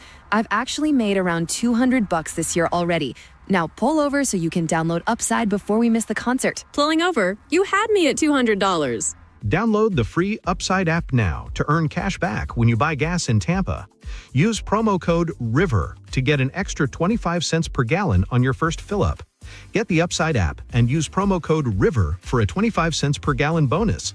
That's code RIVER for a 25 cents per gallon bonus. Offers vary by user and location at participating merchants. Go to upside.com for terms and conditions. Reward yourself or someone else with a luxury pre-owned Rolex from International Diamond Center. They're in pristine condition. Everything's been authenticated. That's IDC's Brian LeClaire, who scours the world to find the highest quality Rolex timepieces. Immaculate, well cared for, flawless. You're going to find that the quality and overall condition of the watches looks very much mint, the way that you'd want it. You're not going to see the difference when you shop at IDC between the ones that you'd get at your authorized dealer and what we have here. And unlike the authorized Rolex dealers, IDC has all the models you want ready for purchase. You want a Pepsi? We've got it. You want a Batman? We've got it. You want a Sprite? We've got it. You want a Bruce Wayne? We've got it. You want a Submariner All Gold? We've got it. Exquisite pre-owned Rolex watches at the best prices you'll find anywhere. We know what the pricing looks like in the marketplace around us, and we know that we completely obliterate the competition when it comes to the pricing. Find the Rolex of your dreams today at International Diamond Center in Tampa, Clearwater, Lakeland, and Sarasota. I double-checked, and this offer is legit. If you've been waiting for the ultimate time to visit Sonobello, it's now. Sonobello is giving 50% off your first area just in time for the holidays. Half the price. This really is your moment to make the change. It's the half the price holiday savings event. This is Sonobello's biggest offer ever. Save 50% on that one area that's been driving you crazy. The tummy that won't tighten, the muffin tops that won't stop, and those bulges that just won't, well, budge. Sonobello understands how frustrating those problem areas can be, no matter how hard you work. But that just changed. Their world-class doctors use microlaser technology to remove your stubborn fat for good, just in time for the holidays. Look amazing now, save half, and pay later. See website for complete details. But with 50% off your first area, appointments will go fast. Schedule your free consultation now. Visit sonobello.com/radio. That's sonobello.com/radio. Everybody loves the season of giving, but now the season of paying for it is upon us. That not so wonderful time of the year when millions of Americans open their credit card statements, stare in horror at the balance, and resolve then and there to find new ways to save money. If you're among those Americans, why not start by cutting your wireless bill in half right now with Pure Talk's Saver Plan? It's easy. You'll get unlimited talk, text, and 3 gigs of high-speed data on a super-fast nationwide 5G network for just $20 a month. Just dial pound 250, say Mike Rowe, and you'll save an additional 50% off your first month. Ho, ho, ho. And if you're active or former military or a first responder, you'll save an additional 20% every single month. That's pound 250. Say Mike Rowe for the gift that keeps on saving from America's wireless company. Pure Talk. Ringling Brothers and Barnum and Bailey, the greatest show on earth, returns to Benchmark International Arena, January 2nd through the 4th. The greatest show on earth is back with a high-energy, music-driven experience with bold circus performances, unforgettable characters, and a non-stop party vibe. Get tickets now at Ticketmaster.com. Now, back to Real Raw Radio. Sponsored by Anajar and Levine, Accident Attorneys. Call 1-800-747-FREE. That's 1-800-747-3733. Now return to the Mike Calta Show on 102.5 The Bone. And now, an open letter from Galvin. This is an open letter to parents. Not all parents, but some parents. Dear parents, not all parents, but some parents. Seriously, do me a favor. Save the cutesy stuff with your kids for when you're at home. For instance, when me, a giant hungry half man, half bear, is waiting in line behind you at the drive-thru to get some food, don't have little Tyler try and speak his first words by ordering off the Taco Bell menu. It's not cute. It's annoying. And it's taking so long, it makes me want to put melted cheese and sour cream on your kid and eat them just to teach you a lesson. Another thing parents shouldn't do, don't put your 3-year-old daughter in pageants. That is so creepy. Why don't you just put an ad on Craigslist? Hot 3-year-old that wears a lot of makeup and sequins outfits seeks older creepy pedophile. Must pick me up in dirty windowless van. Dressing a little tiny girl up like a grown prostitute has to mess up a kid. Yeah. I've never asked, so I don't know if I've ever met a girl that was in pageants as a kid. Or more likely, maybe every stripper I've ever seen was a former toddler with a tiara. God, you're so Don't let your kid leave an outgoing message on your phone. God. I don't need to call a number that I'm not 100% sure on who it is to be greeted by Gabanum They're robot kids? What? Are you trying to confuse me? Or you just don't want people to leave messages? Because if that's the case, you nailed it. Another thing, parents, keep your kids away from me when I'm walking my dog. Because when your kids come over to pet my dog, then you look at me like I'm some sort of creep trolling for kids. They came over to me, jackass. I was just walking my dog. Anyways, if you're one of these parents, just do me and everyone else a favor. Keep your kids inside your house until they're like 9 or 10 years old. I'm Galvin from the Cowhead Show, and this has been an open letter to parents. Not all parents, but some parents. It's the best of the Mike Calta Show. It's the best of the Mike Calta Show on 102.5 The Bone. BuzzFeed has an article, and it's stuff that guys lie about to their wives or girlfriends. Certainly not OnlyFans. But why they lie about it or what's going on and stuff. Telling your wife or girlfriend that you hurt them the first time. This guy says, my big thing about my wife is I don't know why she waits to leave the room to tell me. Yeah. Yeah. You go out of the room and then you say, yeah. Have you ever lied about saying that well, none of us do this because we already talked about it earlier, but the lawn's wet. You can't mow the lawn when it's wet. Oh, yeah, well, none of us are mowing our lawns. Right, but just making up excuses. I have definitely lied about things inside the house. Right, you can't do that because the pipes are cold. The pipes are cold. Yeah, My wife loves to call me out on that. So do the kids. Yeah. And the kids will be like, can we go here? And I'll be like, yeah, you can't go on Tuesdays or not. I'll be like, these kids, they're open on Tuesdays. I try that flow lying where you just say it immediately without thinking about it, and it never works. If you're a gamer, telling them that you'll one more game and then I'll come to bed. Yeah, one more game and then it's 5 o'clock in the morning. I do that when I say we're gonna have like one more beer. Yeah, that's Chad. Can I tell you that I am? There are just like I'm not a quitter. There's just times where I'm done. Yeah, I'm done. I'm done playing video games. Like forever? Maybe not, but for right now, I have no desire. I was a guy who played Call of Duty with my brother and my nephews every night before I went to bed, and then one day I just went, I'm done. You're done with wrestling? I quit wrestling. Yeah. I mean, done with the Yankees? Done with baseball. Yeah. I got to the point where I'm just like, no, I'm done. I get it. The Godfather. I watched The Godfather or Godfather 2 every day for at least 15 to 20 minutes. Every day I would put it on for a little while. And then one day I was just like, I'm done for a little while. Yeah. Not that I won't ever go back to it, but I just get to the point where I'm done. Godfather, baseball, Spanish. I mean, a lot of things are just done. Wow.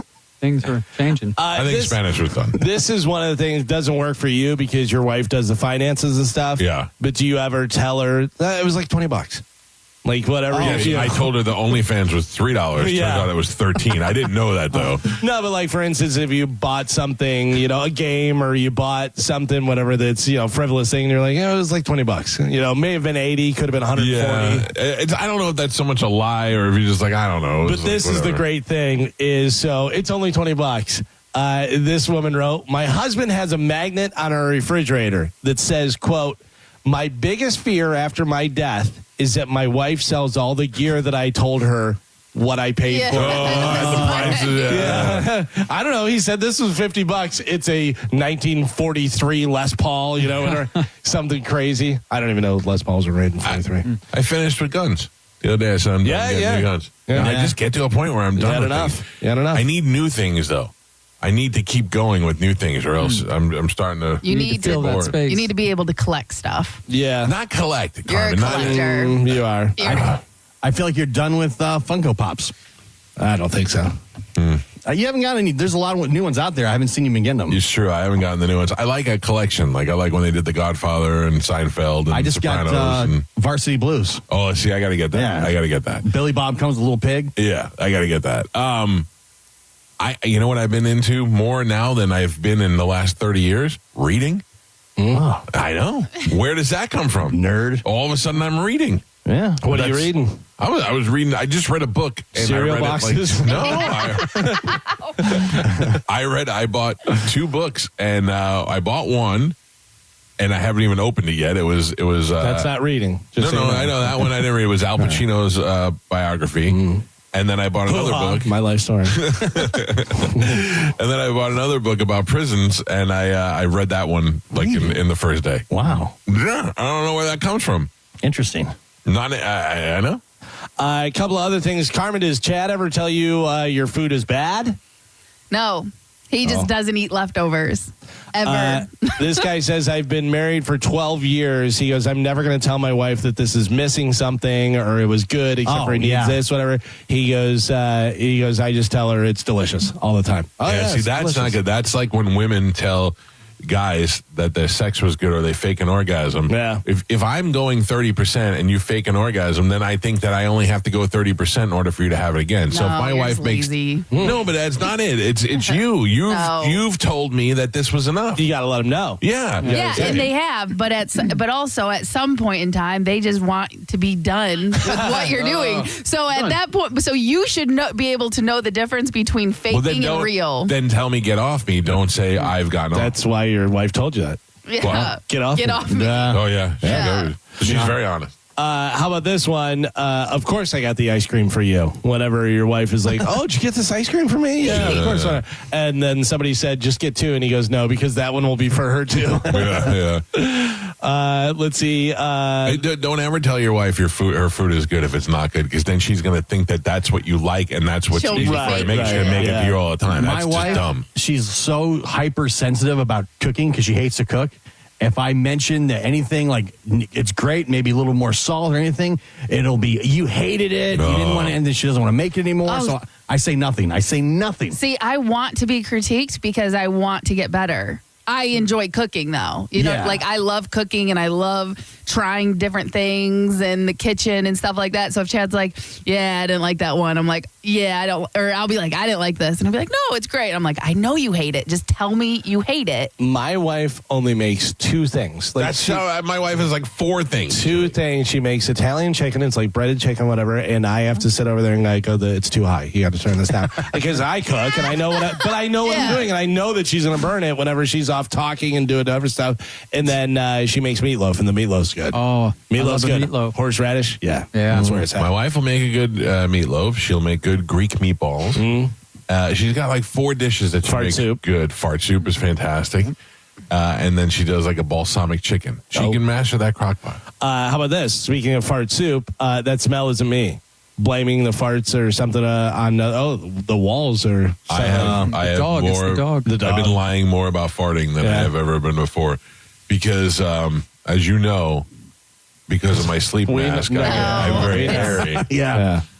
And a lot of times but I will tell you, the dogs fart a lot. The dogs, and she'll go, "Oh God, was that you?" And I go, "No, it was not me." And I don't lie about that. But you know how you could tell if your fart's going to smell? It burns when it comes out. You know what I'm saying? You need to go to the doctor. You need to go to the doctor. When it comes out and it's heated, you know that there's going to be that one's going to stink. I don't fart that around my wife. She gets no hot You fart. control the heat? No, but on the way out, if I start to feel the heat, I go, we got to hold that one in. Hold that one in. What? You never did that? Feel the heat? You never felt the heat on a fart? Not prior to. As it's coming, warming up. as it's trying to leave, you're like, oh, that temperature's too hot for that. That's going to be bad. That one's going to smell like rotten garbage. You might be backfiring. Yeah. I will say, since New Orleans, I do not trust anything. The old gamble and lose. It is. I am still cleaning out house, and it. Still, huh? Listen, I don't know. Isn't it like I feel fine, but it still makes me nervous. Yeah. You don't want to cough too hard? Yeah. When I got that norovirus, I was nervous for like 2 weeks. Yeah. I was not a normal person. Right. And that's the thing. And everything's fine now and it's stuff, but it's still just, PTSD. There's uncertainty. Yeah. If you want to go to dinner or go somewhere to eat, whatever, the easiest way for you to get your girlfriend or your wife to go and to figure out where you're going to go is to say, guess where I'm taking you for dinner? And whatever they say, you go, yep. That's a great idea. That's a great idea. That is a good idea. Yeah. Yeah, except for what if she always says burns? That's fine. I don't understand and women, it really falls back on you. When you say, what do you want for dinner? And I say, whatever you feel like eating. At that point, you should stop talking to me and just order something.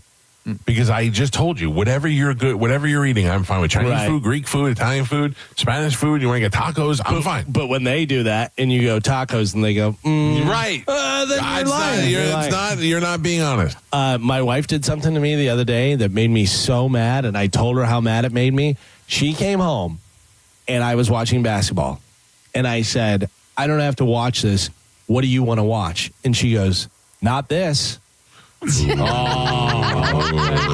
Right? Yeah. I conceded that I watch sports a lot, and I was saying, I don't have to watch this. What would you like to watch? We can watch it. You want to watch Stupid 90 Day Fiancé? Fine. We can watch. But she said, not this. That's not the right response. No, it's not. Just was hating your show. Yeah. I already told her we could change it. Not this. That was rude. Also, that's bad. And also, I feel like my wife's not going to help me when I'm old. Because I think I may actually be losing my hearing. Right. I mean, between playing drums, listening to loud music, constantly having earbuds in, and over-ear headphones and stuff, my wife will say something. I'll go, huh? And she'll go, you're losing your hearing. And I go, I know. And she goes, you don't. And I go, stop yelling at me. I go, I can't do anything about it. Whatever. And I go, but also you mumble. Just so you know, you mumble. I go, listen, I'm losing my hearing. Also, you mumble. Yeah. My wife is convinced that I mumble. Yeah. You do. And I'm like, I talk for a living. Yeah. That's the one thing that I know that I can do. It's provided for us. So don't tell me I mumble. Maybe you just have problems hearing. Yeah. And when you're scrolling through your phone, you think I mumble because you're not paying attention. And then I go, hello. You know what we don't have the manpower to do that I would love to do?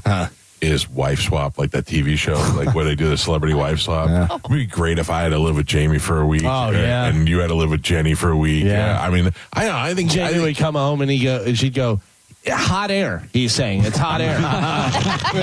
Listen, I wouldn't fart in front of Jamie. I would love to live with Chad for a week. I'll take Jamie 100%. That would be so much fun. We could play video games. It'd be great. You can show me how to get abs. No, I don't think that's a teaching thing. I think I'd be most comfortable with Galvin's wife because I know her. All right, take it easy. The best. Yeah, that's really weird. We get where you're going with this. I would not. No, it's not sexual. I would not fart in front of Galvin's wife, hot or cold. No, I would not do that. Hot or cold farts in front of your wife either. Thank you. Yeah. If you fart in front of Sugar Pants, just tell her it's a barking spider. Oh, she'll like that. She buys it. Okay. Barking spider. Yeah, there must be a barking spider in here. Right? Yep. Well, I got the reverse bullfrog fart, so I might be able to pull that off. Hot or cold? Those are cold. No, good.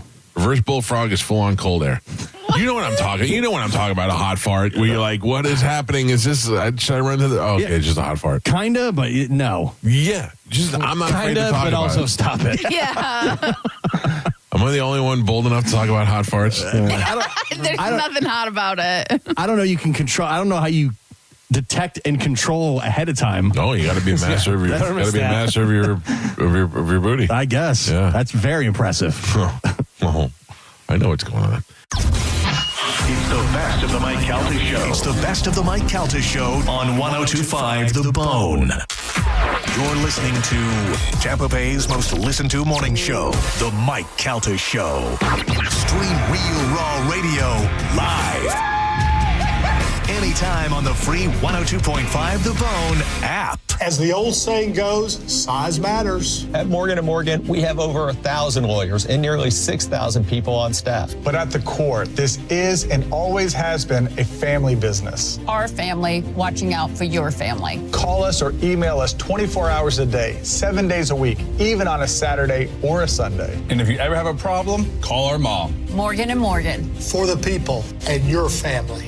Injured? Dial Pound Law or visit forthepeople.com for an office near you. There's so many great reasons to get into the Seminole Hard Rock Hotel and Casino. Obviously, you're going to do some gambling, slot machines, your favorite table games. You could also bet on all your favorite sports, but they've got great restaurants and great shows. They got the Rez Grill. They got Council Oak Steakhouse. They've got plenty of bars and plenty of places for you to party to celebrate the new year. All happening at the Seminole Hard Rock Hotel and Casino. If you haven't been in a while, now is the time to get in. Get in there over Christmas vacation. Win some money. It's a Seminole Hard Rock Hotel and Casino, the coolest place in all of Tampa Bay. Keep a little jingle in your pocket at Ken Ganley Kia, the home of 000. Buy with 0 down, 0% financing for 5 years, or 0 payments for 3 months. Get holiday specials in over 1,200 Kias. 'Tis the season to save. Up to $5,000 off a new Kia Sportage, Sorrento, Seltos, K5, and Soul. Unwrap a 22 certified Kia Seltos EX, not $24,000. On sale $19,988. Get free oil changes for 3 joyful years on every new Kia and used vehicle. Plus, we want to pay off your trade regardless of what you owe. Need credit? We have plenty of cheerful ways to say yes at Ken Ganley Kia Newport Richey on US 19. Online at KenGanleyKia NewportRichey.com. Rebates assigned to dealer, 5,000 discount, 25 models, 25 Sorrento, APR 1667 per month for 1,000 finance, deferred payment through Ally Bank. See dealer for details on free oil change plus tax, tag, title, and doc fee on approved credit. Expires 1/5/26. Hi, I'm Patrick Thomas. And I'm Heather Thomas from Bolt Electric, where we believe that the right way is the only way to do home electrical. We believe the National Electrical Code is really the minimum standard, not the maximum standard. We believe you deserve better electrical parts and better service. We believe in ongoing training for our electricians. Because there's no end to learning and improving. Because at Bolt, we believe your safety is our core priority. Electrical problem? Call Bolt. Online at boltelectric.com. My name is Maria. Okay, I lied. It's Mary. But I'm feeling more European after my European-style holiday on MSC Cruises. The restaurants, nightlife and shops in La Galleria. And of course, American touches, like a sports bar and water slides. Bellissimo. Okay, this is a problem. Book now and cruise from $199 plus up to $250 onboard credit and kids sail free. MSC Cruises. Let's holiday. To book, visit MSCCruises.com or contact your travel advisor. Restrictions apply. Ships registered in Panama and Malta. We hear it every day. I'm a safe driver. Then in an instant, it happens. A car crash. And you remember, for over 25 years, 1-800-ASK-GARY has helped over 350,000 people find the legal and medical help they need to get the settlement they deserve. You remember 1-800-ASK-GARY. Whether it's the roar of the crowd or the laughter of family, don't miss a moment. With 26 locations across Tampa Bay, Audibel Hearing is here to help you hear better, live better. And as a proud sponsor of the Tampa Bay Lightning, we know every sound matters. Audibel Hearing. Hear better, live better. If you're the victim of a car crash, take back control of your life. Call Anajar and Levine Accident Attorneys at 1-800-747-FREE. Download the free Bone app to listen to us anywhere. Sponsored by Mark Spain Real Estate. Get your guaranteed offer at markspain.com. We now return to The Mike Calta Show on 102.5 The Bone. It's the best of The Mike Calta Show on 102.5 The Bone. A man admitted to starting a 3-alarm fire last week, which damaged 3 homes after he intentionally set one on fire. He purposely set something on fire that wound up spreading and damaging 3 different homes next to him. I don't know. I think he set a couch on fire. Why did he do A that? little couch bonfire. It was a bed. Maybe it was a bed on fire. A bed on fire? Yeah. Carmen, any He set a TV on fire. TV? Who's mad at something? Let it burn. Team lost, whatever. Joe, any ideas? He blew something up in the microwave. He set some sex toys on fire. Right. Okay. I don't know whether he was trying to use them at the same time or what.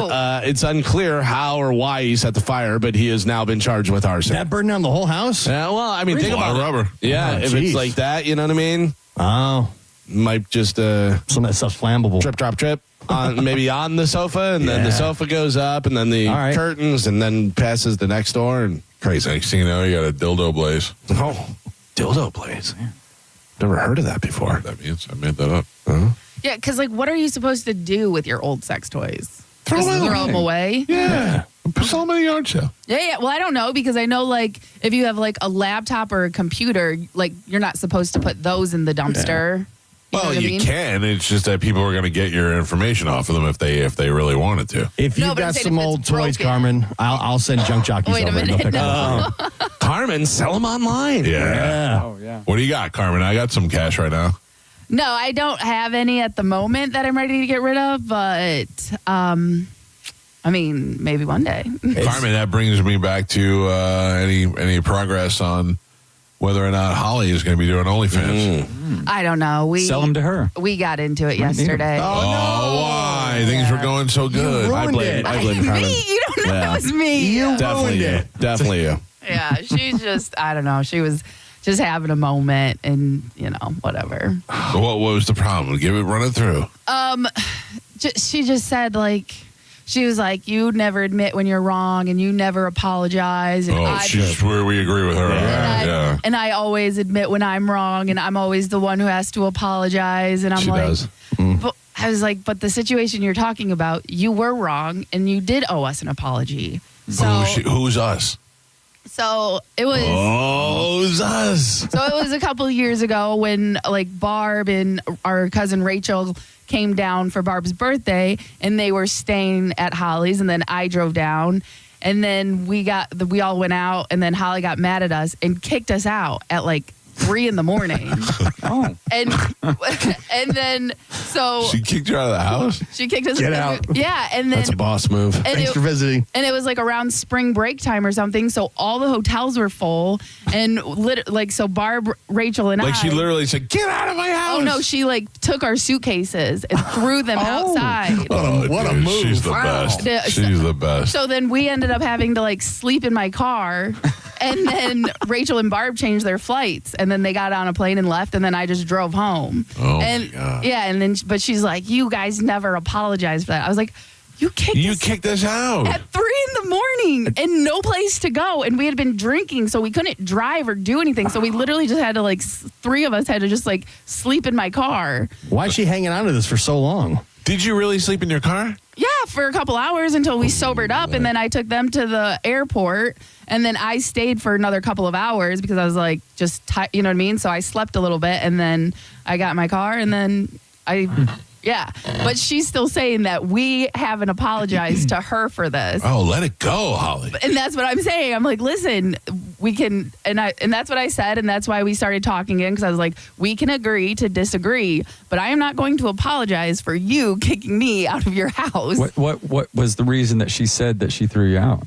Well, like I said, we were at the bar and we were just drunk, and then You're just talking loud at 3 a.m. That's not a allowable offense. No, so because Barb was wearing heels and she never wear heels, and then she took them off, so they weren't going to let her into the bar.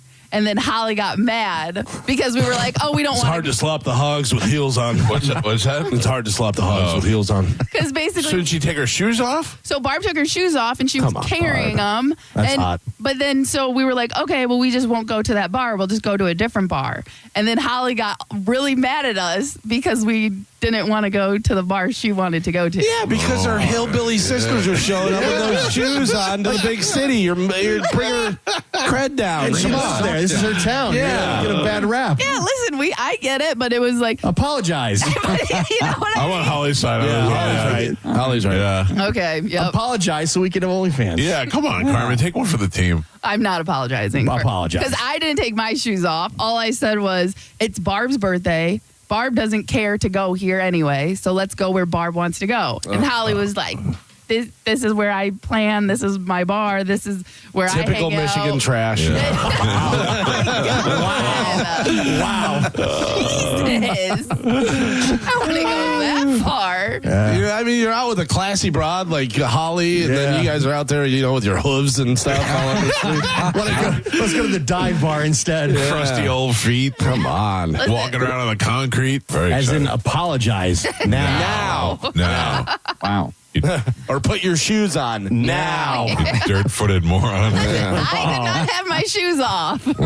You agreed to it. Yeah. All right. Well, there you go. Good luck, everybody. Now you ruin it for everybody. We all suffer. So you guys were talking about OnlyFans and just spiral into a fight?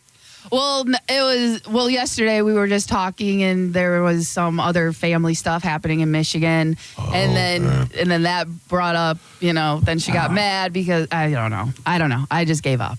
I was like, okay, we can agree to disagree, but I'm not apologizing for something that you did 2 years ago. And then that just spiraled into, you never admit when you're wrong and you never help me. And, then the blame game just started going. I was like, I'm done. Just days ago, you were going to run her OnlyFans empire. Right. Yeah. Right. Perfect. Yeah. It could have been great. Could have been, but Sounds to me like Holly needs some help. Yeah. Can we give her a call? You guys can help her all you want. You know how many people hit me up after the show and was like, what's Holly's Instagram? I'm like, relax, creeps. If we wanted it out there, we would have put it out there. We'll let you know. Yeah. I had people texting me. Yeah. That's different. Holly texted me. It's the best of the Mike. It's the best of the Mike Calta Show on 102.5 The Bone. You're listening to Tampa Bay's most listened to morning show, The Mike Calta Show. Now, the Tampa Bay Lightning update on 102.5 The Bone. The Lightning are ready to ring in the new year in California as they begin a 3-game road trip tomorrow in Anaheim. They'll play in L.A. on Thursday and then San Jose on Saturday. On Wednesday, head coach Don Cooper will coach in his 1,000th career game, and becoming just the 32nd coach ever to do so. He's won 594 games so far. That'll be the second most ever in his first 1,000 games, trailing only Scotty Bowman, who had 598 wins. Nikita Kucherov was named the NHL's first star of the week. He had 4 goals and 2 assists in 3 games. The Bolts won all 3 of them to move into second place in the Atlantic Division. The Lightning will practice today in Southern California. Then they'll take on the Anaheim Ducks on New Year's Eve. Puck drop scheduled for 4 p.m. Eastern. We'll have radio pregame coverage starting at 3:30 on 102.5 The Bone. The game will be televised on the spot, Tampa Bay Channel 66. And the team will be back at Benchmark International Arena next Tuesday, January 6th versus the Colorado Avalanche. The team will honor Coach John Cooper in a pregame ceremony. Limited tickets still remain to join us at TampaBayLightning.com. I'm Steve Verstick with your Lightning Update. 102.5 The Bone, the official broadcast partner of the Tampa Bay Lightning. It's the Mike Calta Show.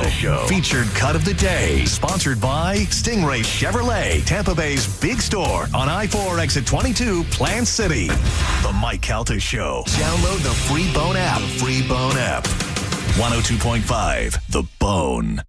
NASCAR lives on 102.5 The Bone. The cars.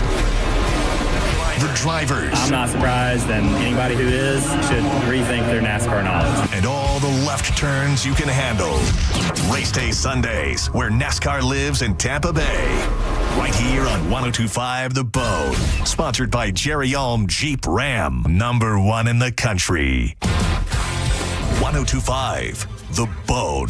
Real Raw Radio. WHPT, Sarasota, Tampa, St. Pete. Live from the WeatherTight Windows studio. And now, it's the Mike Calta Show.